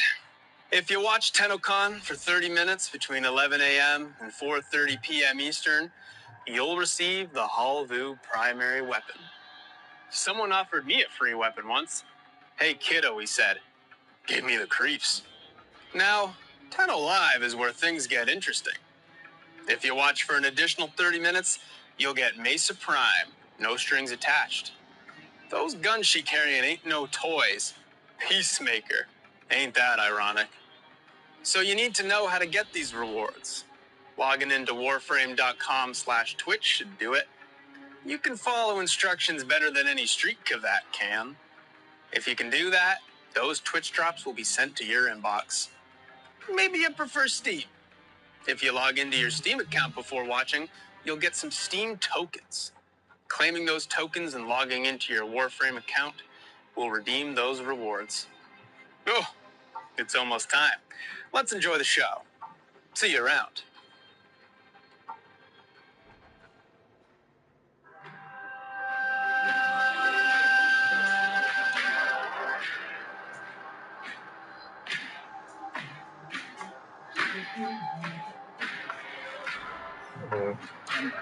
I'm dead. Didn't want to be just silence of muted stuff.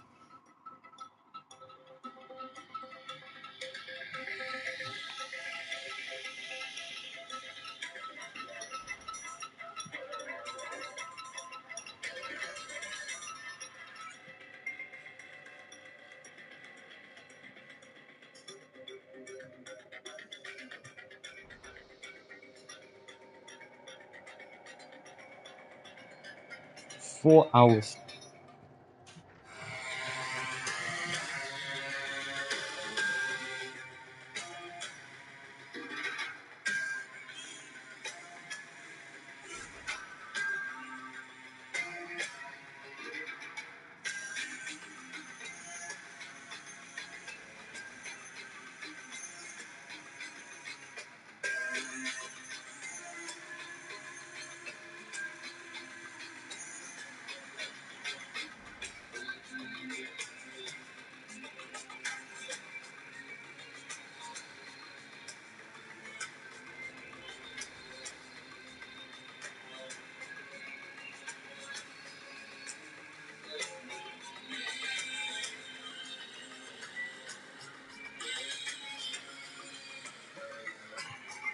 The vibe, the Tennocon this day and age now is so good. Like people, there are some respectable people that I know that hates the cosplay stuff.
From the mess you put together.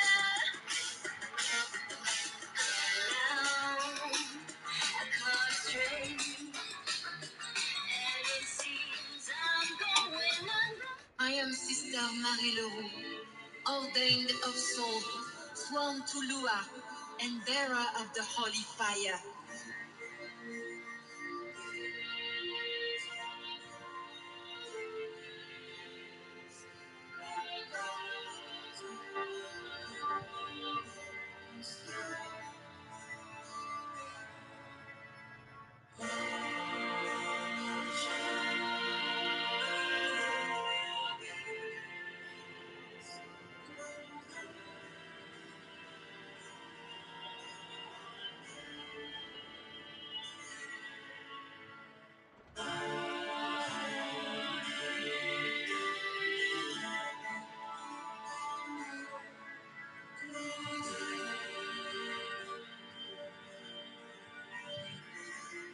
There is much work to be done.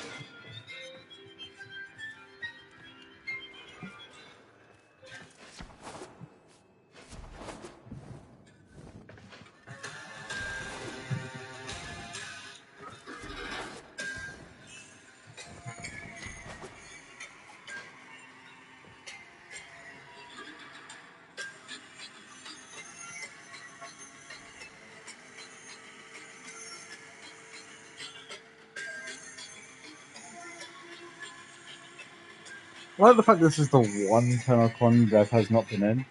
I can't remember the last time she actually wasn't in a Tennocon. She probably was. I can't remember if she was in the older one. It's been like years, dude. I can't remember every little detail. So bear with me on that one. But I swear to God, she's been in like almost every single Tennocon. It's a little funny, haha, funny bug here. Yeah, this still exists. And if you use this remote, no, not this remote. You can just do this.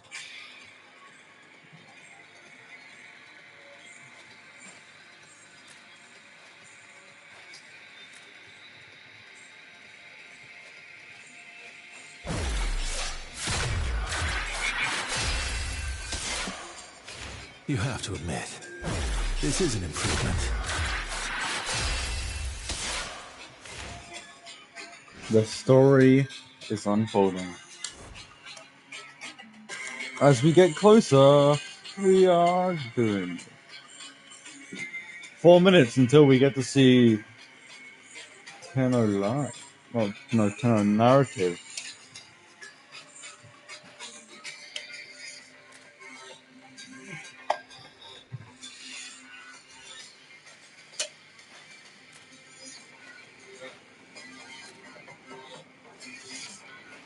Oh.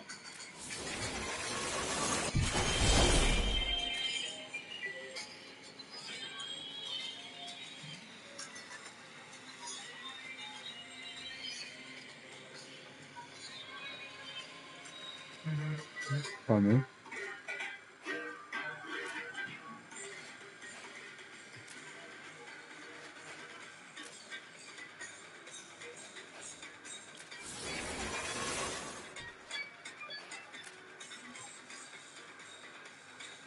Yeah, this is the thing. Little funny little visual bug here.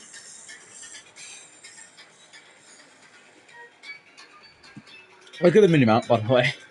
I want to point out, the game just doesn't know where the hell I'm at.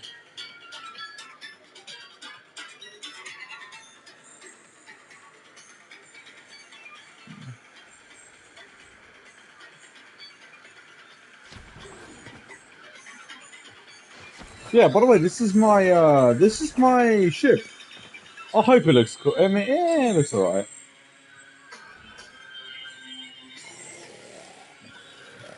I don't want to make it. I didn't want to make the energy blue, so I don't want to, because as much as I like the void energy, the purple just looks terrifying. I might change it. Honestly. I might change the red and black, and a bit of gold if I can even think of what parts are even going to be gold.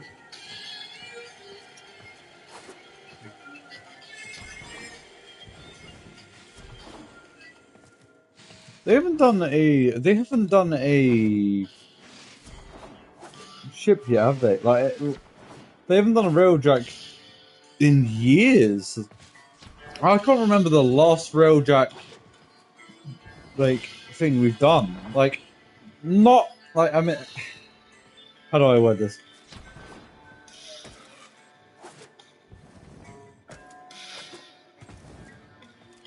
But what I mean is, we haven't gotten like a skin in like years. Also, a little funny little visual glitch because the game can't load stuff.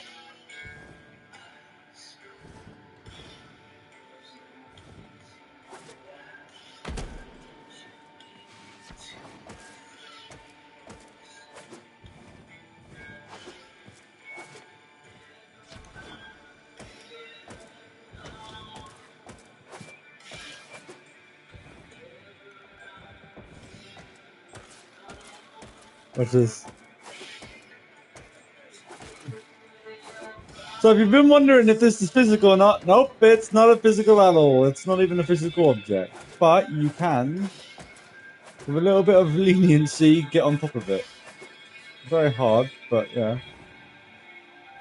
Little fun little things. By the way, your guns are also not physical. You can also, I forgot how exactly, but you can actually, this interior, like the interior stuff, is visible, is buggy. If you, if I show you what I mean by it's buggy. Ooh, narrative story. Palace, you ugly! Oh. Already. I hate ballast.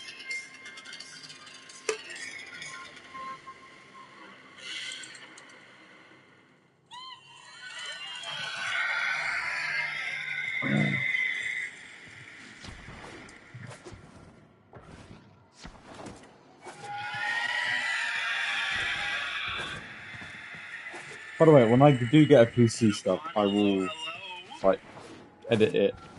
Tenno here, there. Hi, everyone. Everywhere. Those of you joining us in London, those of you watching from home, welcome to the 2026 Warframe Narrative Panel. Yes, that is right. We have been approved for a second year after last year's panel. Will we get a third? Who knows? My name is Corey Van Den Hoogenband. I'm a community project manager on Warframe, and I will be your host for the next 50-ish minutes, a deep dive into the lore of the world of Warframe. But you're not here for me, you're here for these folks. I am so pleased to introduce you to Warframe's principal writer, responsible for many of your favorite memes, Kat Kingsley. Hi, everyone.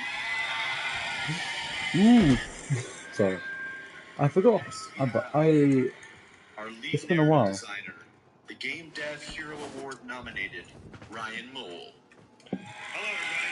Pleasure to be here. Next, this is a real treat for me. Actor extraordinaire, 1/3 of the Devil's Triad, the voice of Roth, Renee Zagger. He looks. Now, you may see an empty chair. I knew he was good for his age. Ben Eh? Starr Damn, I feel mentioned like to join us on this panel, but such a fucking weirdo. ever Like since that. he got cast in Soulframe, he stopped answering my emails, big timed us. So we needed someone to fill the spot. Fortunately, our creative director was able to step up. So please introduce to the stage Miss Rebecca Ford.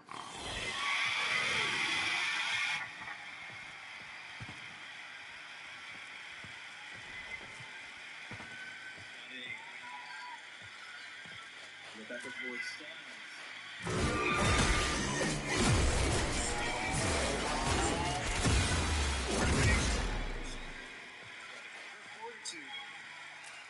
What can she do? Hello, Tennocon. It's me, definitely Rebecca Ford.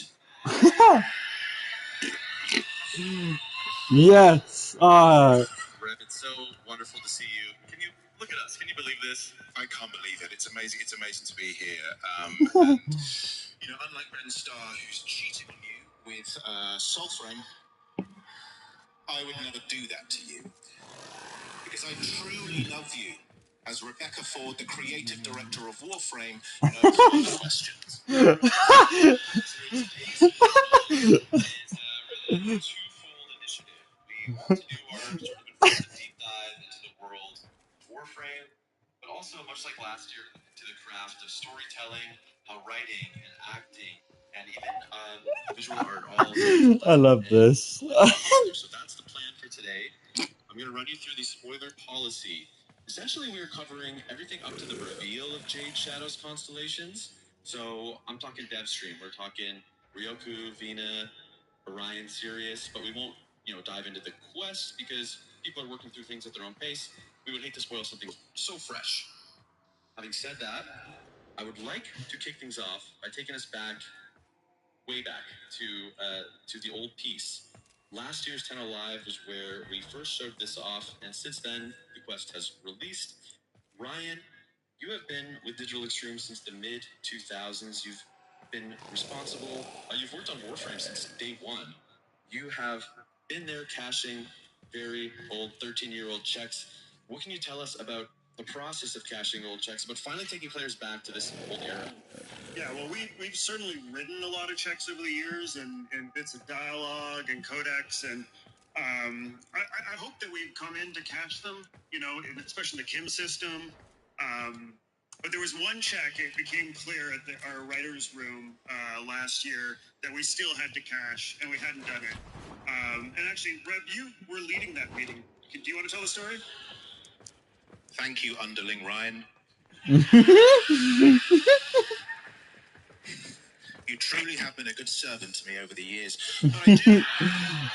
It's a wonderful point you raised, because I remember vividly being there in January 2025, and the context, he has a Rev looking how is the story of tonight is what we're going to be revealing at Tenno Live. But what we realised in that meeting that I was definitely there for was the fact that in order to tell this story, we needed to see Tau before. We needed to see where we were before, and we needed to see peace. And it was in that moment that this is where the old peace kind of derived from. And there was one thing that I desperately wanted, and that was essentially trench warfare, right? I said over and over again, trench warframe. Coin it now. It's true. It was right there from the beginning. And the problem with that meeting is, Ryan, you wouldn't stop screaming. He has that problem. Ryan, do you feel that the old piece, for the most part, matches?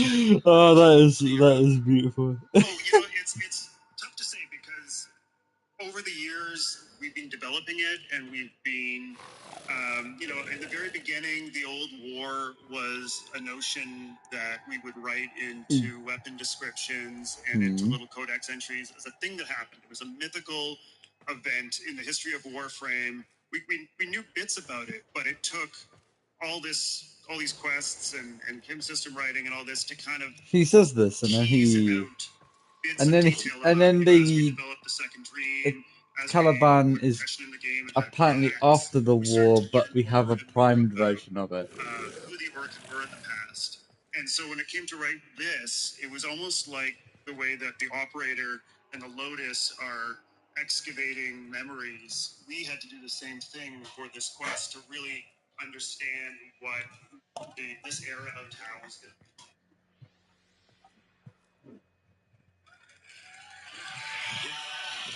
Head on.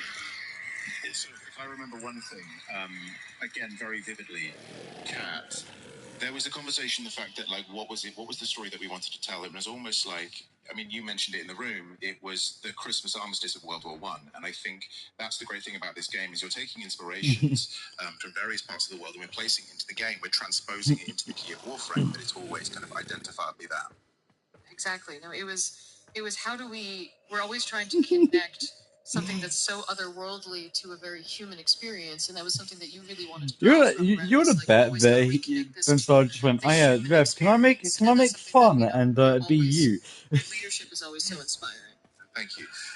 And it's definitely human Rebecca Ford. I really Speaking of Reb's vision, you know, if I had to guess, the Dax, the Grineer sentience, that was always a part of the plan as it relates to the old war.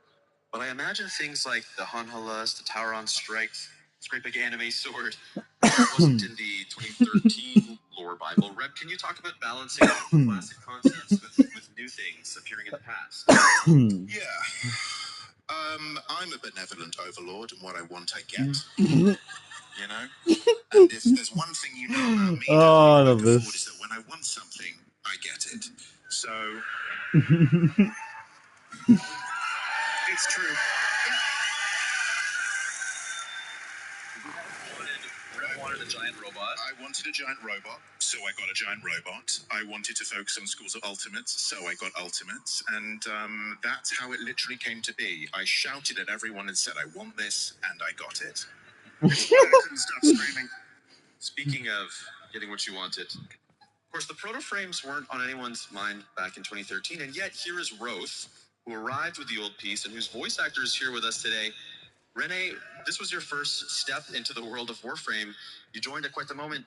What can you tell me about the early days of this project? I think every actor loves a great character brief, like a breakdown of what you want. And the brief, if I remember rightly, was I like definitely Rebecca Ford. Yeah. There's the new skin, the new skin, deluxe skin for Reb. So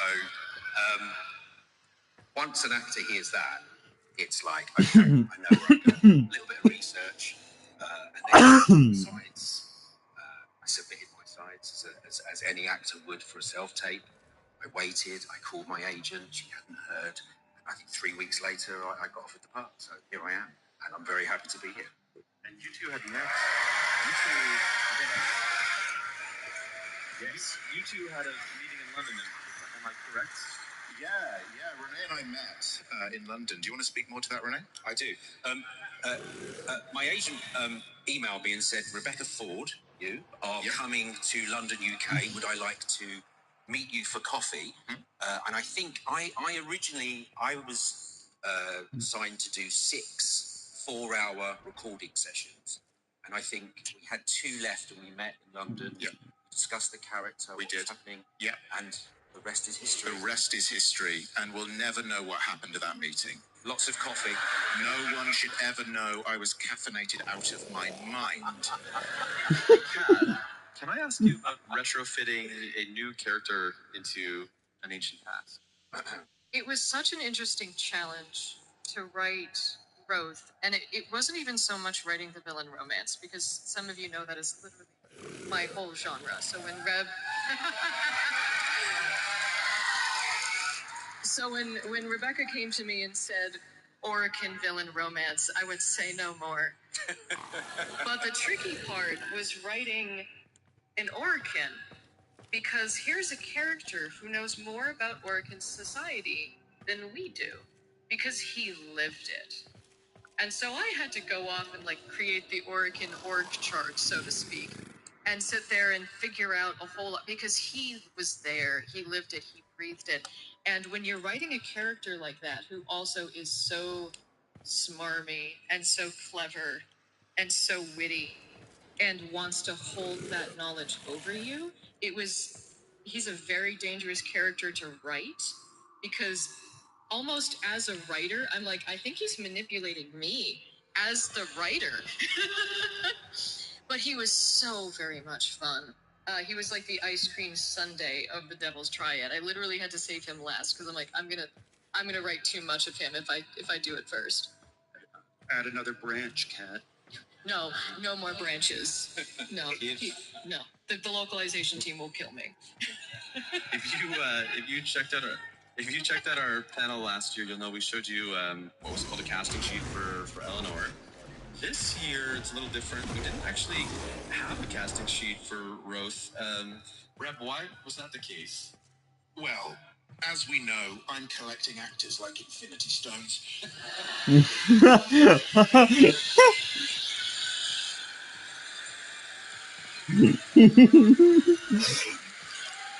If I want them, I get them. And with this, I quite clearly in mind had an idea for this character. And there was an actor in mind that I was particularly interested in. And Renee, you were that actor. And so we didn't actually need to write anything. It was more just finding the flavour of something. You don't need to hear the actual lines written down. It's more a sense of the character. So this is what you were given. And had you turned it down, which you never would have, never.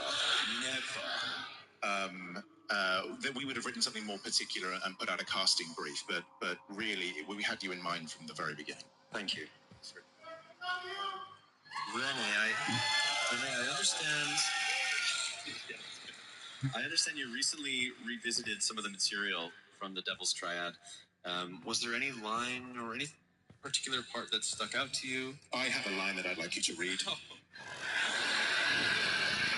In the style of Roth? Yes, please. Okay. And there are many people watching.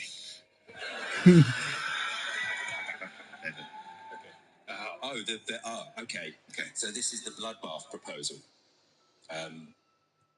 Okay. She summoned me to her bath one evening. I strode across the mingling puddles of perfumed water and blood and stood dutifully to attention. I'm bored, Rose. Let's kill all the other Orican and take over.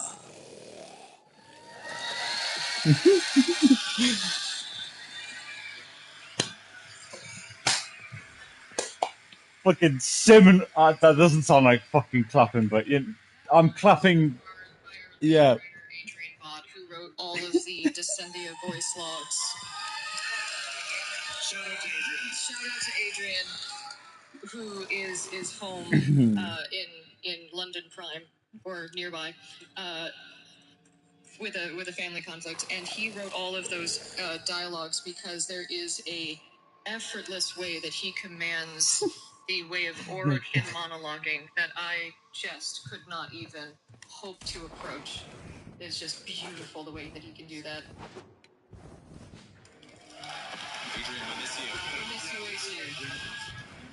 In the interest of time, we'll keep going beyond the old movies, but before we leave, I do want to talk about Adis.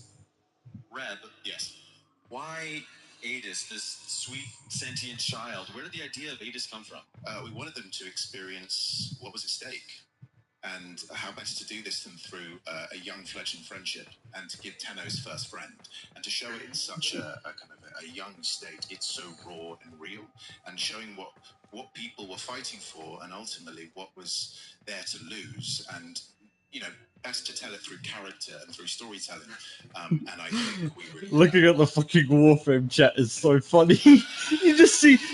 I will say that was something we knew from that very first meeting that we were going to tell that story with the operator and a young Sentinel. We didn't know he was going to be Adis yet, but it was part of the DNA of the old piece at the very beginning was that story. Right on. We're gonna keep trucking along. But between conventions, we also shipped The Teacher, Valis Undermine, Shadowgrapher. Ryan, you led writing on The Teacher, and I'd love to hear you tell us more about dipping back into the early game. Oh yeah, well, we knew we needed to teach mods to players better. We found that people who were experienced in the mod system and playing with it stuck with the game, and those that didn't really get the menu and didn't understand how to play it bounced off. So we wanted to give people that early appetizer, get them into that menu, get them to understand how powerful mods were.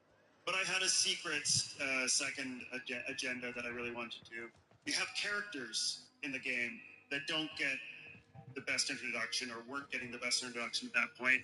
And one of the main ones was Teshin. And I really wanted to give Teshin a proper introduction in the game. So I was able to meld those two tasks together in that quest. And I hope it worked. I really love The Teacher.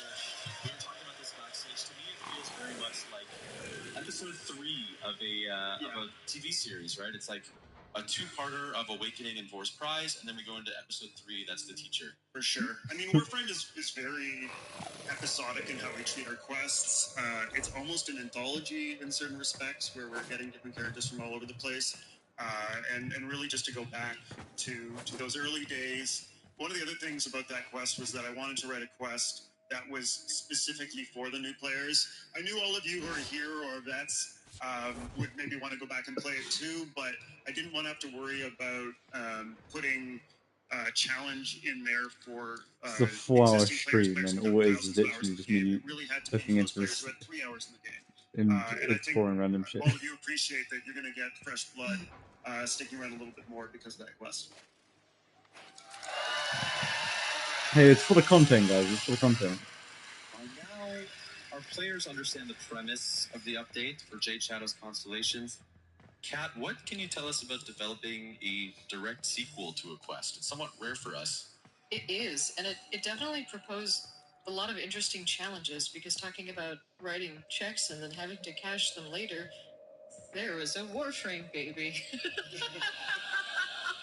And so, Rebecca, you had sort of like gone off and then come back and had a very clear plan of like, okay, there's this. And also another check was what happens to Orb 3 and all of that. And so it was a very, very interesting a world of like what to do with this and how to They need to do embrace that it more. and how to take that forward in an interesting and yet also unexpected way. Because one of the things we really love to do with Warframe is what to do, but how to do it in the most unexpected way possible. I feel like that's my problem with.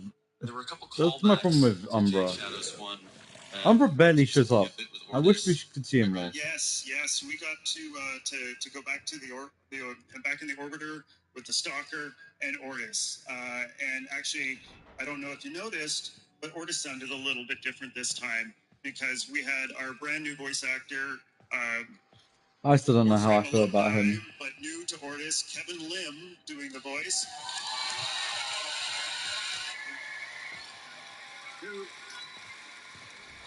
Kevin, I really think you nailed the spirit of Ortis without trying to do a sound alike or anything like that.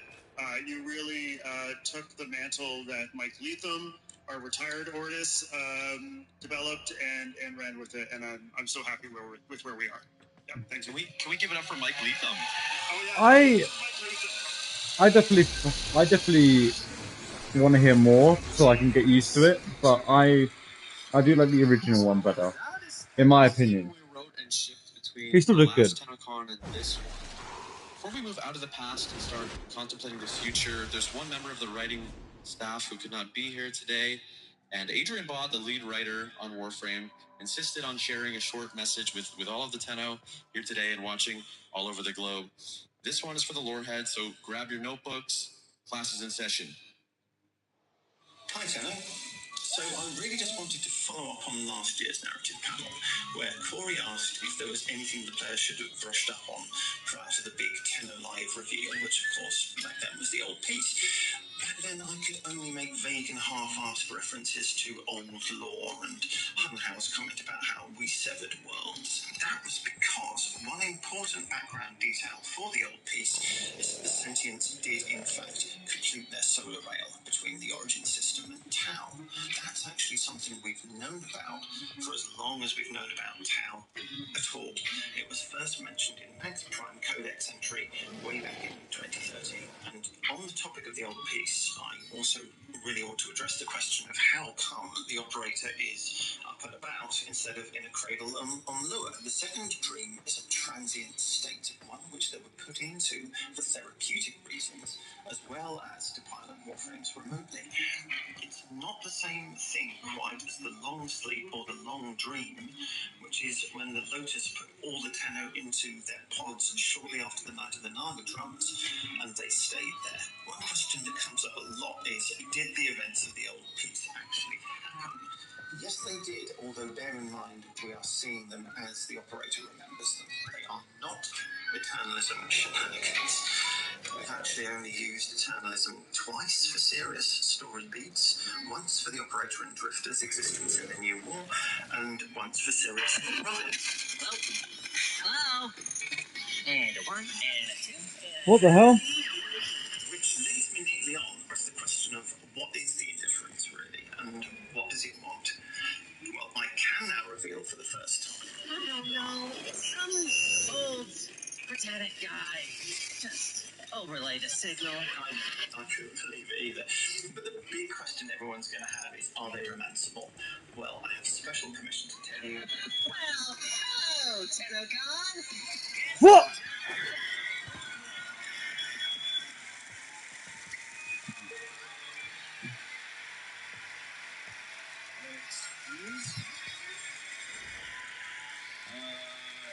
Was that a mirror? That sounded like a mirror. That did sound like a mirror. What's Mirror's up to? Kat, do you have any idea what we just saw? He's back. Coming to an origin system near you. Amir from the Hex is taking over Nora Knight's broadcast temporarily. He is. So coming in August, Amir is giving Nora a bit of a vacation and taking over for a very special Nightwave. And also, he's also taken over one of the rooms upstairs in the Holvania Mall and turned it into a Fables and Frontiers. What?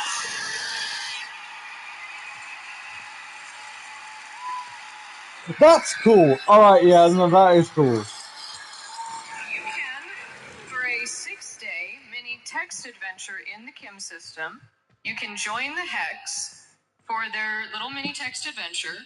But I warn you, not all is well in the land of Holvendime. So we will be finding a new room. You will be finding a new room. You will meet Amir there to make your character. And then you will play the game on Kim with the rest of the Hex for a little 6-day mini text adventure. Now, all of the parts and pieces, now the art that we worked with the creators here. Now this art... What? This art was created, That's... this concept art was created by Briggan. Now, Briggan is in the audience tonight.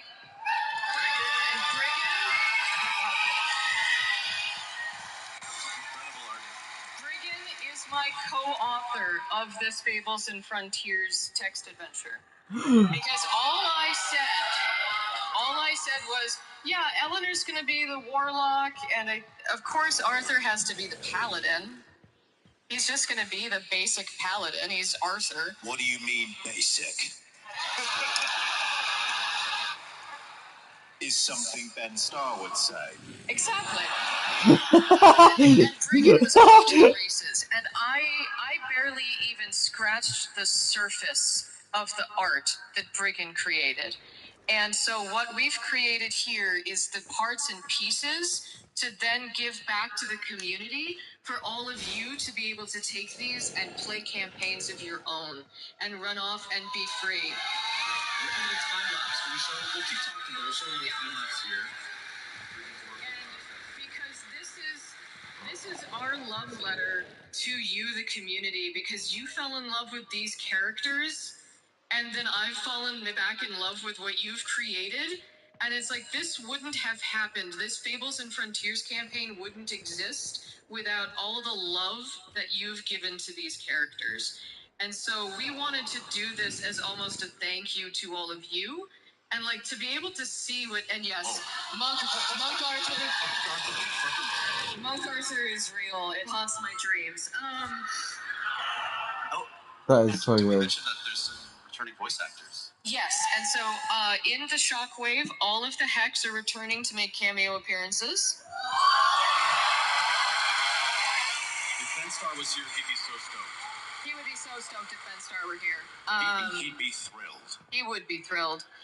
And to be able to work with Briggan was just so phenomenal. It was such a collaborative process, and we were able to just sort of bounce ideas back and forth. And they put so much love and thought and I love backstory this. into these. And just like the Eleanor, oh my god, like they have a guillotine around. She has a guillotine around her neck, and like is the patron, like her patron is like this eldritch, like infested death patron. It is so cool. It is so amazing. There's a few more things coming in this update as well. And so we have these amazing glyphs coming.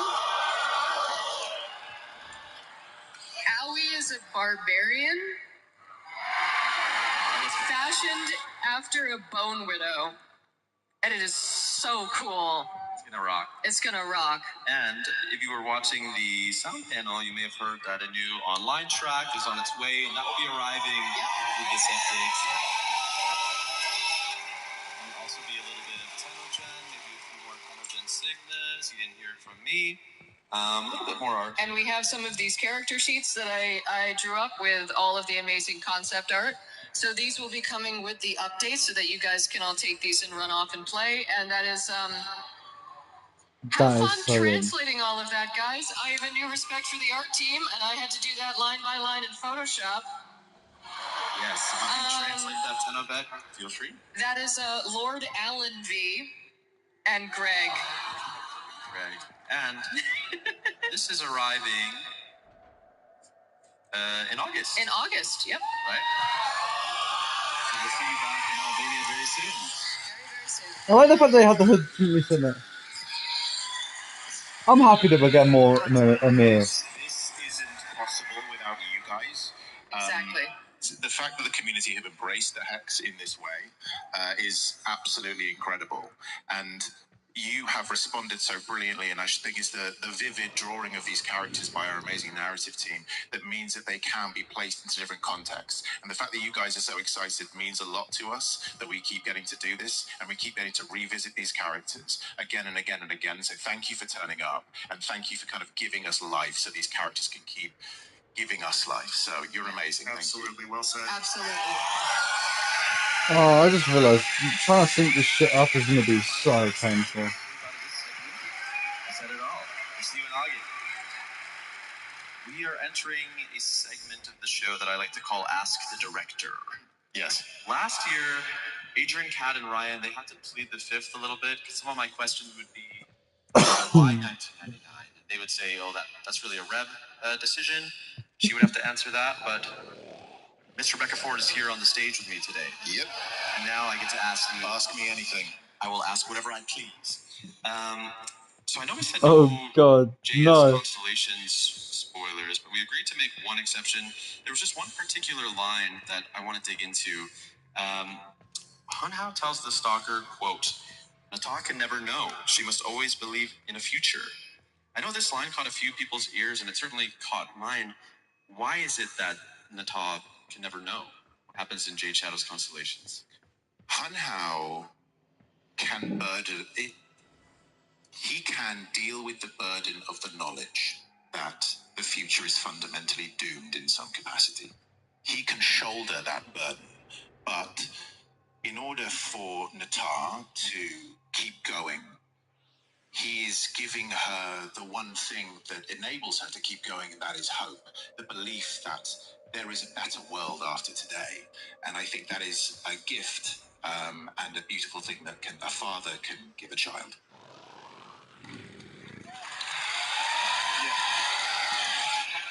I want to get a little bit of real talk. You've been studio intern, community manager, community director, Yes. now creative director, and all that time you have been the voice of the Lotus. Yes. How has your relation to this character changed over this time Well, period? first of all, don't I sound great as the Lotus? I like the fact that he's not even trying to. He's like, yes. When I definitely Rebecca Ford think of my relationship with the Lotus, I feel like she is both a part of me and not a part of me. I feel like she haunts me like a Dickensian ghost. If I respect her, she respects me. It's an amazing relationship, and I'm incredibly proud to kind of keep going with it. How do you plan and write for yourself now when Lotus is part of a quest? Are you Well, every time I'm telling Adrian to kill her, and he won't let me kill her because I, in good faith, can't continue on being a Nepo Lotus and writing all the stuff for her. So, no, Adrian wants to keep letting her live, but every single time we go to a new meeting, I want a death for her. But you guys keep wanting her, so she's just going to keep coming back.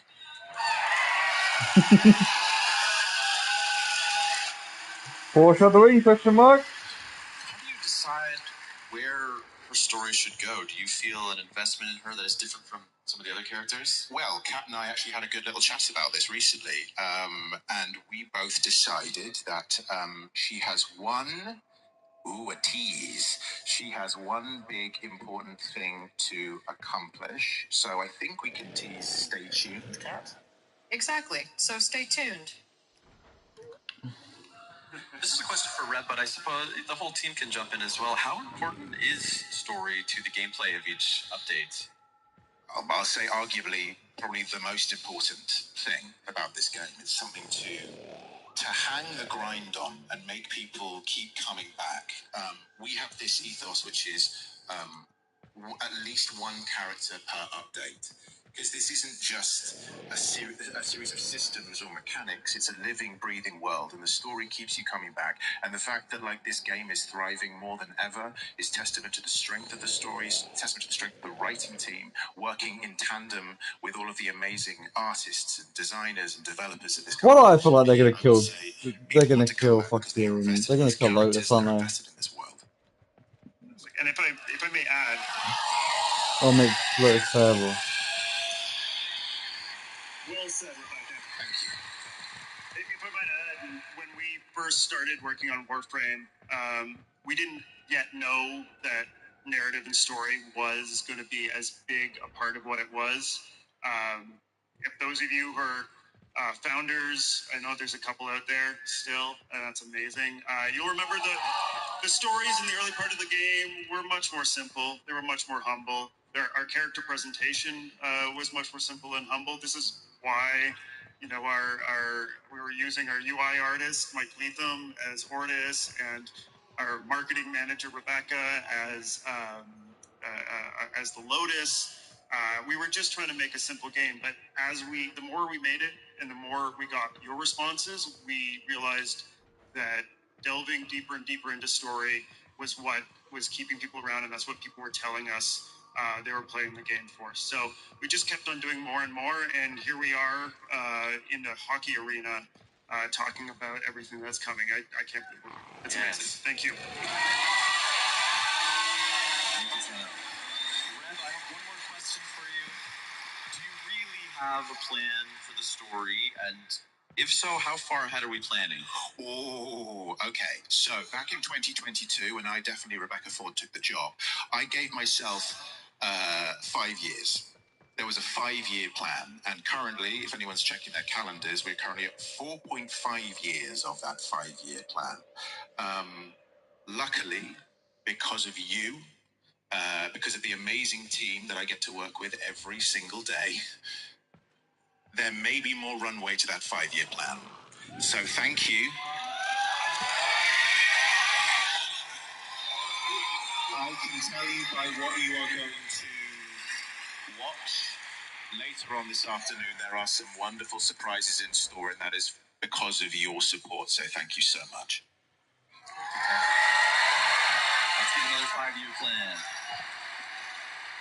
I would like to talk to the group about advice and influences. Reb, we saw you bringing anime and heavy metal to Jade Shadow's Constellations, but on the performance side, Renee, what are you bringing with you into the booth, mentally, emotionally, physically? Apples and grapes.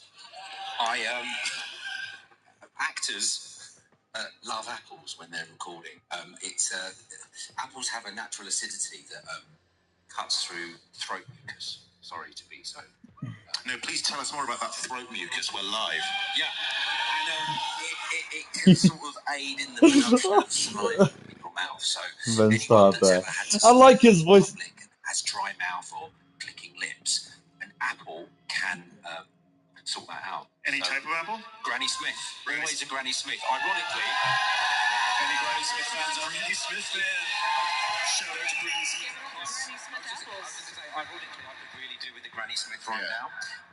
And grapes, because I just love grapes. But constantly drinking. But also, if I could say, having the team, because we're in London, UK, having you guys on Zoom, having a great engineer, a great director like JC, and Rebecca directing. You're welcome. Thank you. It's we're set. Great scripts. As an actor, you couldn't ask for more. Shout out to all the great engineers and sound recorders and studios that we work with. Syndicate Sound, so many places. Too many to name, but you're all helped make Warframe come to life. Thank you. Reb, has I know man is annoying me. He keeps saying. Well, as Ben Starr's official photographer, I feel like I could speak on behalf of him. I feel if Ben were here, he would say that other than apples, which is great, but also there are other types of apples available. Pink ladies also are excellent. But really, it's collaboration. I think one of the great things that Digital Extremes does incredibly well, and I'm incredibly proud to be the creative director of Warframe as a result of it, is the fact that a performance of a character is not one singular person. It is not a voice. It is more than that. It's the designers. It's the writers. It's the people who conceive it at the very beginning. And this whole process is collaborative. I remember speaking to Ben back in 2024, and we helped build the ethos of Arthur together. And there were many questions. There's a joke that he's lactose intolerant because Ben Starr is lactose intolerant. We are so collaborative. And it is a joy to get to work with performers. And there's a reason why I, Rebecca Ford, am collecting actors like Infinity Stones, because actors want to work in a free and creative environment. And it really is an absolute joy for all actors to come into this space, to be welcomed and to be appreciated and to feel like we are part of a collaboration, but understanding that actors are not just, they are one part of a much wider piece, and everyone has a say in it. For the writers, our personal passions reaching the game. Brian, do you have anything? Yeah, personal passions. Well, a couple years ago, I got really into gardening, specifically native plant gardening. Then I was working on this mushroom update, trying to find a hook for it, trying to find a character, and I'm messing around in my dock. The character's trying to talk to me, and all of a sudden he says, I got all these invasives sprouting up, these invasive corpus in my garden. Do you want to be my gardener? Noko used to be my gardener, but you could be my gardener now. And that became the basis for the update of Valis Undermine. It was really seeing those beautiful levels that Sumo Digital was putting together for us. Shout out to Sumo Digital, who also did the teacher quests. Your guys are great. Forgot to mention that earlier. So they were building these beautiful levels, and they reminded me of my gardens. And so that's kind of how Nightcap was born. And we wrapped Noko around that. And so that was our, personal passions coming through. Sometimes, it's other things. It's the news we see on TV. It's walking around our city. It's things we see, sometimes less beautiful things that are happening that we need to play out in our art. I won't go too much more into that now, but yeah. Yeah. Quickly, Kat, do you have one? I think to sort of play off of that, it's people ask me oftentimes, like, how do I go from writing characters like Quincy to Amir to Leon to Roth to Arthur to everybody, and it's you take a little piece of yourself, any tiny little piece. For Quincy, it's sort of like my prankster self. For Amir, it's smash my head on the keyboard. Remember what it was like playing Diablo 2 in 1999? All of my lead speak comes back. Oh yeah, I was an ice cream cone sorceress. Seeing people just laugh at the fact that me saying it's For Leon and everybody, it's a little tiny different piece of you, and you plant it in the ground, and you grow the rest of the character around it like a tree. But that one piece is your connection to that character. It's your and you write the rest. For you, for Nightcap, it was that gardening connection. Exactly. And you grow the rest of the character around it, but that one piece acts as the door. And so for all of you out there that are trying to learn how to character write, like, that's kind of a method that we sort of have developed as a way to sort of do that character writing. But to sort of also to sort of get into what Rebecca was saying about working with actors, is it is such a one of my favorite things to do, and is one of my biggest joys working with actors, is being in a recording session and listening to them do a take of a line, and then having the moment where they're comfortable enough to do another version where they've rewritten it. And because I love that, because then they're feeling the character. I wonder if there's and any they've people embodied here. the character, and they're bringing their own life to it. Because But I that second know. I take, wonder. There's probably not. they've now brought it feels twice as alive. Yeah, and as an actor, it's especially the sessions that we had, and you were responding to what we were doing, what I was doing, and it just sort of gives you the confidence to do. Because it's like, to me, what I write is a starting point. It's like, to me, it's like, here's the character in my head, but to me, the voice of the character is what the players are going to hear. So if you can do a version that is going to sound more alive, they're going to hear it, and it will feel more alive. Give me a sec. In performance, often an No. actor can come into a studio Oh, or yeah. onto a set, and text is often king. Sorry for like the cut out. And then an actor will I'm have to trying perform to. it as written.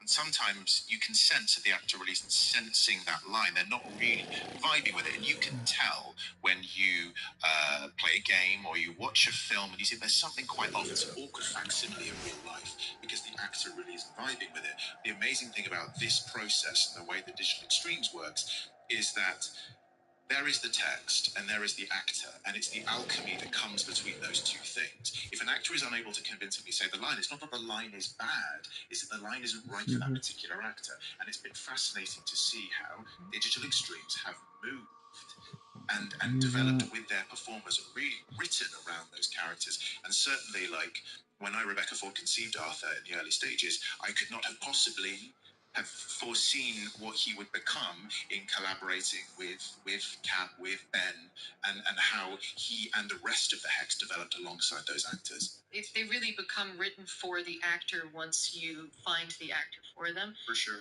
Especially with characters like Treve, who plays Quincy. He is so much inspired the character that he's sort of become that embodied. Totally. I think in the interest of time, we'll keep rocking on. Is there...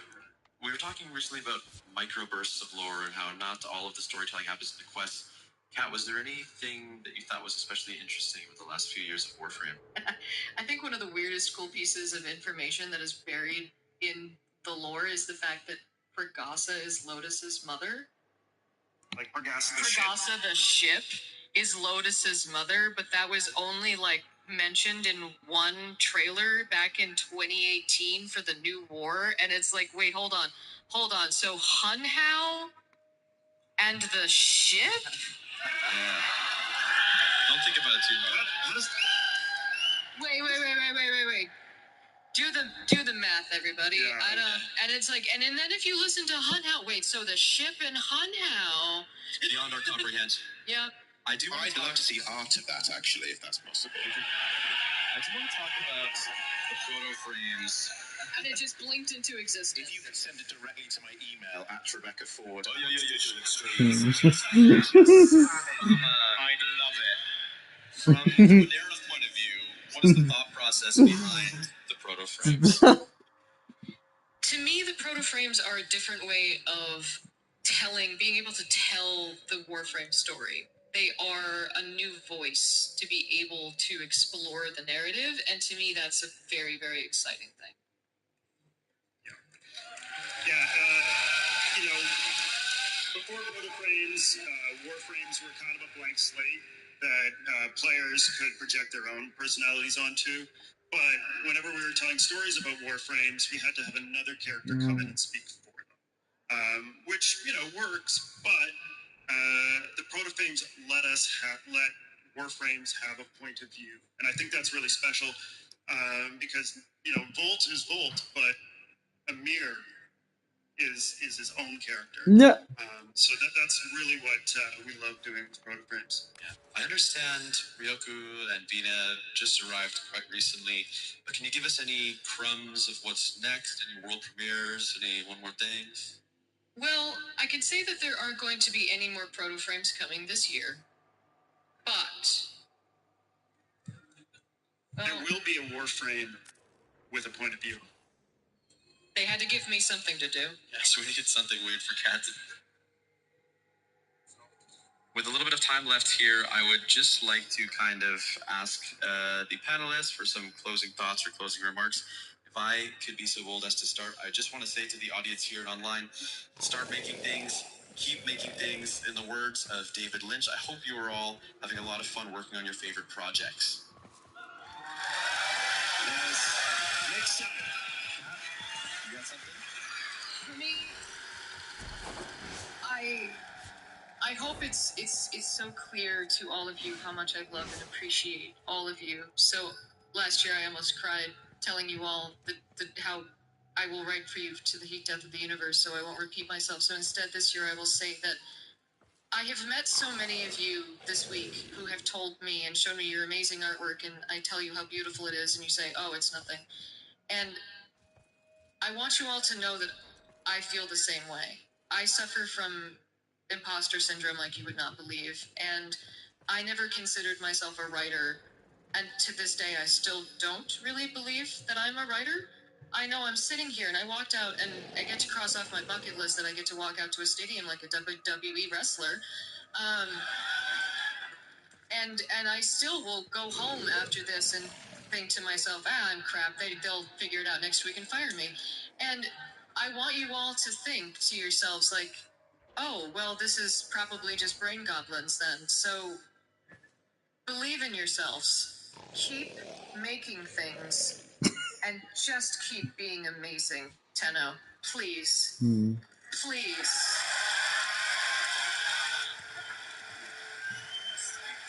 Ryan, let's hear it. I'll put this really brief.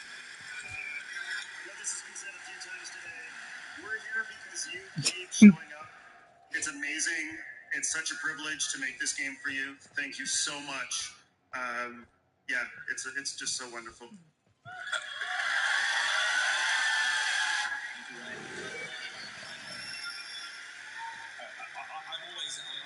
I'm a jobbing actor. I never thought I would, in my wildest dreams, I would be here, being part of this. But thank you for inviting me into your family. It's something I'll never forget, and it's forever. So thank you.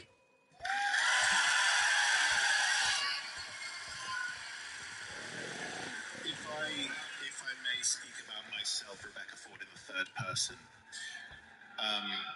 or about myself, I believe that I, Rebecca Ford, am a remarkable individual. That's so cool. It sounds like hubris, it is not. I believe that I am so proud to be here. I am devastated in ways that I couldn't be here. I'm devastated that I couldn't share this with you right now and instead had to get the actor Ben Starr to dress up as me. Wait, what? Guys, I'm not really Rebecca Ford. Oh my god! You idiots! It was me, Ben, all along. I could never know. What? No. What I would like to say is you are an amazing community, and I know Reb would have loved to have been here. And she, from a personal view, is one of the most remarkable people I've ever had the pleasure to be in the vicinity of, let alone work with in a professional capacity. And I know that she loves every single one of you. I've seen the way that she is at work, the way that she's with you as a community, and I'm so proud to call her not just a colleague but a friend. And it would do me a great honor if we could all together say, we love you, Space Mom. Is that okay? Yeah. Okay. 3. Ready? 1, 2, 3. We love you, Space Mom. Thank you, Space Mom. That is another panel. Panel Live 2026 is coming up. Bye-bye.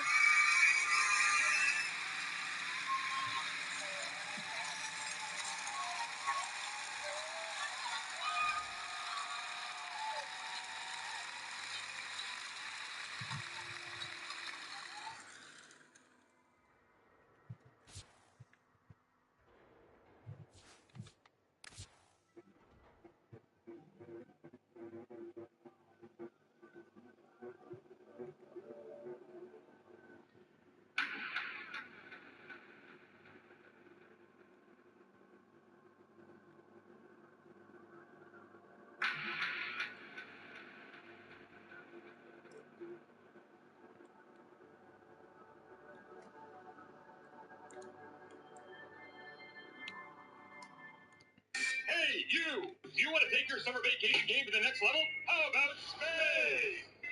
Introducing the Lisette Pool Floaty from Digital Extremes. Play like a Warframe. Relax like a Warframe with your very own Lisette. They're floating like my ancestors. Visit the merch store at Tennocon or store.warframe.com to purchase this 100% real Lisette Pool Floaty. Hold my calls. I'm in flow state.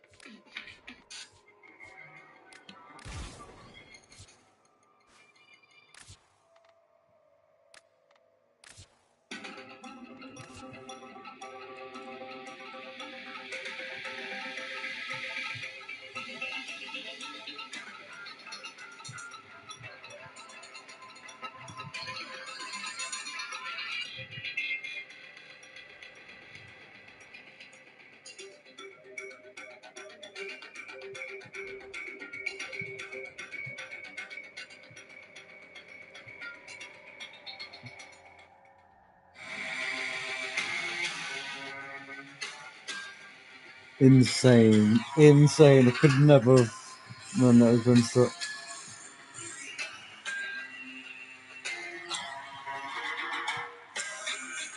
Alrighty, Tenno.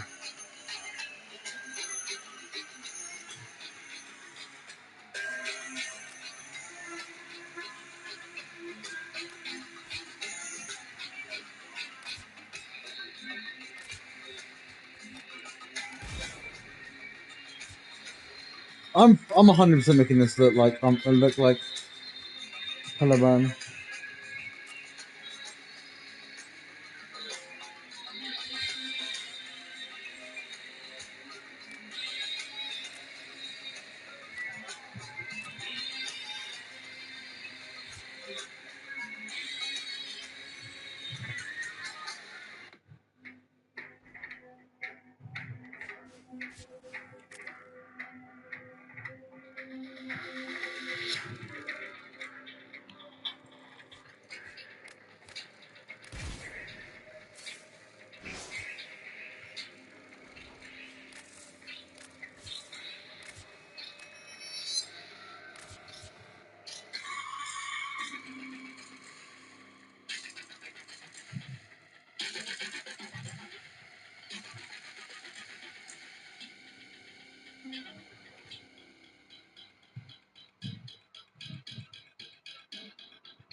Trees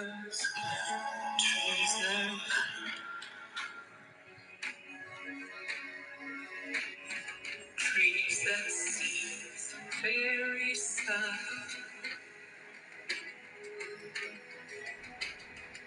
whispering they sing for fun. What is a devil forgets when hell is a lie spun by madmen?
It looks so much better, like, not in this lighting, because it's...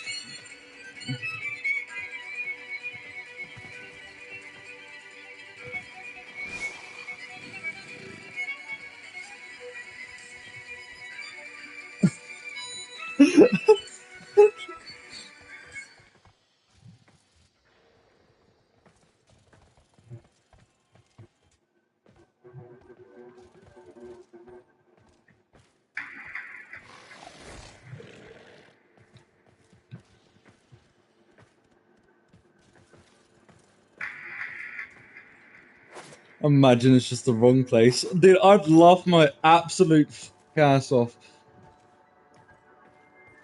I don't know how I'm gonna fashion my heirloom. My Miss Heirloom.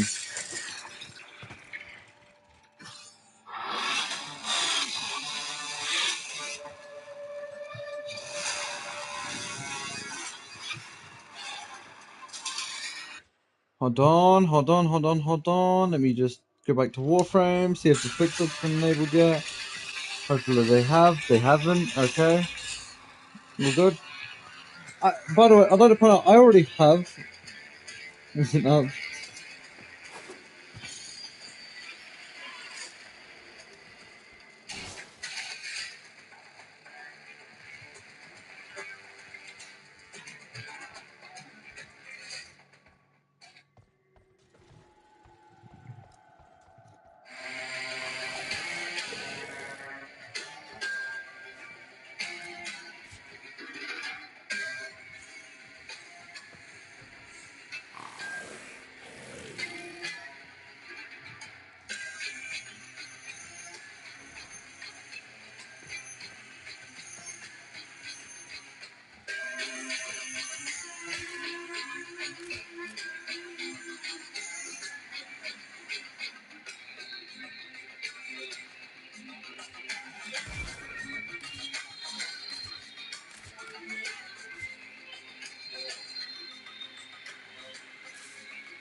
Huh? Wait.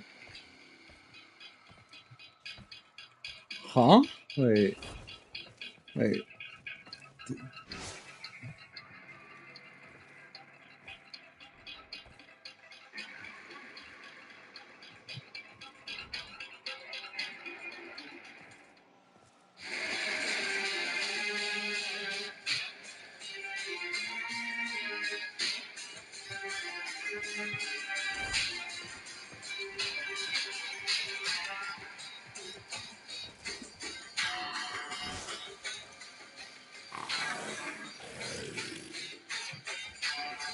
pop up. Look, pop up.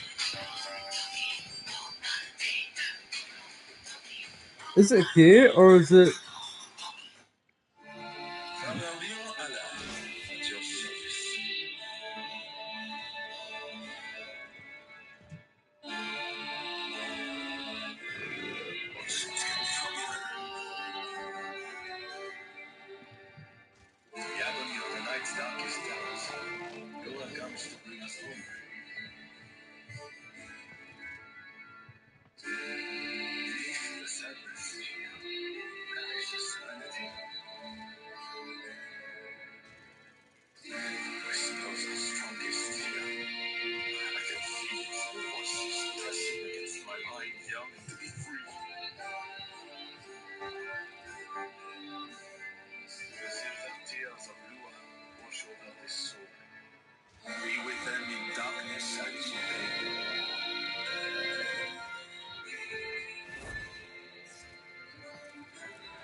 Wait, is it here or is it not? I'm so confused. What? I'm so confused. I'm so confused. What?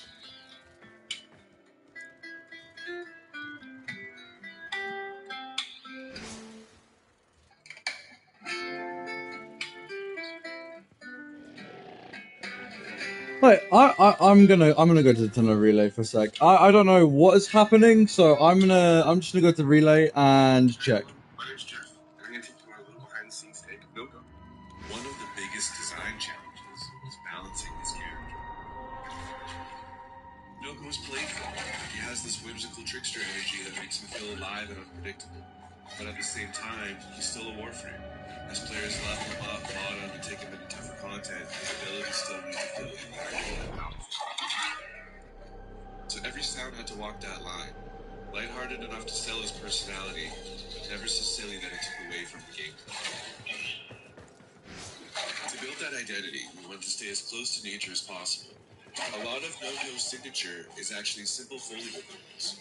We experimented with things like a rainmaker, wooden shakers, branches, plants, anything that gave us those earthy natural textures.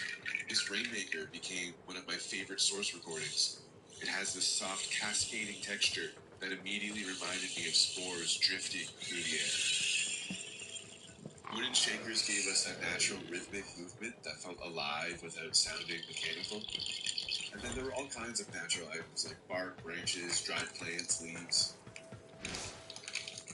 Noko also has a little vocal personality. Believe it or not, that's actually her own voice. I recorded a bunch of playful quips, coughs, squeaks, little vocal performances, then manipulated them by pitching and layering them until they became something that felt less human, more like this curious little fungal creature. It's amazing how much personality can come from something as simple as a voice recording once you start transforming it. Once everything was recorded, Yeah, when you enter the relay. Each of Noko's abilities is built from several layers, every layer serving a different purpose. I'm just gonna go to tunnel relay. So this is where all those natural recordings live, giving the sound its earthy, fungal identity. Then we add a magical layer, which brings in that mysterious fantasy that helps sell the scores.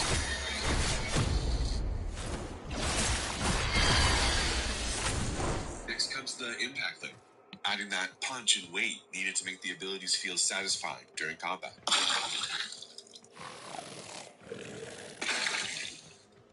And finally, Noko's voice. This layer gives him that little bit of personality and reinforces that playful, mischievous spirit.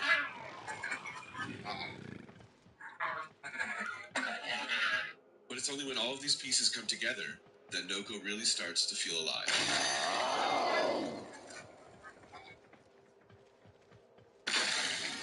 And that's a little look behind the scenes of how we brought Noko to life. Thanks so much for watching. Have a great Tennocon. Hello, Tennocon. I don't believe we've met, but I have a feeling you're going to know a lot more about me very soon. So, happy Tennocon, everybody. oh,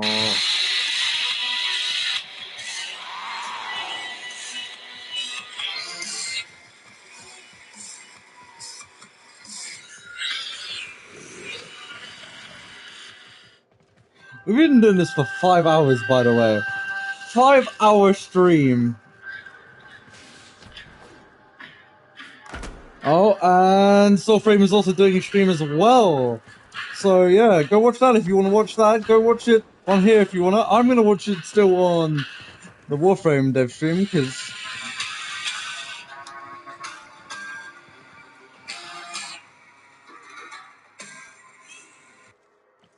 Hold on. Let me just go into the stream.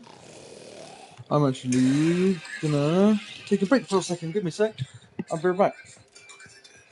I'll let you guys listen to it, because I expect you guys to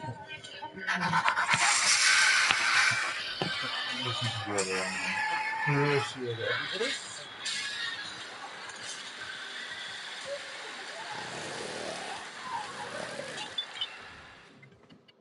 Cheers. Dead bird. Can see us now.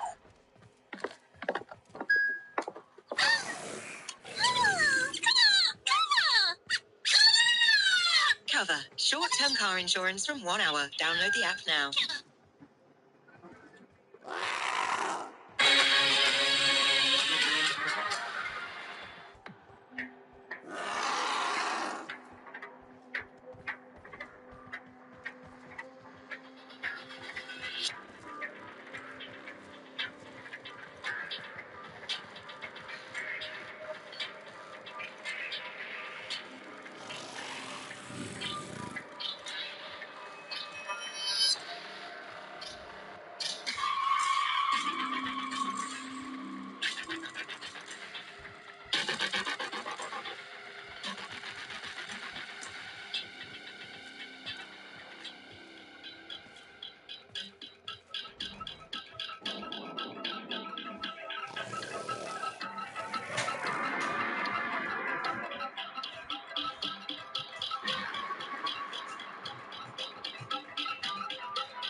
I'm back.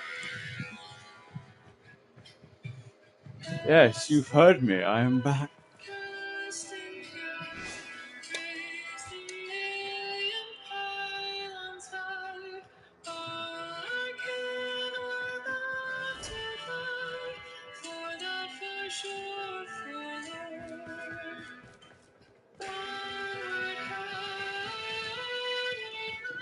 I'm gonna wait. First, I'm gonna have a drink.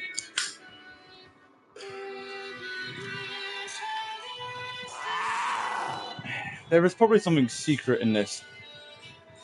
Just like last year.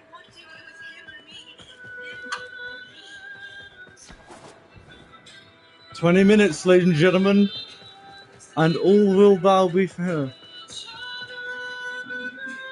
If I get imagine though.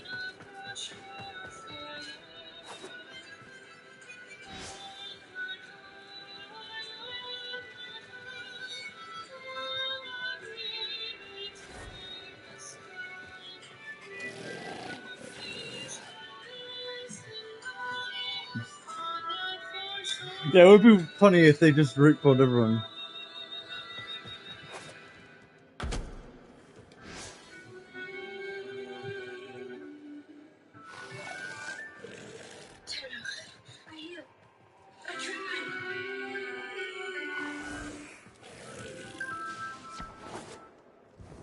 If the relay is, I guess what? That was so perfectly timed. You said that message.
Hi,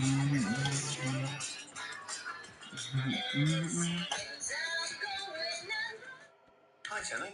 So I really just wanted to follow up on last year's narrative panel, where Corey asked if there was anything the players should have brushed up on prior to the big 10 live reveal, which of course back then was the old piece.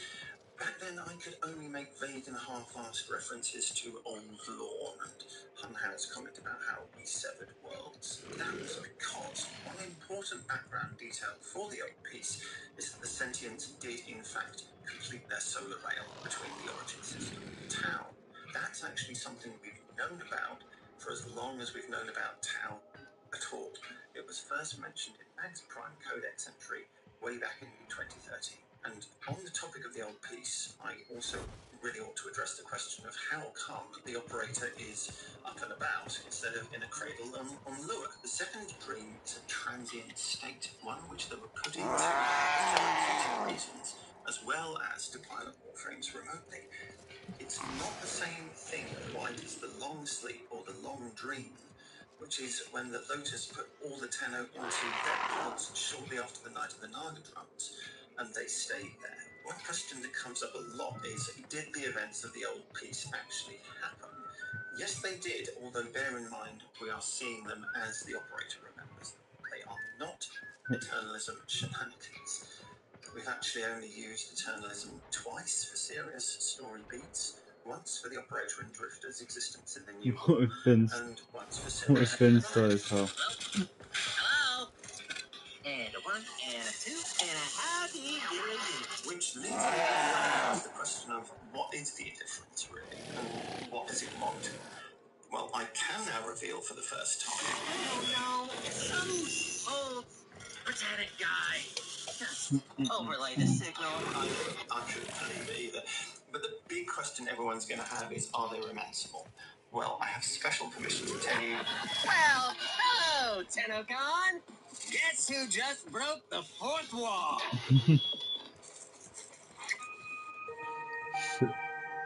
Warframe and Shockwave. I can't wait for that, man. We're getting a Nightwave, and it's a Mir theme, and we're gonna get a fucking another bike, and I'm hyped. And also, I need to do the Nightwave for this one because Jesus Christ, I've been lacking, and there's so much that I gotta do before it comes in August. So yeah, fun. I don't know if there's a new one coming now, but.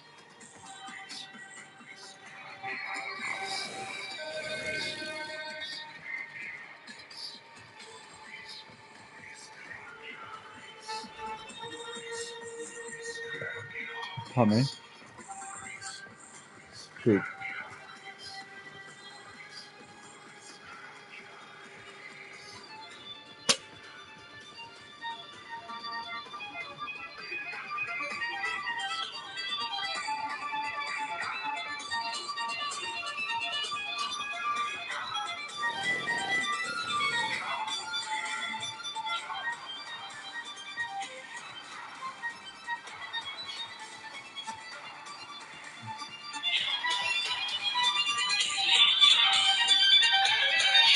What is this music? I can't remember if it's in a game or not. Like, if this is new or not. This doesn't seem...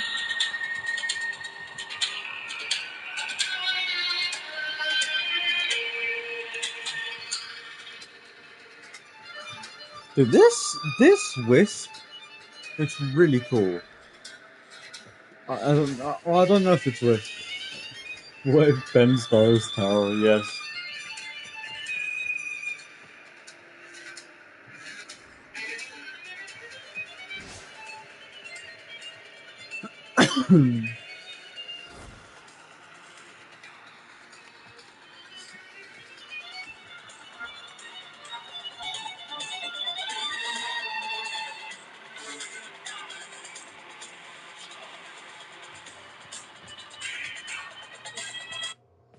Hold on.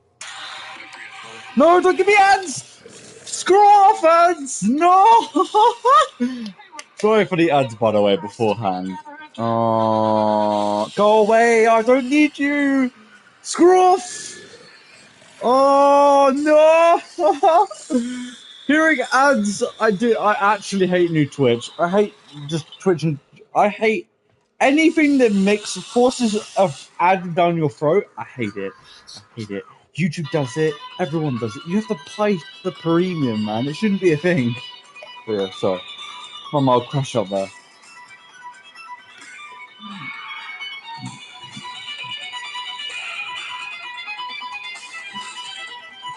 Tao. Tao is in sight. Yeah. Yippee, mother. Whee.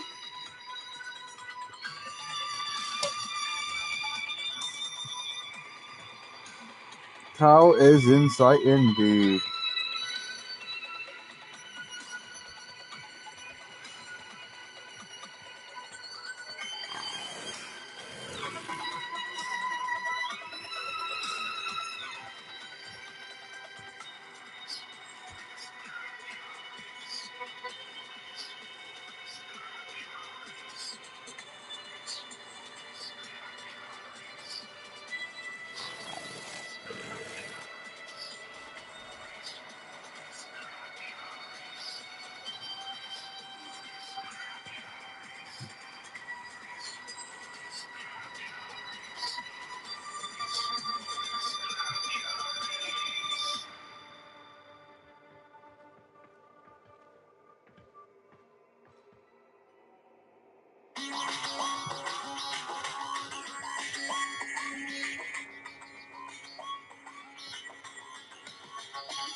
I'm gonna do it one more time just to see if it's. Please don't give me another ad. Oh, thank God I didn't get an ad! Oh my God, I didn't get an ad shoved down my esophagus. Holy moly, that is like insane in this day and age.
What?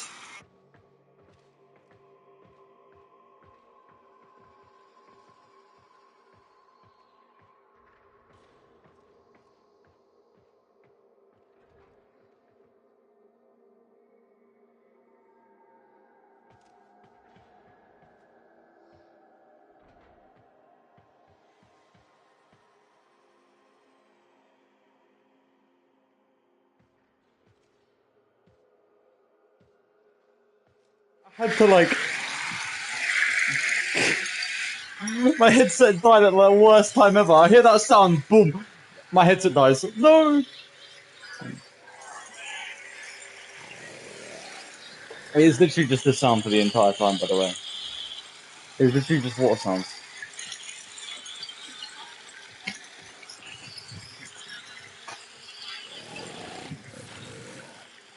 Oh, great, great, great, great. Of course. Of course, both my headset and this has to be dead at the same time. Thanks! You know what? I'm gonna bring this. We are gonna watch this. Water sound effects. Can't give a shit. Still scuffed. Sorry, my bad.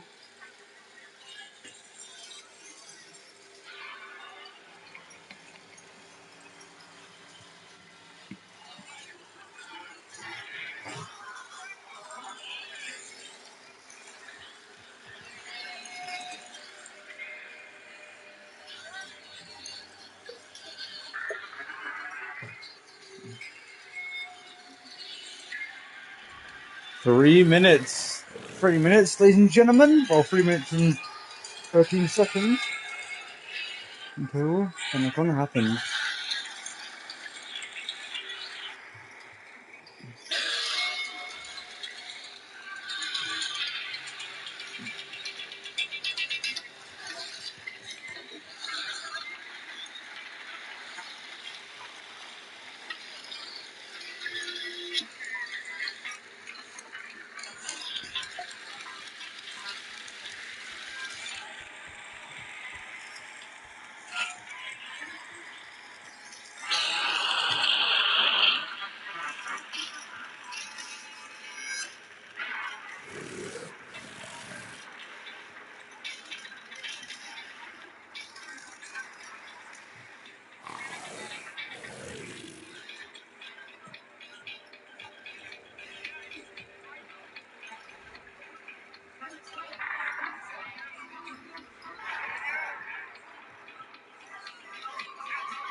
water dropping sound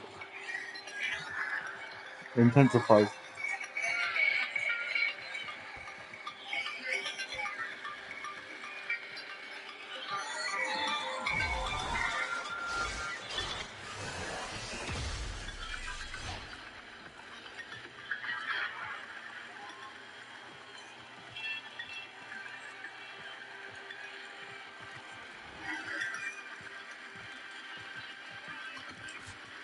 Is that who I think it is?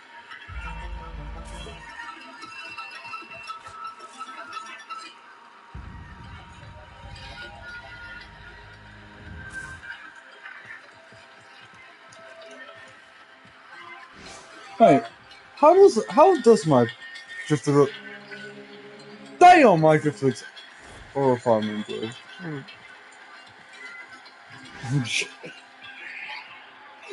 No, man.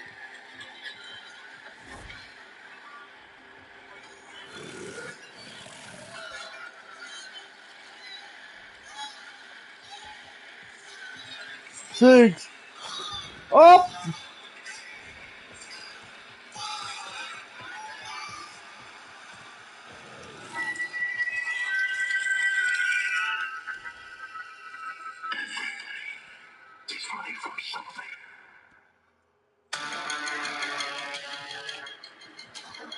What the fuck?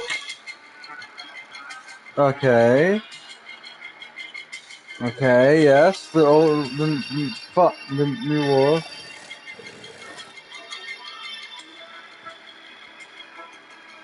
That new war thing.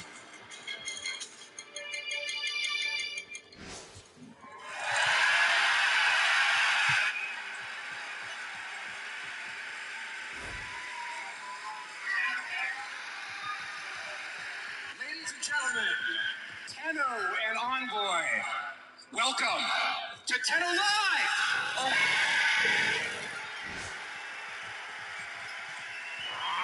My name is Sheldon Carter. I am the president of Digital Extremes.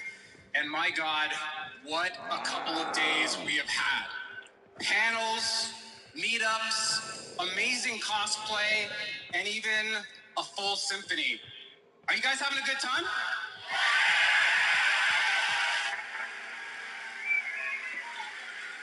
I've had a chance to talk to many of you, and I wanted to say thanks to all of you who have come so far to be with us today, and for the hundreds of thousands of you watching around the world. We want to welcome all of you here to Tennocon.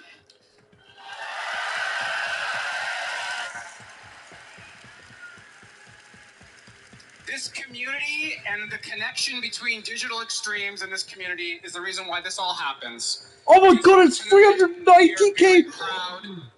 That's so many! Blood, sweat, and tears So many Richard losers! Yeah. to get ready for this event and to show you what you're on the stage.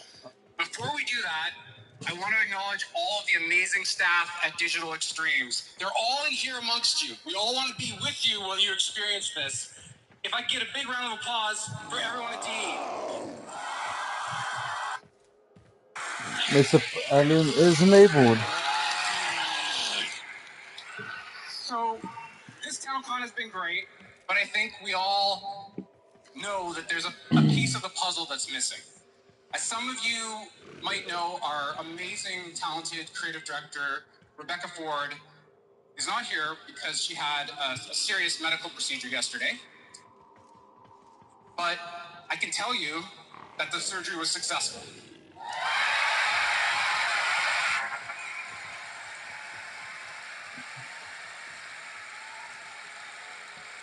And I think Reb would really appreciate the energy in this room to be pushed to her and the energy all around the world.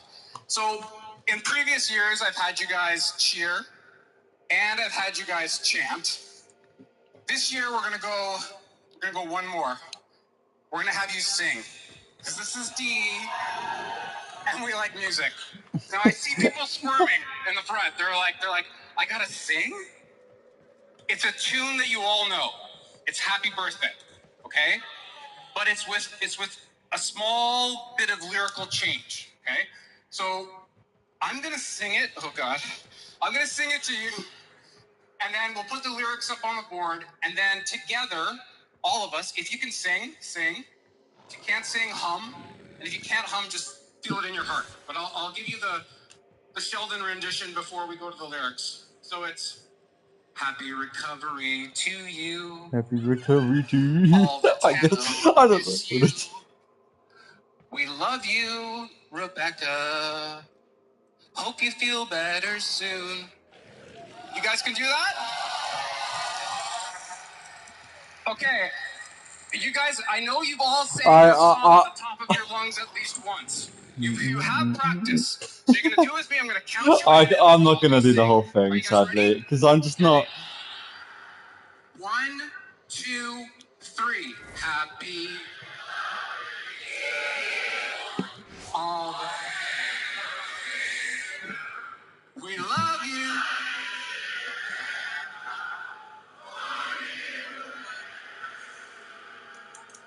I cannot spell. You know, I can't even type it. I'm bad. Oh my god, no. Guys, that was amazing. Reb, we're all thinking of you. We hope you get better.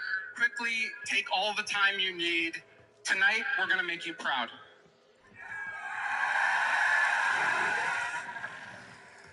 And to do that, I get to introduce you to your panel. Are you ready? First, we have the bearded wonder, the wizard of reworks, the director of Warframe's design, Mr. Pablo Alonso. Okay, so rework or something's happening.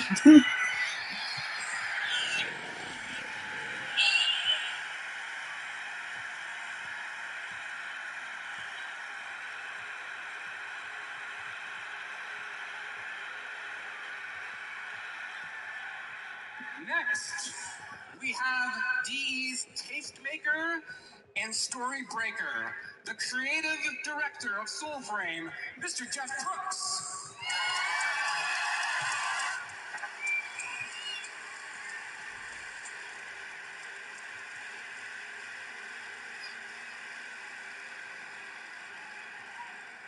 Next, we have your host, the one who can keep this entire panel and community under control. She is never tongue-tied, and she is tonight the big dog, Megan Everett.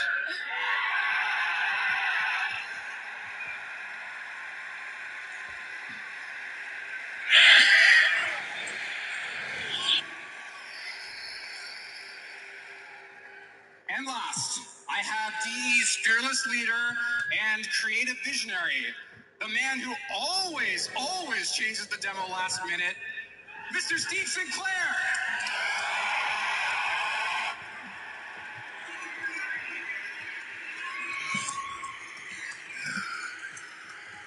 Thank you very much and enjoy Tennocon. Thank you, Sheldon. I hope this is taking a while, by the way. I hope my stream is still enabled because Sounded great. Poor Meg is breaking Meg I backstage. can't face it back. Moment, So but that's okay. We're prepared. Hi, everybody. How are we feeling?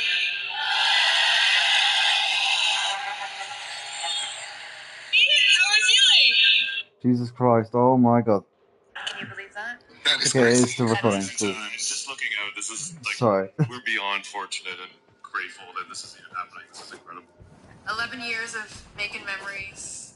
11 years of your I support. just realised this is gonna be awful This year editing. we have Oh a fuck! record-breaking attendance. When I can. We have unlocked a new location. That's so many people. It's crazy. It's so many people. Y'all look great. And next month, Brian Adams is going to be in this thing. Oh my God. Is So that we're opening for him. a Canadian reference? Is he Canadian? He sure is Canadian. Is he Canadian? Oh yeah, come on, of course. I'm sorry. I'm sorry. I'm I think uncultured. they work too old. Very Exactly. All right. As we typically like to do, shall we get some housekeeping out of the way before we start the party? Yeah, we love it. I know. Housekeeping. I know. I'm sorry. First, though, Twitch chat. Oh, I should have. You're supposed to be watching Twitch. My bad. Pablo's locked in on the Twitch chat. What are they saying? Oh, you're not going to believe what they're saying. What? No way. I know, surprising. Oh, wait. They're saying bring Balco to Warframe. Oh. Okay, maybe that's Rebecca's alt. That's Rebecca's alternate. Oh, okay, Ask him for Balco. Ask him for Balco. We'll get on it. We'll get on that right away. Okay. Let's start with housekeeping. Is my clicker working? Excellent. Again, just a very heartfelt, genuine thank you to everyone who has ever supported Tennocon, supported Warframe, supported Soulframe. We literally cannot put this event on without you, and we cannot support these charity beneficiaries without you. We met Sistema last night and London Cares today. So again, from the bottom of our hearts, thank you so much for allowing us to give back to these charities. It means the world, so thank you so I would much. always support this game. I don't care what anyone says. Supporting this game is a really good game, a really amazing thing to do. And as another reminder, if you are in-game right now, the relay is live. After maybe a hotfix or so. We had a couple. Did we have more than one hotfix today? You know. Oh God, I haven't been paying attention. Ooh, community director who? The in-game relay is live on Saturn. You're online right Dude, now. what's that free? Dude, this. Go to the relay. Go to the dry dock. Go to the right side. The right side. Unless you want to be different and go to the left side, but yeah. That's your own choice. Yeah. You don't want to be that choice. Go to the right side. Because we are going to experience something all together. Oh, that camera. Hey! Sorry, he was waving at me. We are going to experience something together live when the Warframe demo happens. Everyone at home that's in this relay on the right side of the railjack is going to experience something very, very special. And for everyone here that is sad maybe that you're missing out on the in-game version of it, we are going to run it back next week. So you'll be able to experience that as well for yourself. Yes.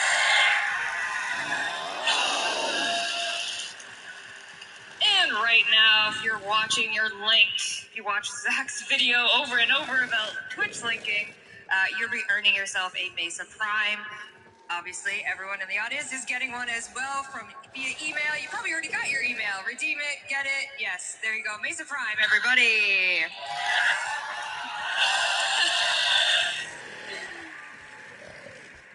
And we also have a whole week of Gift of the Lotus alerts, so you can look forward to that when you get home very safely to your many different countries and regions. Did you guys meet people from all over the world these 2 past days? My Uber driver was shocked that there were 4 people from Germany on this car.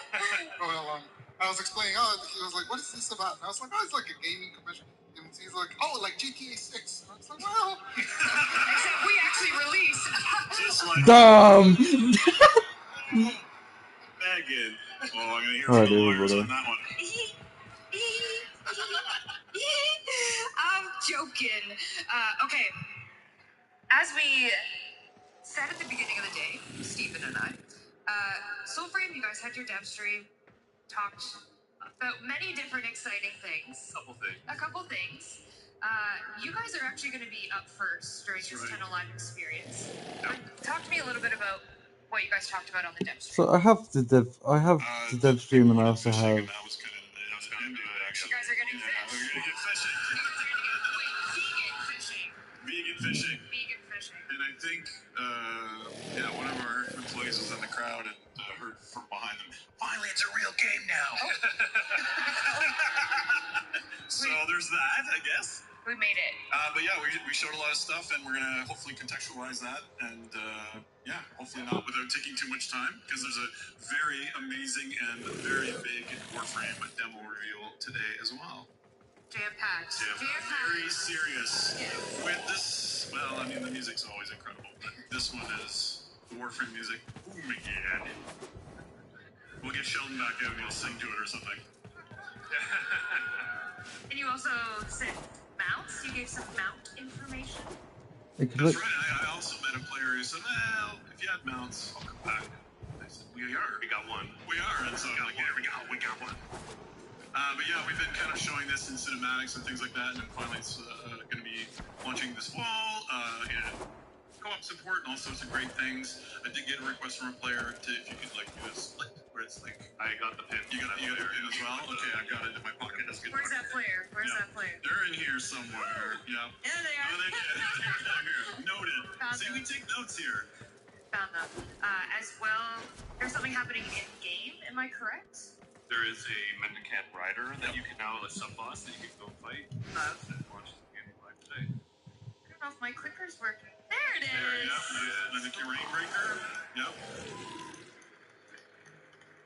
Very fun, and you're going to see more of Rainbreaker as well shortly. Beautiful. And you said Preludes access. It's a free weekend? That's right. It's all open. Yep. If you signed up, you'll be in. So make sure you sign up. And if you haven't signed up this weekend, sign it up. And please feel free to wishlist us on Steam. Oh yes, thank you, Jeff. I was supposed to plug the wish list. Oh god. I've got my Corpo notes. You're the CEO now. I'm wish so list, please, confused. if you don't mind. So it's anyone who's ever signed up, you're in. Yes. But also a free weekend. You sign up. That's right. Download Soul-Free Preludes and you're in. Yep. Thank you. Amazing. Yep. All right. I think it's time for your live demo. Are we doing it? Oh, You're geez, doing already? I'll Can't we do more housekeeping? I'm kind of scared. No, they don't want that. Okay, all they right. don't want that. Okay. Okay, what do we, Landon? Can we get a round of applause for Landon? Landon is running our demo today. Landon and his wolf pack. Landon the wolf pack. Yeah, so this is our, I don't know, Jeff, do you want to set this up like it's some kind of talk show? I get, like, if anyone No! saw the demo last year, it had a rat being farted out the back end of a bear. We're not doing that. I'm dumb! This is I'm totally... dumb! Relay, go to the relay! I don't care! Get the let's go! We're giving a bit more Shit! context. And showing Dumb. that you yourself are also susceptible to the same kind of poisoning. And how you deal with that. Yeah. Without further ado, let's get into it. All Let's right. watch some games. Here we go. That's why we're here. Let's go with Soul-Free. I'll do it later.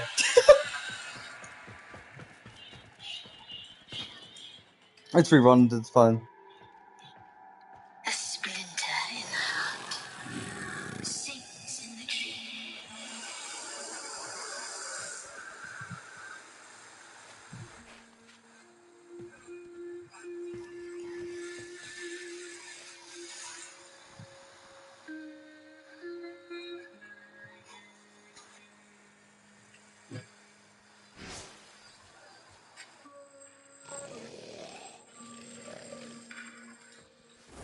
I'll do it later, like I said, because fucking I'm dumb. Why did I click the panel? Why did I think the panel was the thing? I'm dumb. Oh. Rip.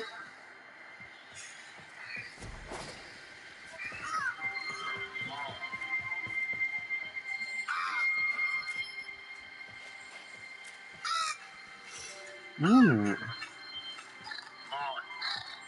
Enough.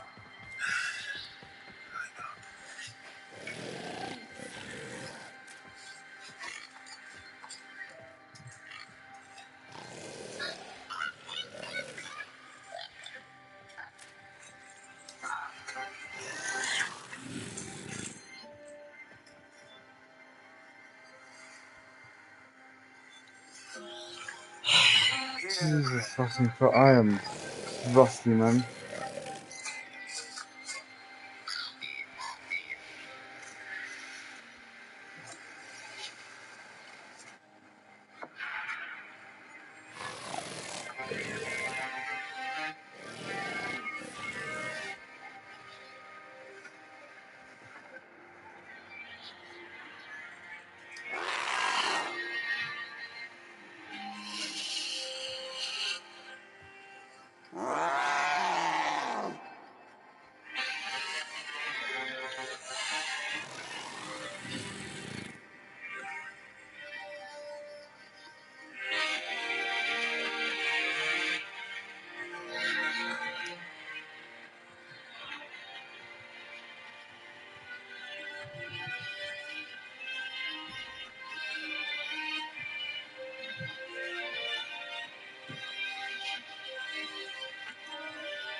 Alright, time to leave the game. No, I'm just no, I'm joking. Imagine just leaves the game at the end.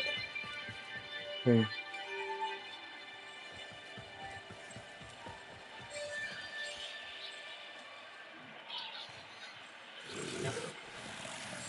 No, I almost clicked end broadcast. I would have cried.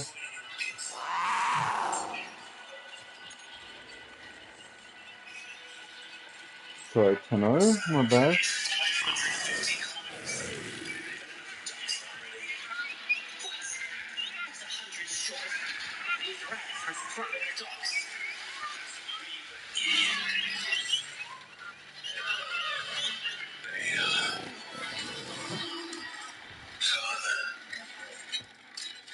They demand more, always more.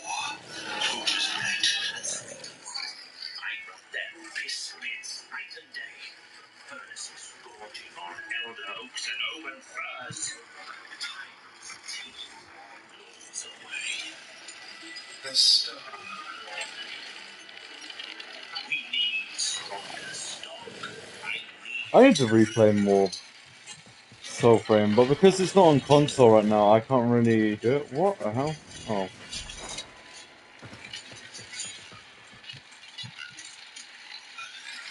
With Verity, they won't know what this is, what it means.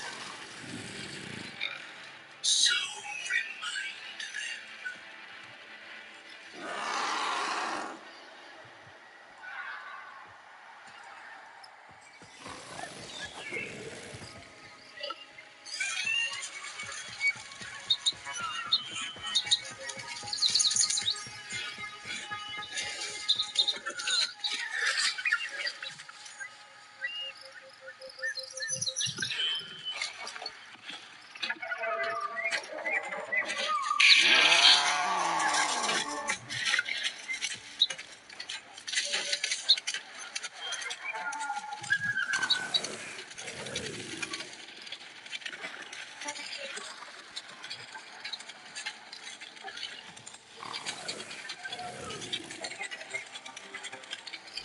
We might get some story of the difference. Also, this Soulframe, like, stuff looks amazing. Beautiful. I really want to play it more.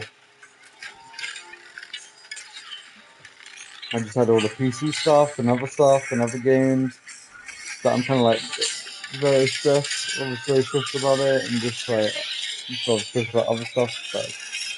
But all built up and yeah, I was taking a break of it. And PC stuff right now, it kind of made me take a break permanently until further notice.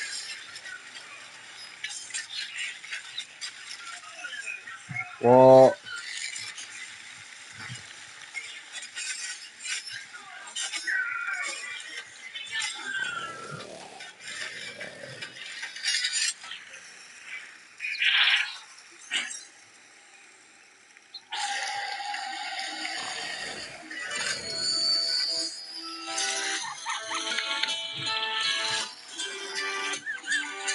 Funny.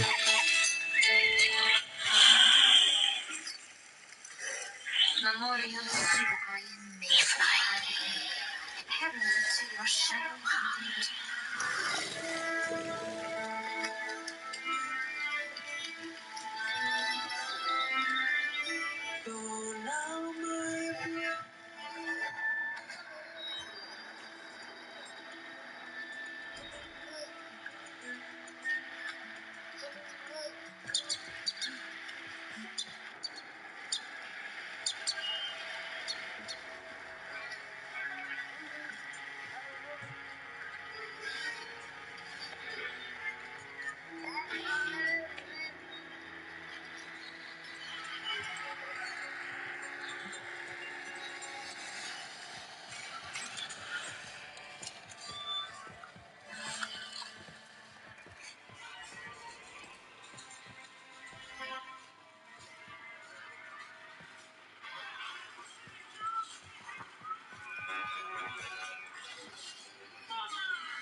What?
It's a cruel vein, they say.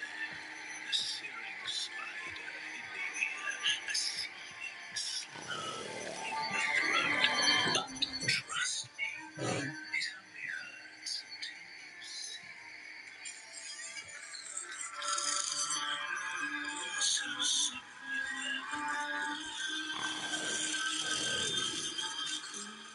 Down my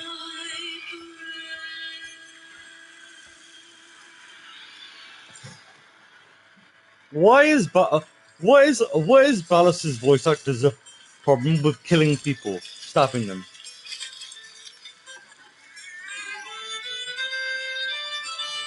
I will forever call him Ballas. He is the Ballas of the Soulframe universe. I'm gonna take that out real quick and pop this in.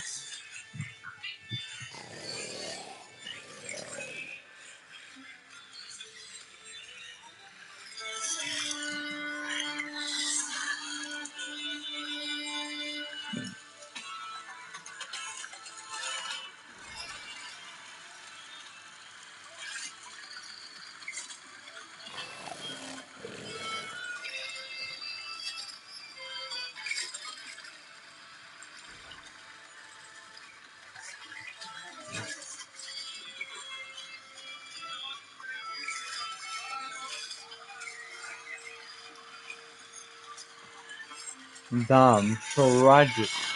That's us! Yeah, that is us! Wait, that is us in Soulframe. Wait, I'm assuming, depending on what you pick, the baby will look like that.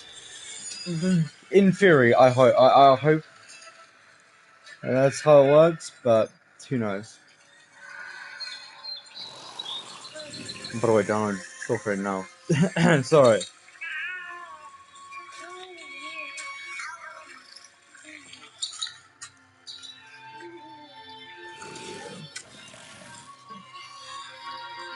Master Beaver?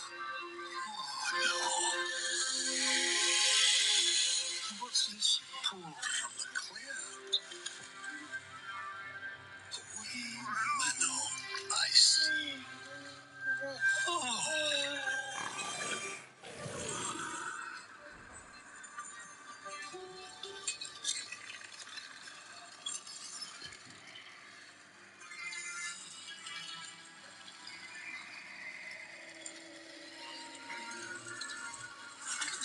Courage comes wrath.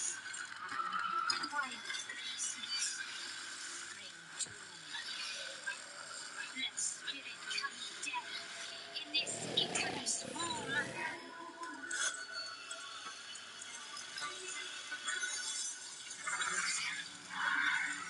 What the hell? Oh, is it like Zombie Cam? Oh no, still hand. See the little blue one there with the tail. Orthorex, they call it. They have a little circus whenever it passes near. Ballas? Or was that Ben?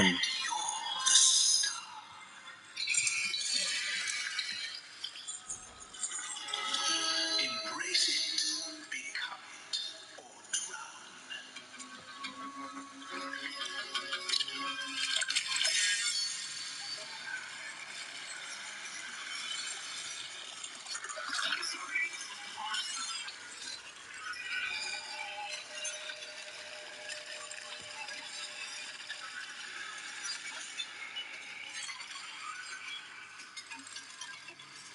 How close am I to getting? Oh, I got.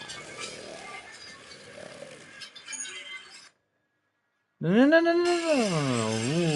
that was a bad. That was almost a bad choice. I just need to take that off of there. Sorry, guys. This has been a really scuffed experience because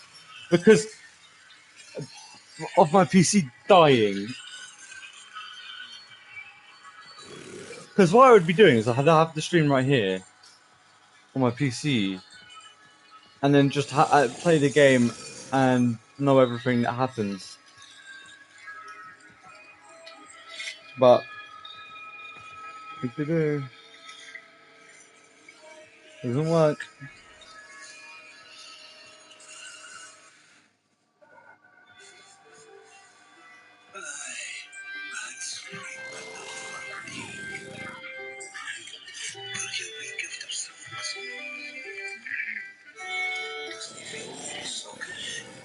Oh, bent wordy. Do it want such a thing? Oh, a bit blue, no. Off you go for more I love how I'm looking in the stream, and I love that I'm just seeing loads of people go, "Beaver, yay! The beaver's alive!"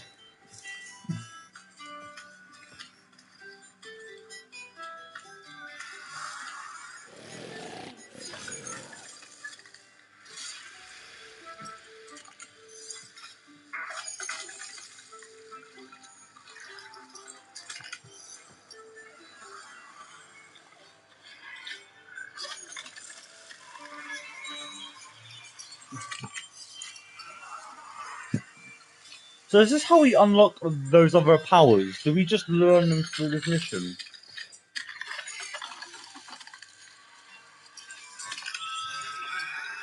Another massive plan.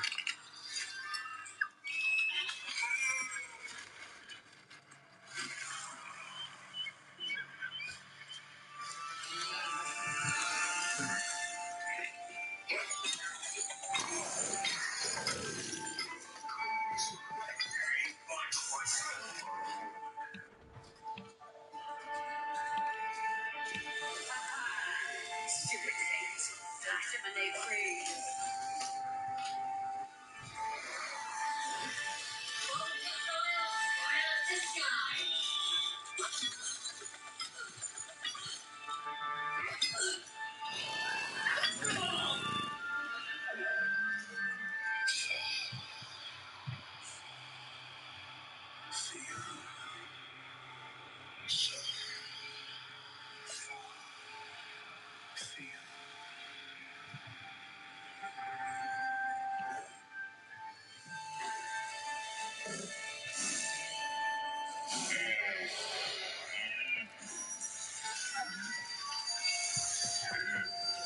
Sorry for no visual stuff right now.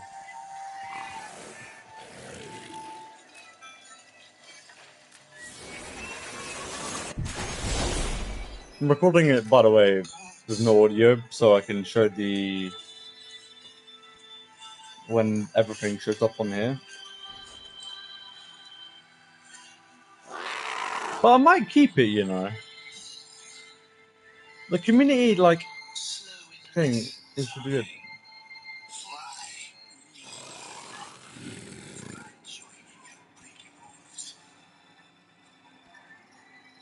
The veil lands wither, Doyen. Alright. Same as you.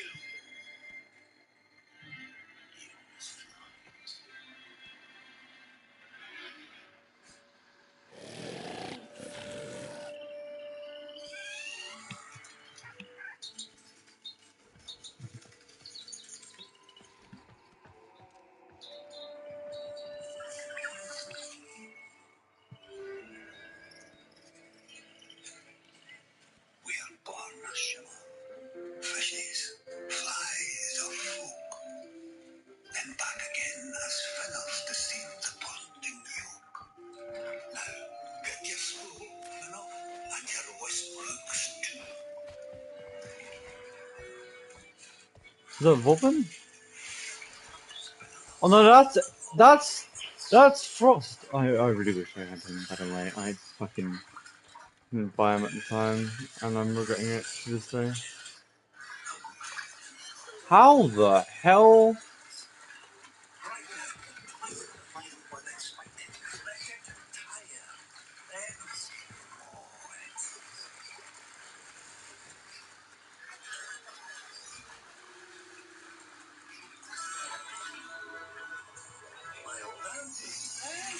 Let's see you punch my cheek now with those feeble effects.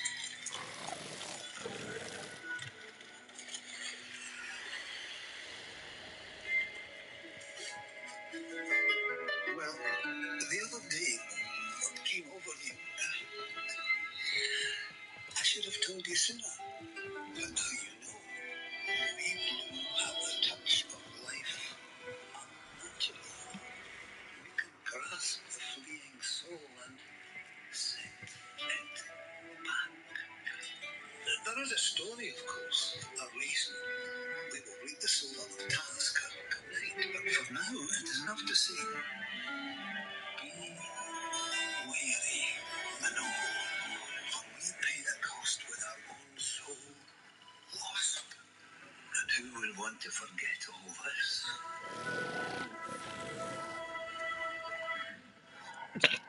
Yeah, I know, right? What? Oh, but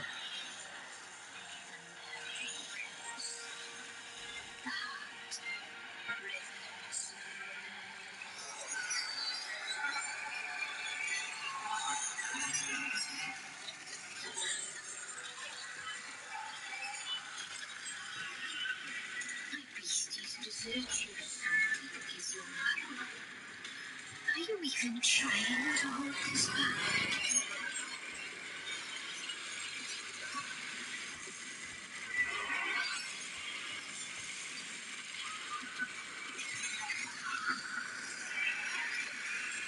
yeah, no, they're turning this into Dark Souls, and I love it. I am 100% gonna play it more and stop procrastinating it or having problems. I'm 100% gonna get the founders on it, and then like do other stuff.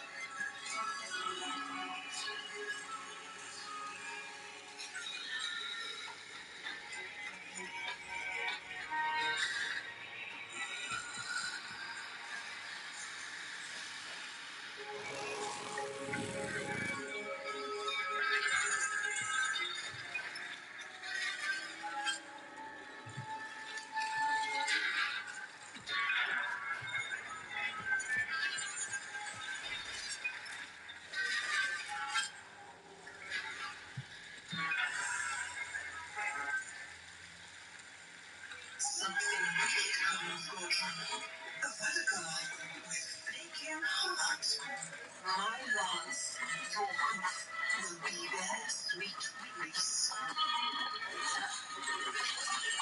Write it down now. Let it Icarus blood see a mystery yield.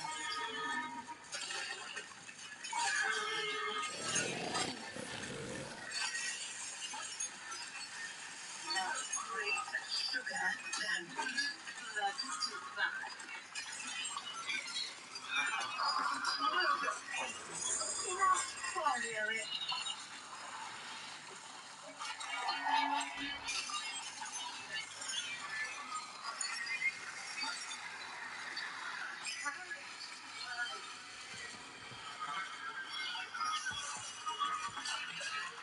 Yeah, well, fuck.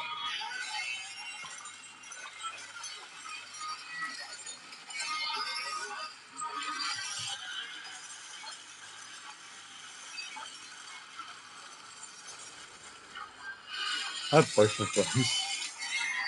I'm not on my character right now, and I'm not leaving Tennocon relay.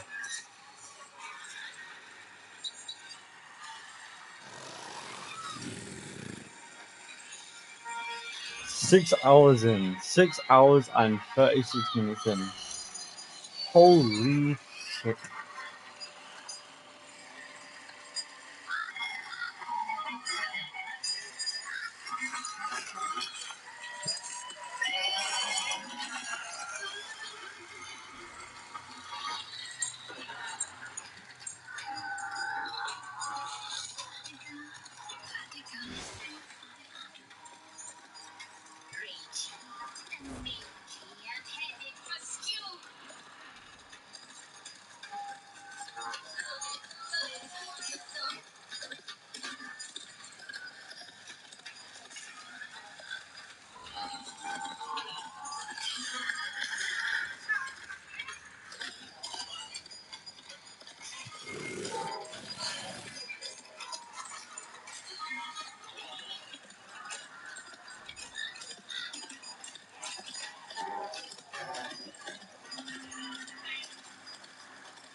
you, did he? How she died.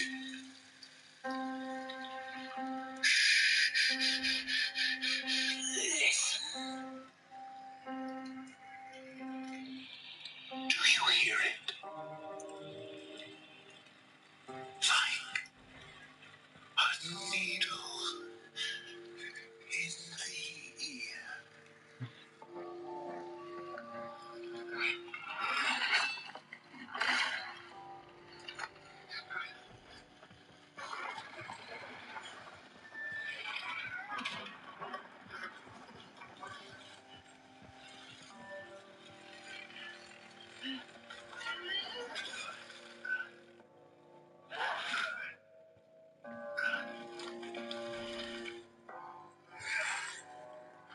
God, man.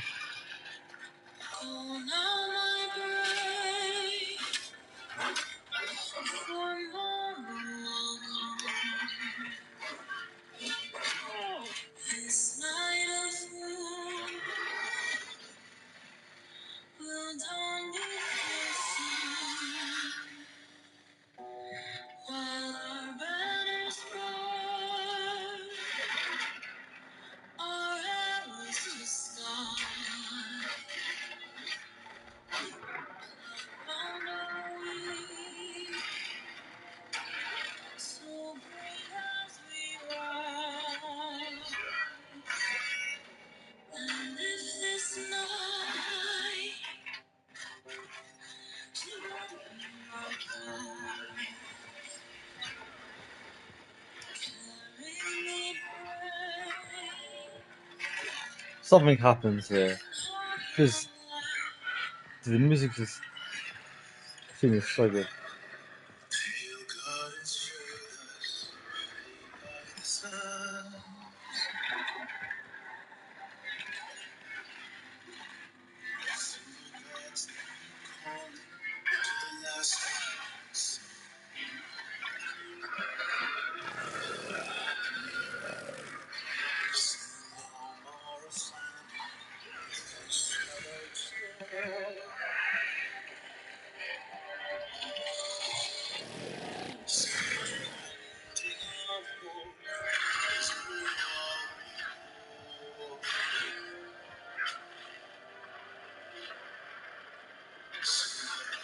We shall head to our city.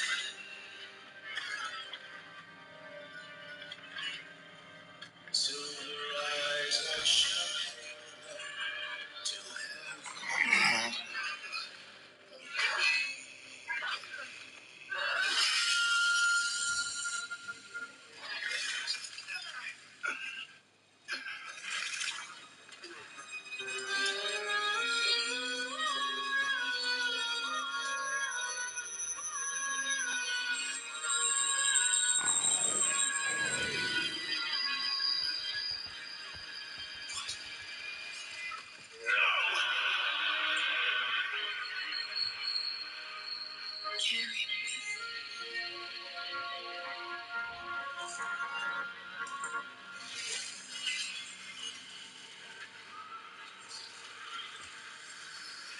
Oh boy, oh.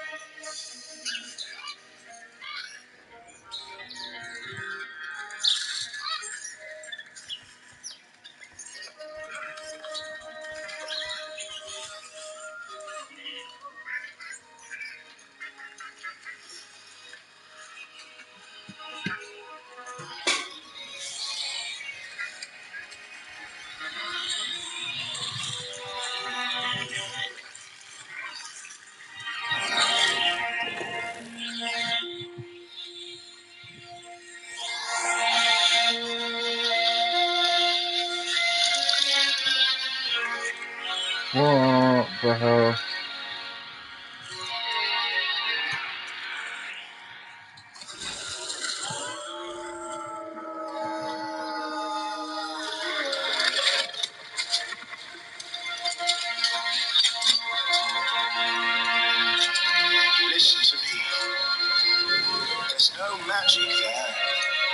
just too far up.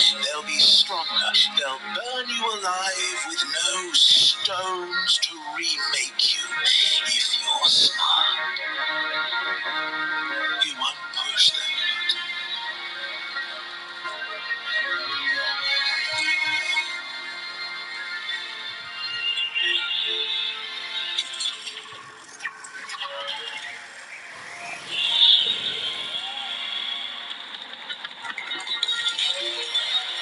Go for Warframe.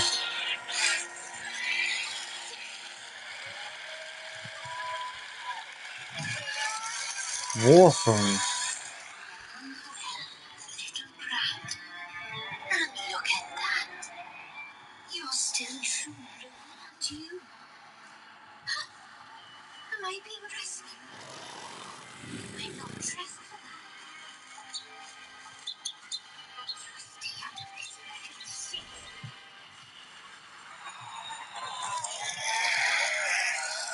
That's only fucking. That's only one of them! We have another one! Oh, dude, oh my god. It's gonna be a 7-hour stream. 7 hours I've been on this game. Yeah. Amazing, Landon. Oh my god. The beaver survived. The beaver lived.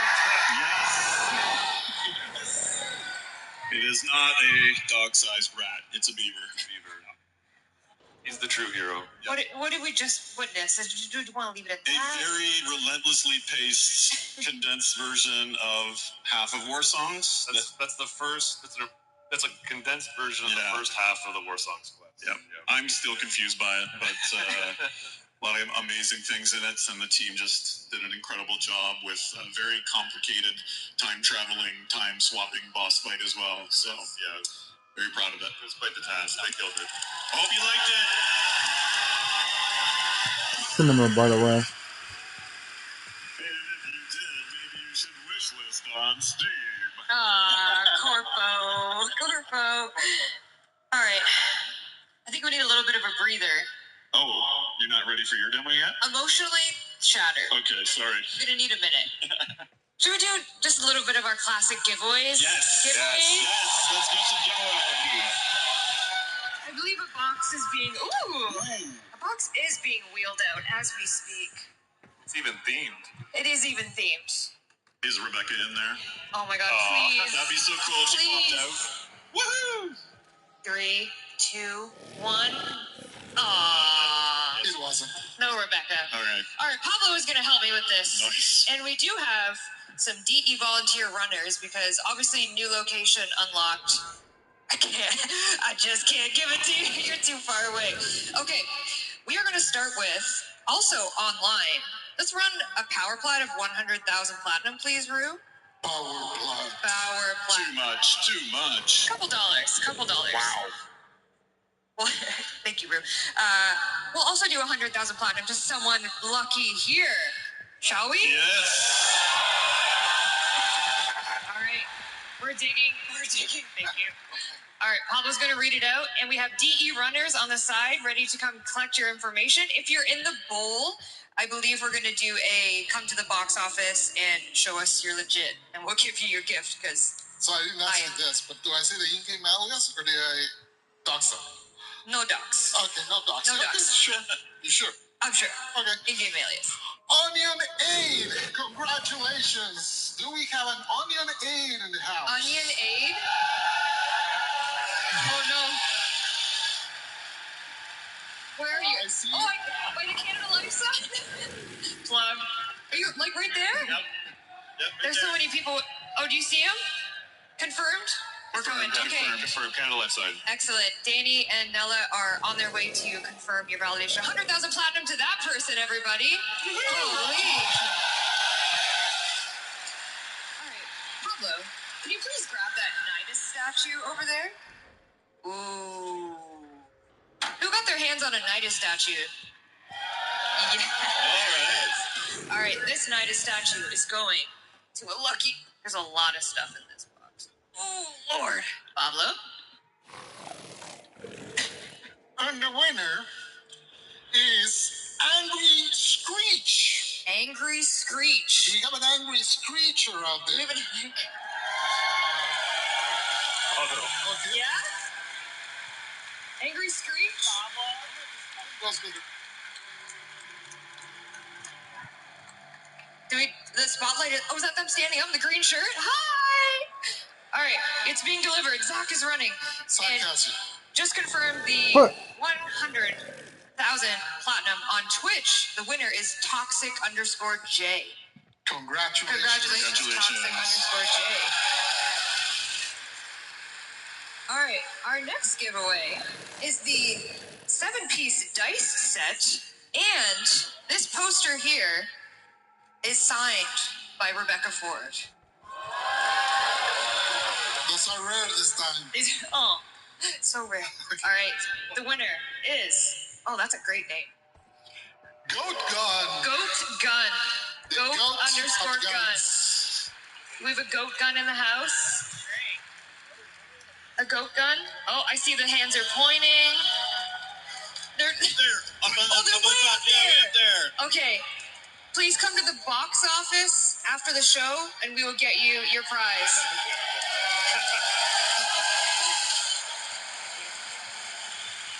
All right, our last prize is the one, the only Letty and Amir floof. Anybody get these this weekend? There's my mom over there. Wait, is your mom actually here? Oh, hi. Hola. All right, the winner of Amir and Letty floof is, I'm going to the bottom of the barrel, guys. Ooh, she's folded. Go, Letty and Amir. Oh, good luck. And the name is Talilolo. Talilolo? Congratulations to Talilolo. Talilolo in the house? I see arms, I see lights. Lights. It's searching. Talilolo? Are you walking down? Hi! Amazing! All right, those are all our giveaways. Zach is getting some cardio there. Zach is getting his cardio in. Run, Zach. All right. Good luck, boss. Woo.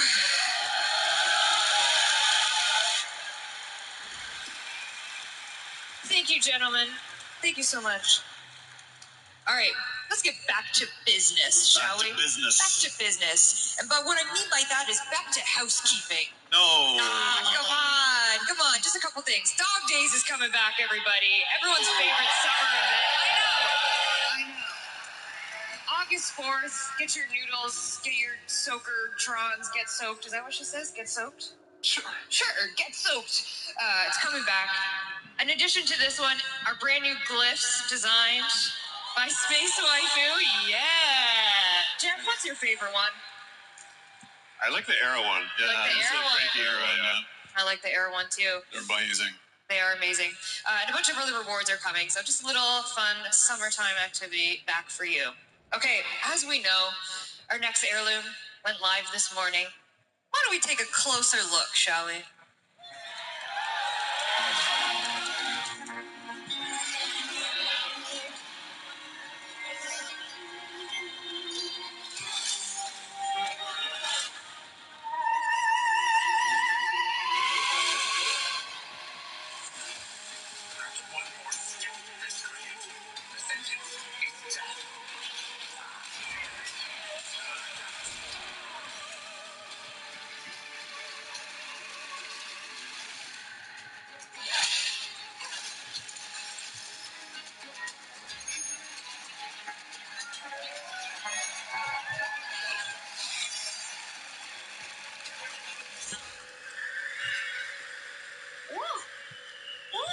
My goodness. My one contribution was being the prude that said we need to cover her up a little bit. You're going to take credit for that? You can check the I was going to say, if you wanted a real closer look, you would remove the duster. But... Team No Duster. Team No Duster. You're Team Duster. Respectfully. Wow, divided couch. I'm Team No Duster. All right, she is available on all platforms. Thank you so much for your excitement over the heirloom collection. We're very excited about Mesa, designed by Liger. Another one, incredible Liger designs. Killed it, as always. Okay, now this next announcement would be one that Miss Rebecca Ford would have been absolutely feral to announce. She would have been barking to announce what's this year announcement. But the best alternative that we could do with our budget, because Lord knows this man needs a paycheck. The one, the only, your Arthur Nightingale, Ben Starr, everybody.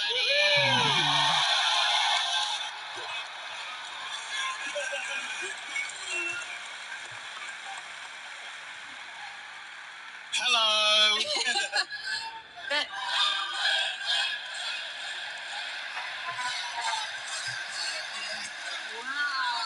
Wow.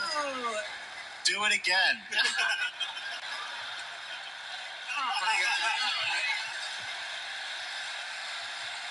All of you get 100,000 platinum. That's not in the contract. Not in the contract. Hello. Ben, you changed. I did change. I still wasn't able to get the eyeliner off. I told you that was going to be permanent. Yeah, for those of you who didn't tune in, you missed out on a great narrative panel where I was dressed up as Rebecca Ford. Megan did my makeup, and I still have the eyeliner on. So just enjoy my face for a second. Can we get a close-up zoom in? Can you really zoom in on those eyes? You get that? Zoom. Oh! Thank you. Looks good. Thank you, guys. I couldn't see it, but I'm assuming I looked stunning. You do. Okay. Thank you for having me on here. It's probably going to come as a surprise, no surprise to anyone why I'm here, or maybe it will. Probably my best known role in all of video games is probably the role of Geno in Fortnite, right? Everyone's like, that Ben Starr from Fortnite, he's great. Well, for those who don't know, I'm in Fortnite. And for 6 months of the year, I lied to them, and I said, I'm this guy called The Visitor, but I'm not going to lie to you. My true community, my Warframe community. No.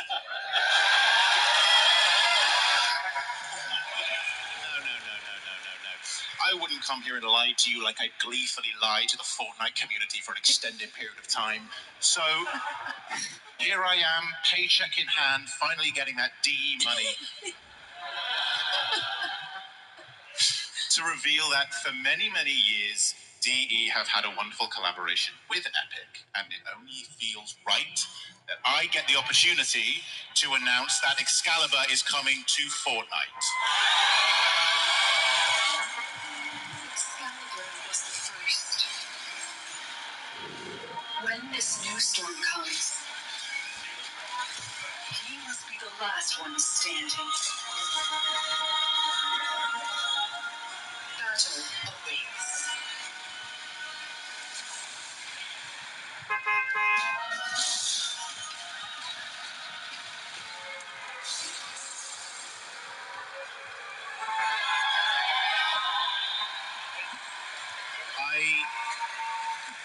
I would love it if all of you could wear my skin. I want every single one of you to wear my skin and wear it with glee, okay? Thank you. My skin is yours. Okay. That's right. Excalibur is finally coming to Fortnite. He's thanked the bus. I know that would have been something that Rev would have absolutely loved to say, because Rev's a Fortnite gamer, if you didn't know. That's like one of her top games. She did tell me that as an ambassador of Fortnite, that you would show us how to hit the gritty.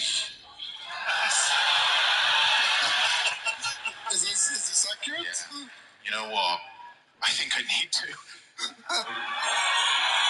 Oh my God. Can I be fully transparent? I didn't know what the gritty was until 24 hours ago. I've had to look at a guy who apparently invented it and watch it on YouTube. Okay, so here we go.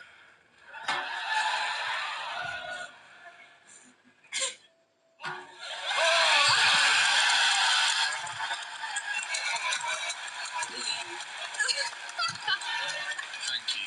Thank you so much. Thank you so much. Am I done? Do you need anything else of me? That was beautiful. Thank you. That was absolutely beautiful. So yes, Excalibur is coming to Fortnite, and there is a way in the Epic Game Store if you want to purchase Warframe packs. You can get Excalibur for free in Fortnite. Just a little way of our longest partners with Epic. That's right. Yes. It's like a legacy thing. We worked with them all the way back to Unreal. That's right. We made Warframe, they made Fortnite, and now they're coming back together. Yep. Is the Visitor and Excalibur gonna hit the gritty? Yeah, they'll kiss or something. I don't know. That'll probably, someone draw some artwork of that or something for me. That'd be great. As a serious note, before you leave, Ben. Yeah. Loved your song in the trailer. Oh yeah. Oh, that was him in the Soul Frame. Yeah. First time I heard it. Ben is our bear. So I played Bayer in Soul Frame, and I did that little song at the end where the guy was singing during the fight. Woo! You know. Yeah. I hit the gritty when I was singing it. Do you have anything else you want to plug while you're up here? You know what? I don't know if you guys have heard of a game called Warframe. Oh, okay. You should really play. It's really good. All right, everybody. Thank you, Ben. Thank you.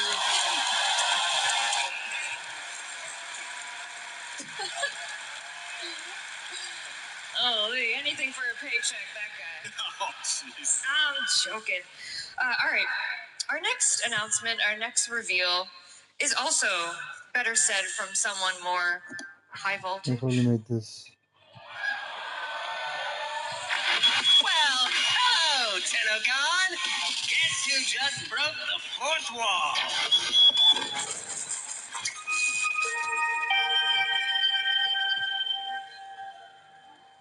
Yeah, that's right.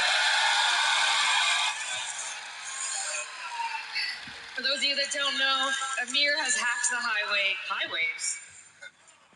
What am I trying to say? Airwaves. Thank you. I'm not tongue-tied at all, like Sheldon said.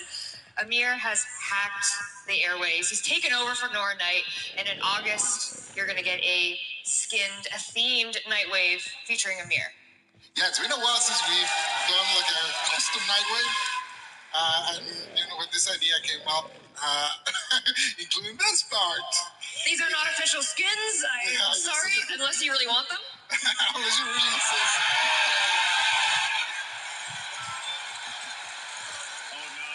Oh, I'm catching chances. Oh my god. But yeah, it's a very fun new twist where the Hex are coming back and Mirror's putting together a game for them. That's right. Oh wait, I skipped something. I'm sorry. Rue, go ahead.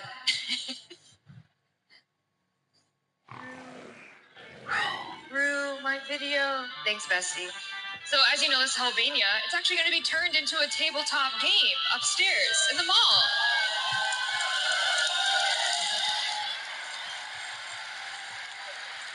In every tabletop game, you gotta have a master of the game.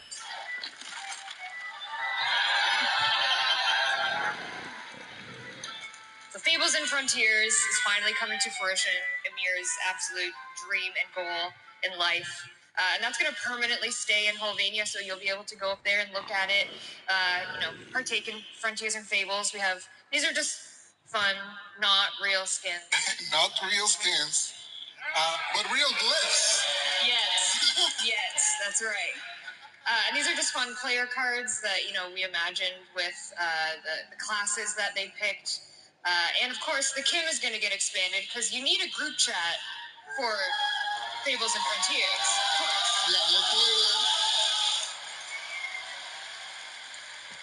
You'll have your group chat to play Fables and Frontiers, and then later on in the year, we have some plans to even expand the Hex further with a few more conversations and capture beats. That's right.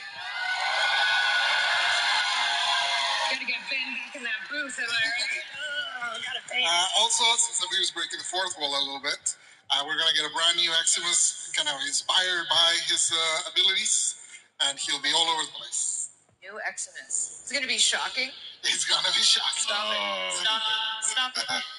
Also coming in the reward track for this Nightwave, we have brand new glyphs. These are by community artist Sylvie. Gorgeous. Official skins, of course.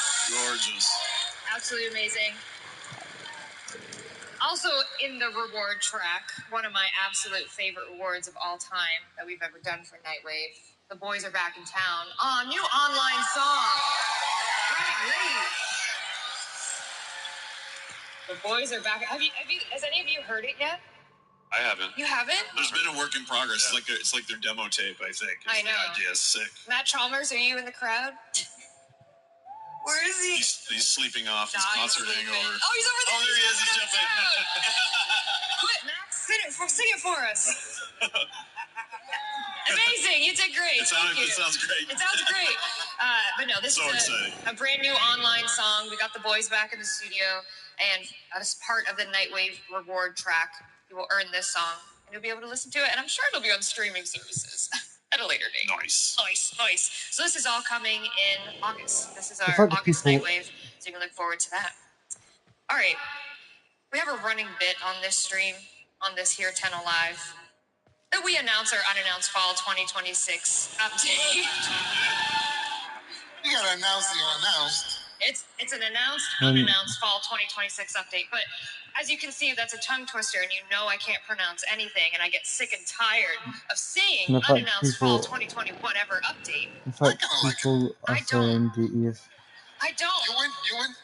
Therefore, we're going to give you So I was the looking at update something. name for this unannounced fall update. Are you ready? Yes.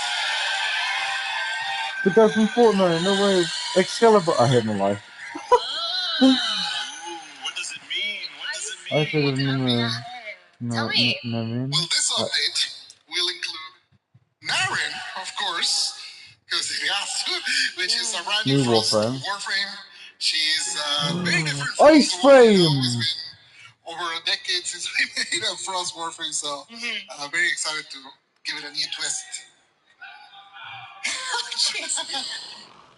New female ice warframe coming this update. Yep. There you go. Oh, you ice lovers out there. Whoa. That was a lot. Because no one else does ice but Frost, right?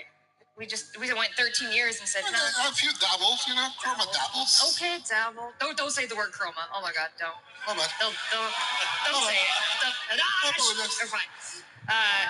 New Warframe come this update. We'll tell you all about her and all about this update in our September dev stream, which we're going to get to in a little bit. We'll set the scene for that. What else is coming in this Ice Blade of Naren update but Citrine Prime? Oh yeah, look at that. Any Citrine lovers out there? I met a couple of Citrine mains. Very enthusiastic Citrine mains. I love it. So Citrine Prime will be coming in this Ice Blade of Naren update. Also coming, Corvex Deluxe. Like, they are legit the biggest.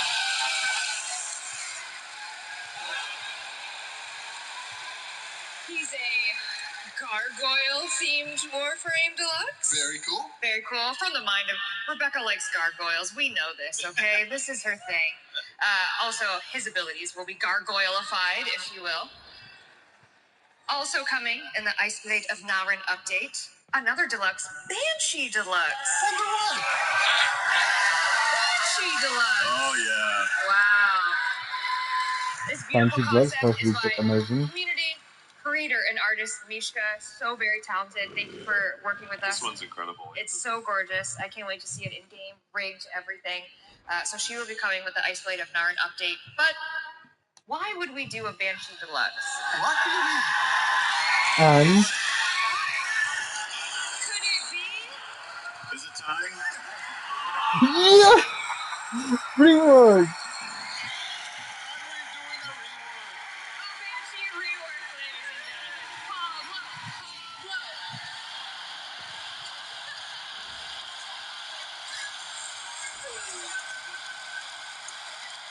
We're gonna go rework. Banshee is a very interesting one because actually the people that really know how to use her, she's actually really strong. So I think most of our emphasis is trying to That one guy, yeah! the very few that actually know how to use her, she's very strong. So our idea is mostly trying to bring that power that already exists there and make it kind of easier to access and make it more kind of the natural part of her kit. Yeah, another 2013 Warframe that is just kind of sat there for a bit. Not gonna lie. All right, Banshee Deluxe, Banshee Rework. All this is coming in the Ice Blade of Naren update, like we said in our September dev stream. AKA the unannounced. Announced, unannounced, Ice Announced, Blade, unannounced. fall 2026. I refuse. Something we'd also like to let you know during Tenno Live is where we're going to be for the rest of the year. Our little Tenno VIP. Jeff is smiling because I've been included. I still think you're gonna leave me at the gate. No, I won't leave you at the gate this time. We have some trips planned this year for Tenno around the world. We are coming to South Korea. We're going to Seoul, and this is where we will have the September dev stream. This is where we will tell you everything about the Ice Blade of Narin update. Jeff will be on stage. He's one of the girls. I'm very excited. He's with all the girls.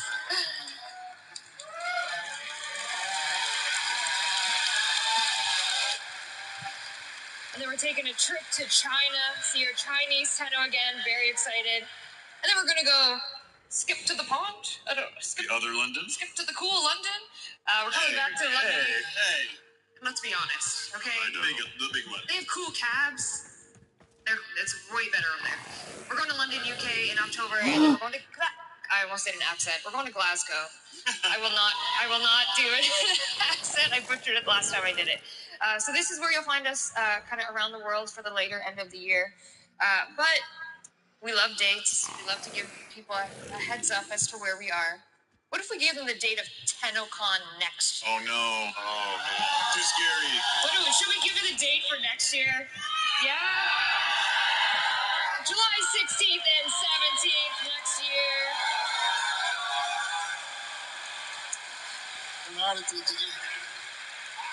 Did I just say Brozime hit the 6-7?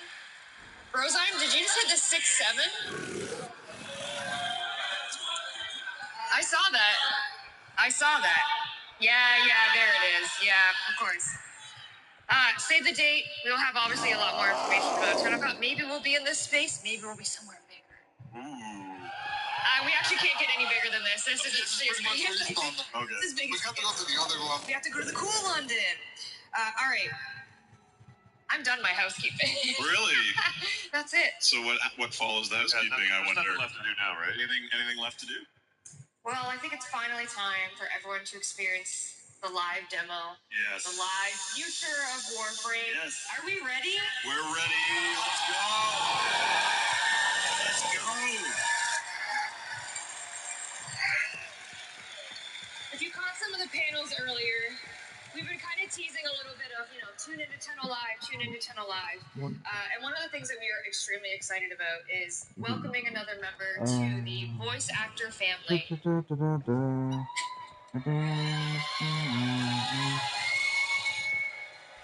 And I'm excited to confirm that Matt Mercer is playing a new Warframe? Yeah!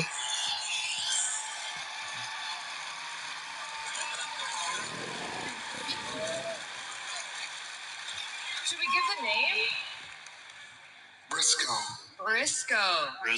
Is Briscoe our detective-themed Warframe?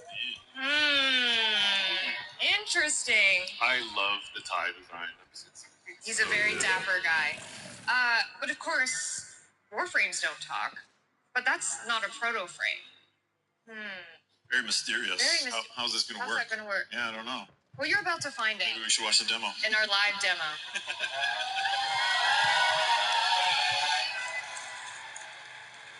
Before we start, I obviously just want to say that, again, thank you for being here. A lot of hard work has gone into, obviously, the Soulframe demo, the Warframe demo. DE, in general, has just been working really hard to make this for you. This is for you, for our community, for our Tenno, for our envoys. But of course, we're missing, I know Ben sat there, but we're missing, obviously, Rebecca Ford. And who worked her ass off before this demo. Yeah, worked right up to the last day before she went in. So, and she's watching now on Twitch. Yeah, so she's with you, Megan. She's with you. Everyone else, not just me. No, but she's with you too. Yep.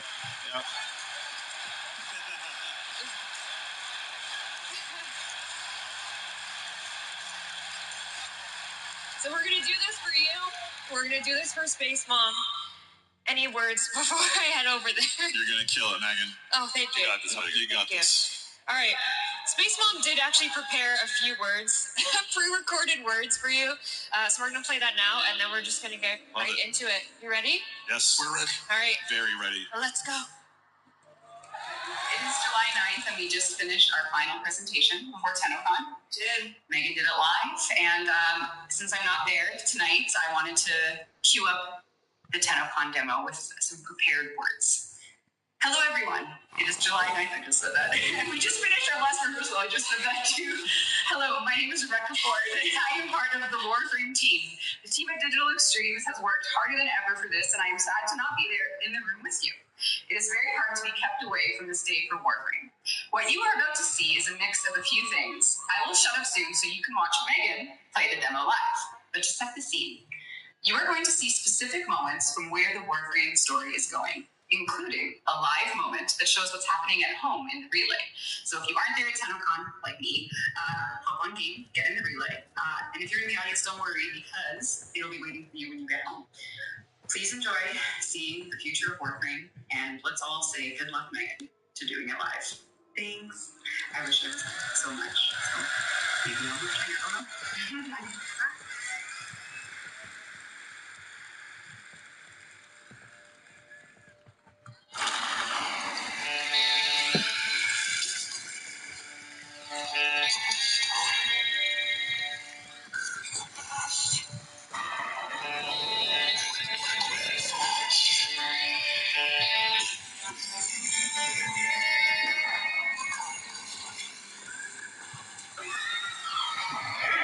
What the fuck is...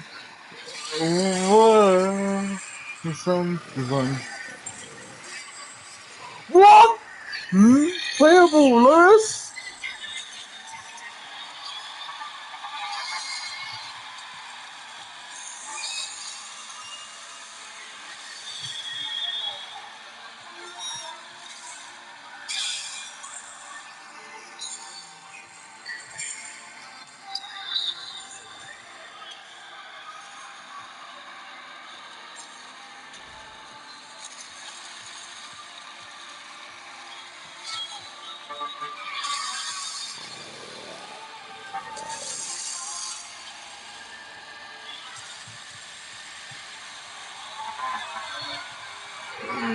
There's no fucking way, dude.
What?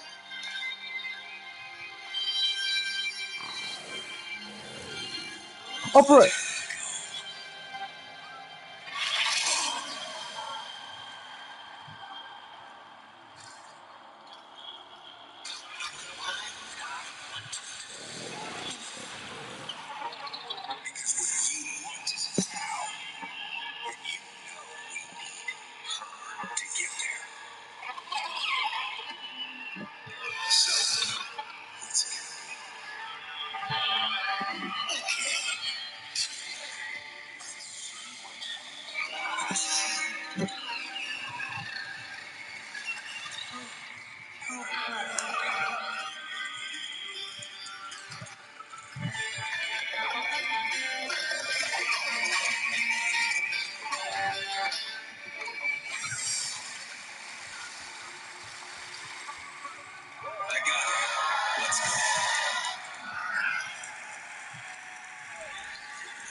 You're at home right now in the relay. We're all about to experience the same thing. You're in the audience. This is going to be waiting for you at home starting Monday.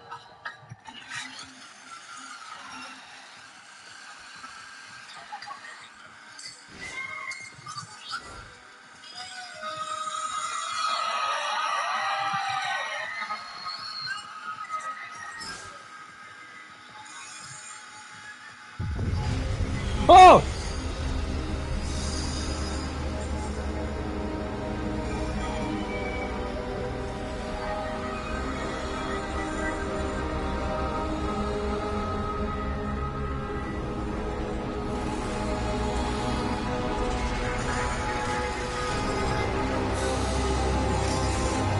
What the fuck? Hello, hello, indifference. Or Uncharted's pet. Archers and Snowa. They will await and prepare to Poland later this year.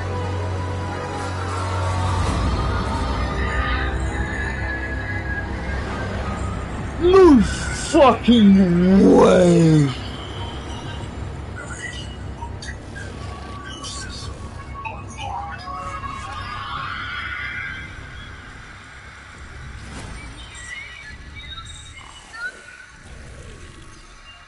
Where could we be going?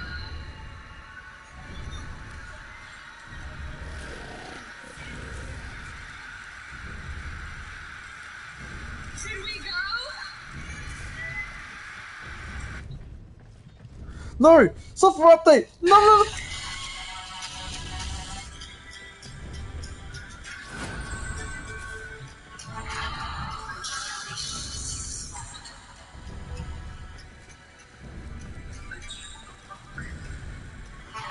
I already know people are gonna make this an Attack on Titan.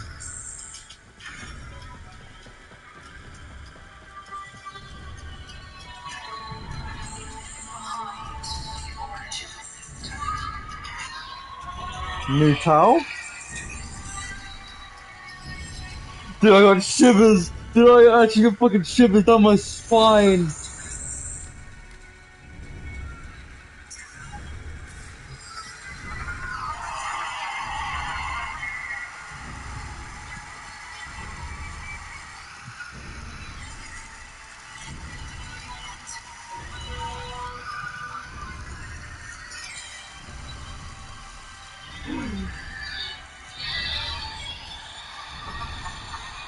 I was here when this happened!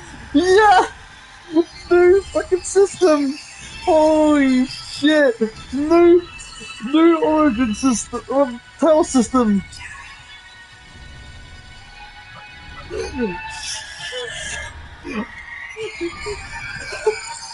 Whoa!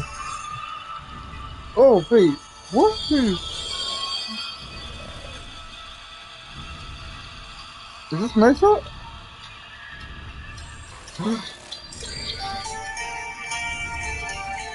What? Wait, what? What are you there?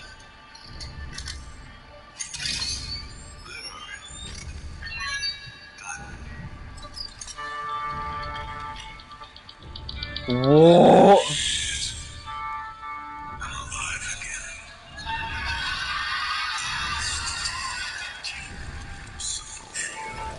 Didn't try to look so much better.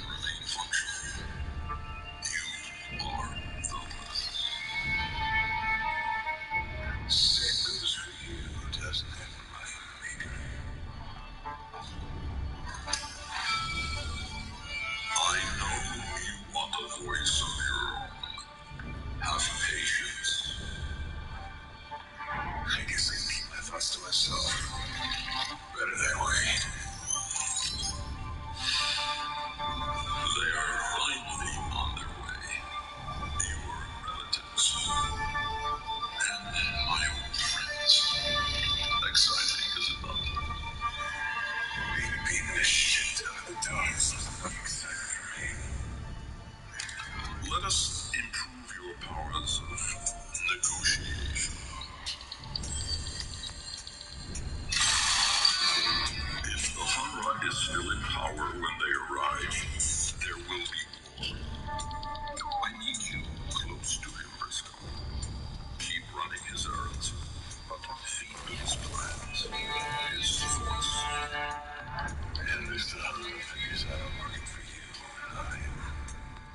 won't be enough left of me to put back together.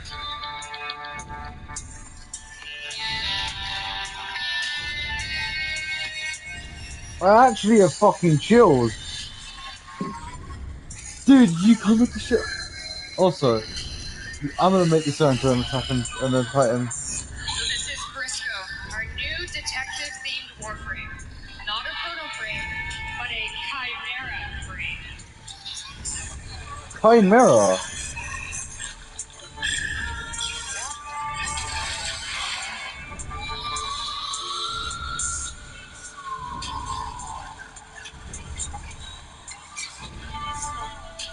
Chimera frame. Oh my god, that looks so beautiful!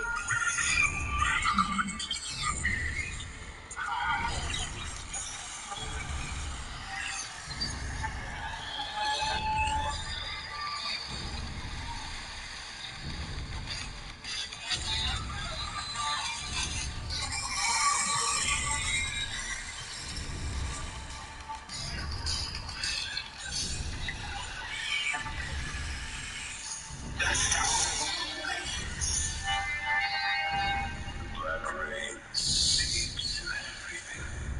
Nothing keeps it out. And like it's the scream starts.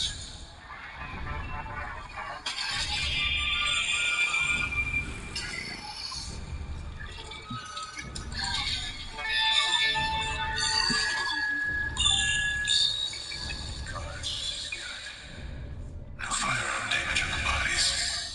Only moderate users going through spotlights. Someone just smashed their heads together. The odds of the one thing. Never play against a Braculus with bloom in heaven.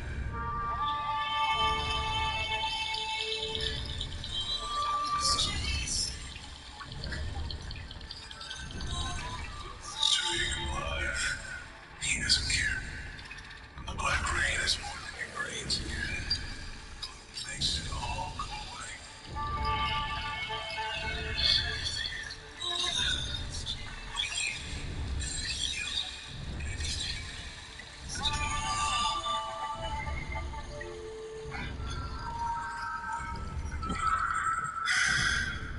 I'll dream it until the rain is gone.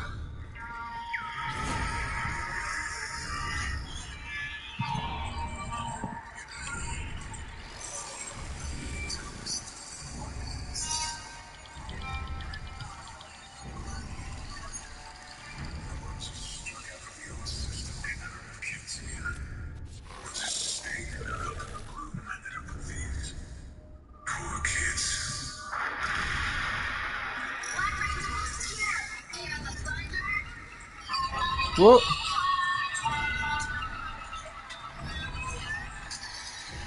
More cool.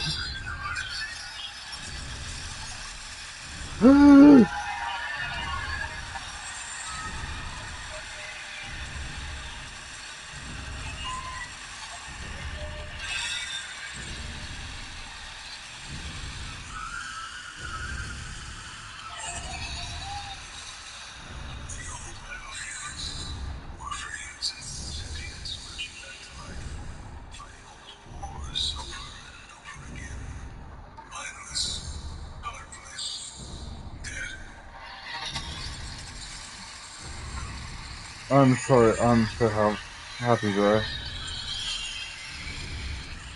Oh my fucking god.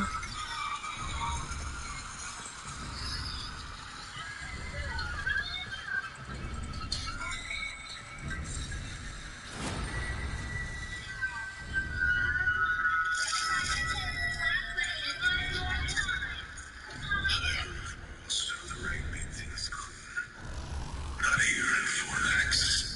Here the rain brings nightmares. Even the dead wake up howling.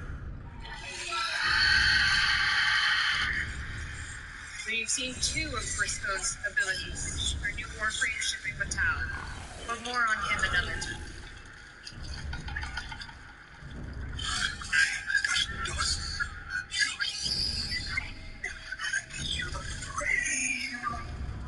Yeah.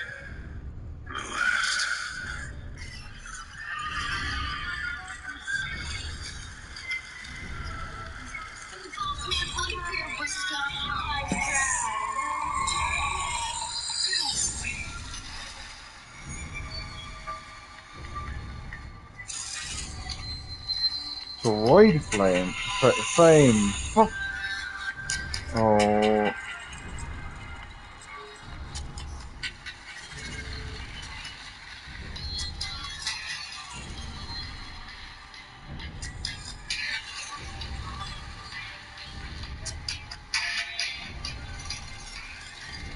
Wait, so he's the last frame?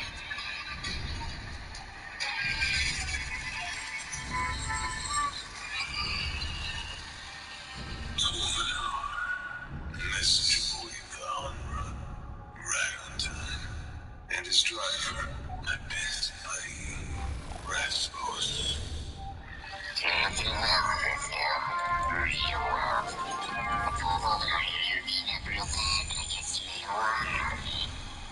As you suspected, children and solved What?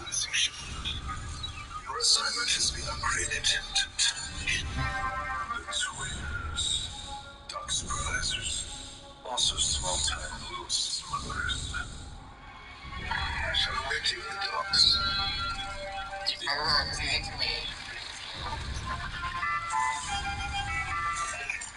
It's a B1 battle droid! Yeah! You just straight up sounds like a B1 battle.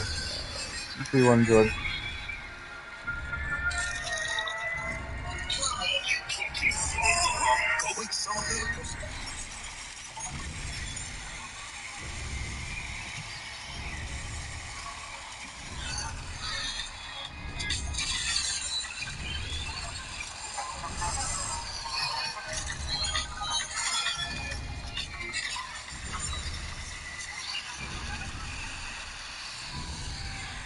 Gunslinger card exploding mafia detective. Hell yeah!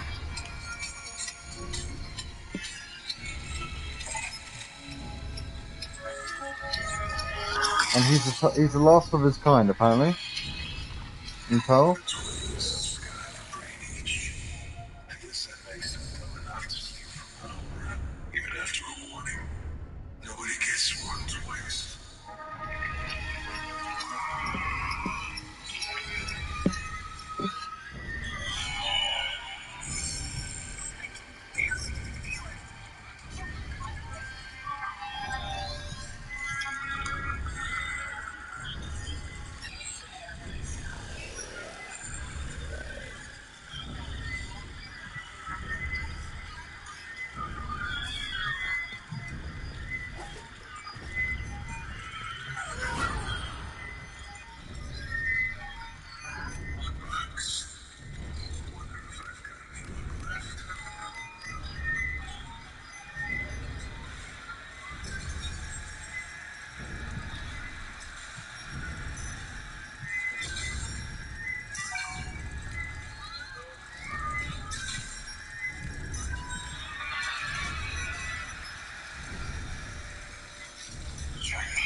The music is actually peak, by the way.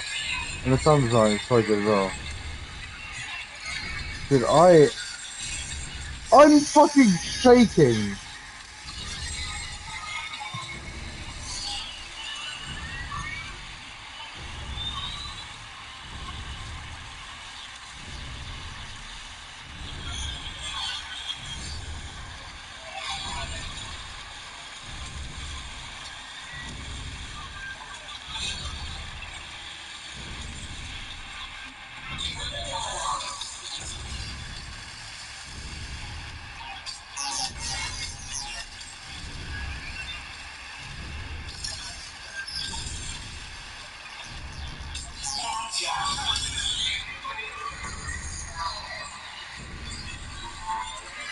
Dude, this is so... What the... Now he's spit into his normal form.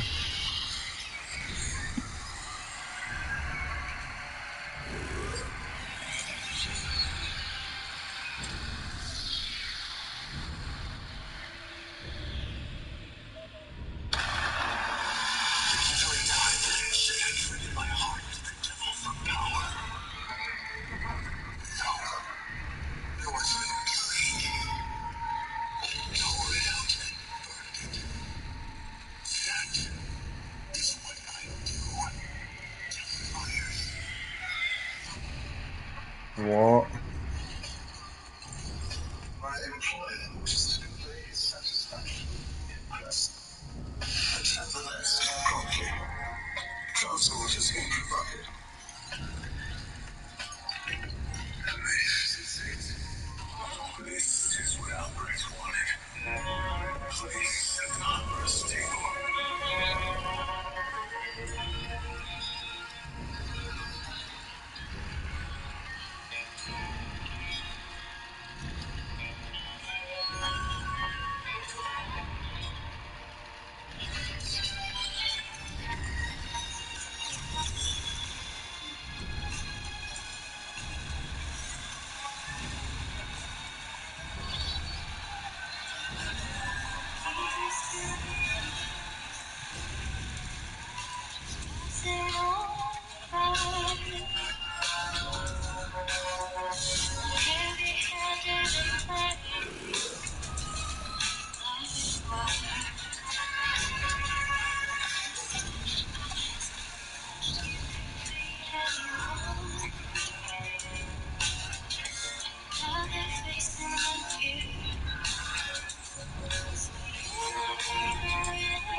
Dude, they're not even fucking... We're not even halfway through... I hope I'm not gonna... I'm not gonna make it right.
celebrate? Ooh, I see how it is. Saving up your luck for later, huh? Stay safe, okay? I miss you.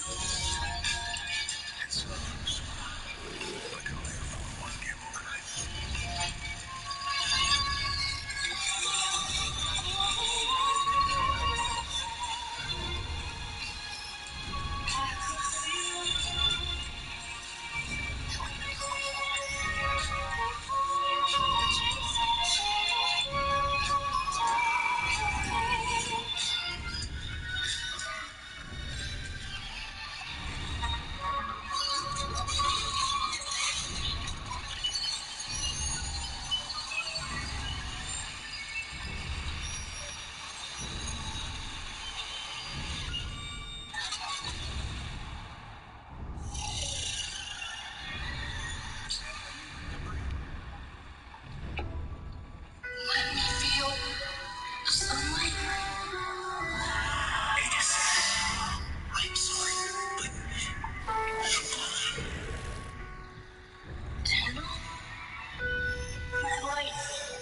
You're taking it all. You're right.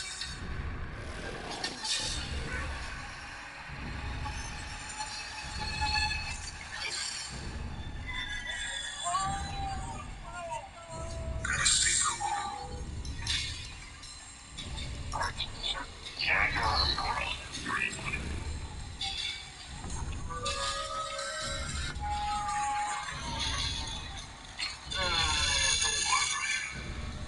In my civilized times, we tortured your kind. Placed wagers on how long you could endure. To let you go. You are my best.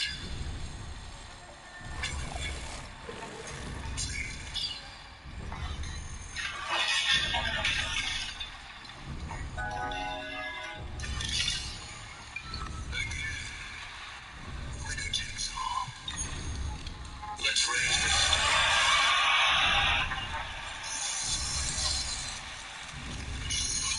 what is coming back.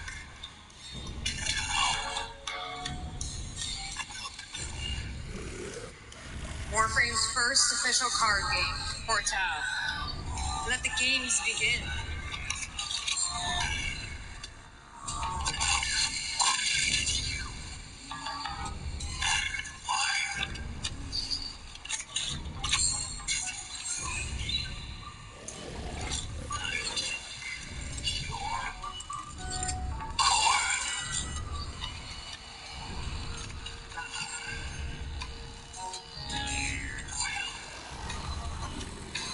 He has an 8. He wins.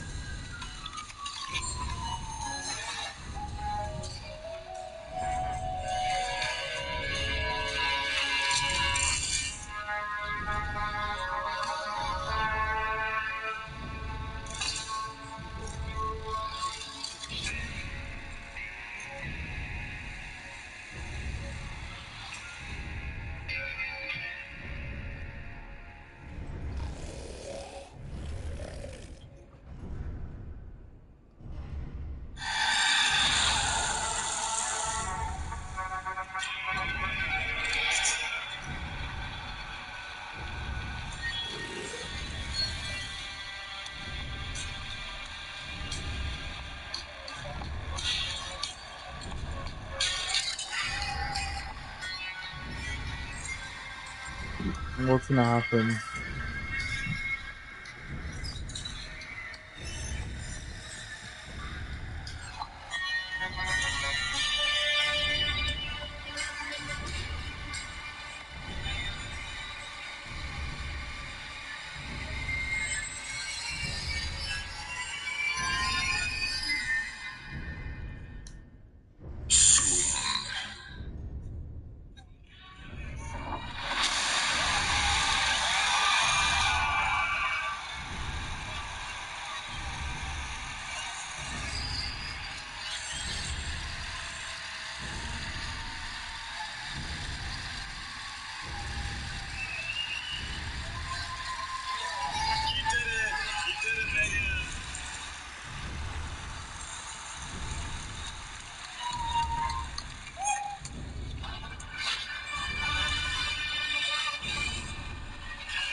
finally, 13 years later, we're going to Tao. How does it feel?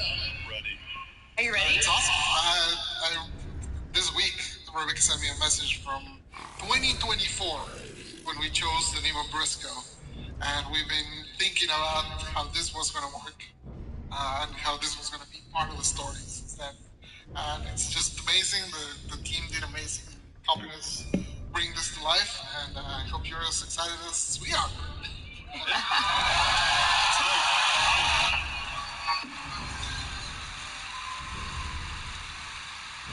And what you saw there was just one region of Tau. That was Fornax. Our goal is to launch with 2 regions. Is that correct? And we have many, many plans for more after that. It is a brand new space for us to play with. We have lots of ideas for all of the different planets and all the crazy things we want to do in Tau. Because Steel Path can't exist there. You know that? Okay. Maybe something called Tau Path? Perhaps. I don't know what the name. Maybe. Yeah, our goals are new missions with some twists on them. Like this is a whole new solar system. Tau is its entire new system. Yeah, this particular Fornax is structured in a very different way we've never done before. Has tons of different new mission types, and then there's a second part that we'll save for later. It also has a lot of surprises. Lots of surprises. All right, guys. Give it up for Megan who brought that demo on her own. Holy.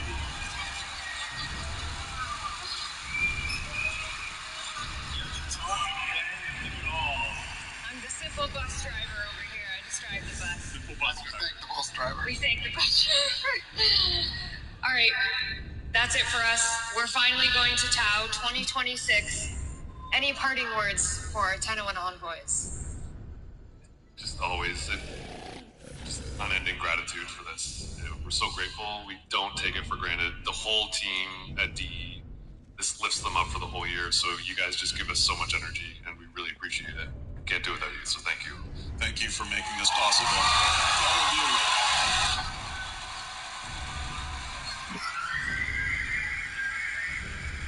Thanks, everyone.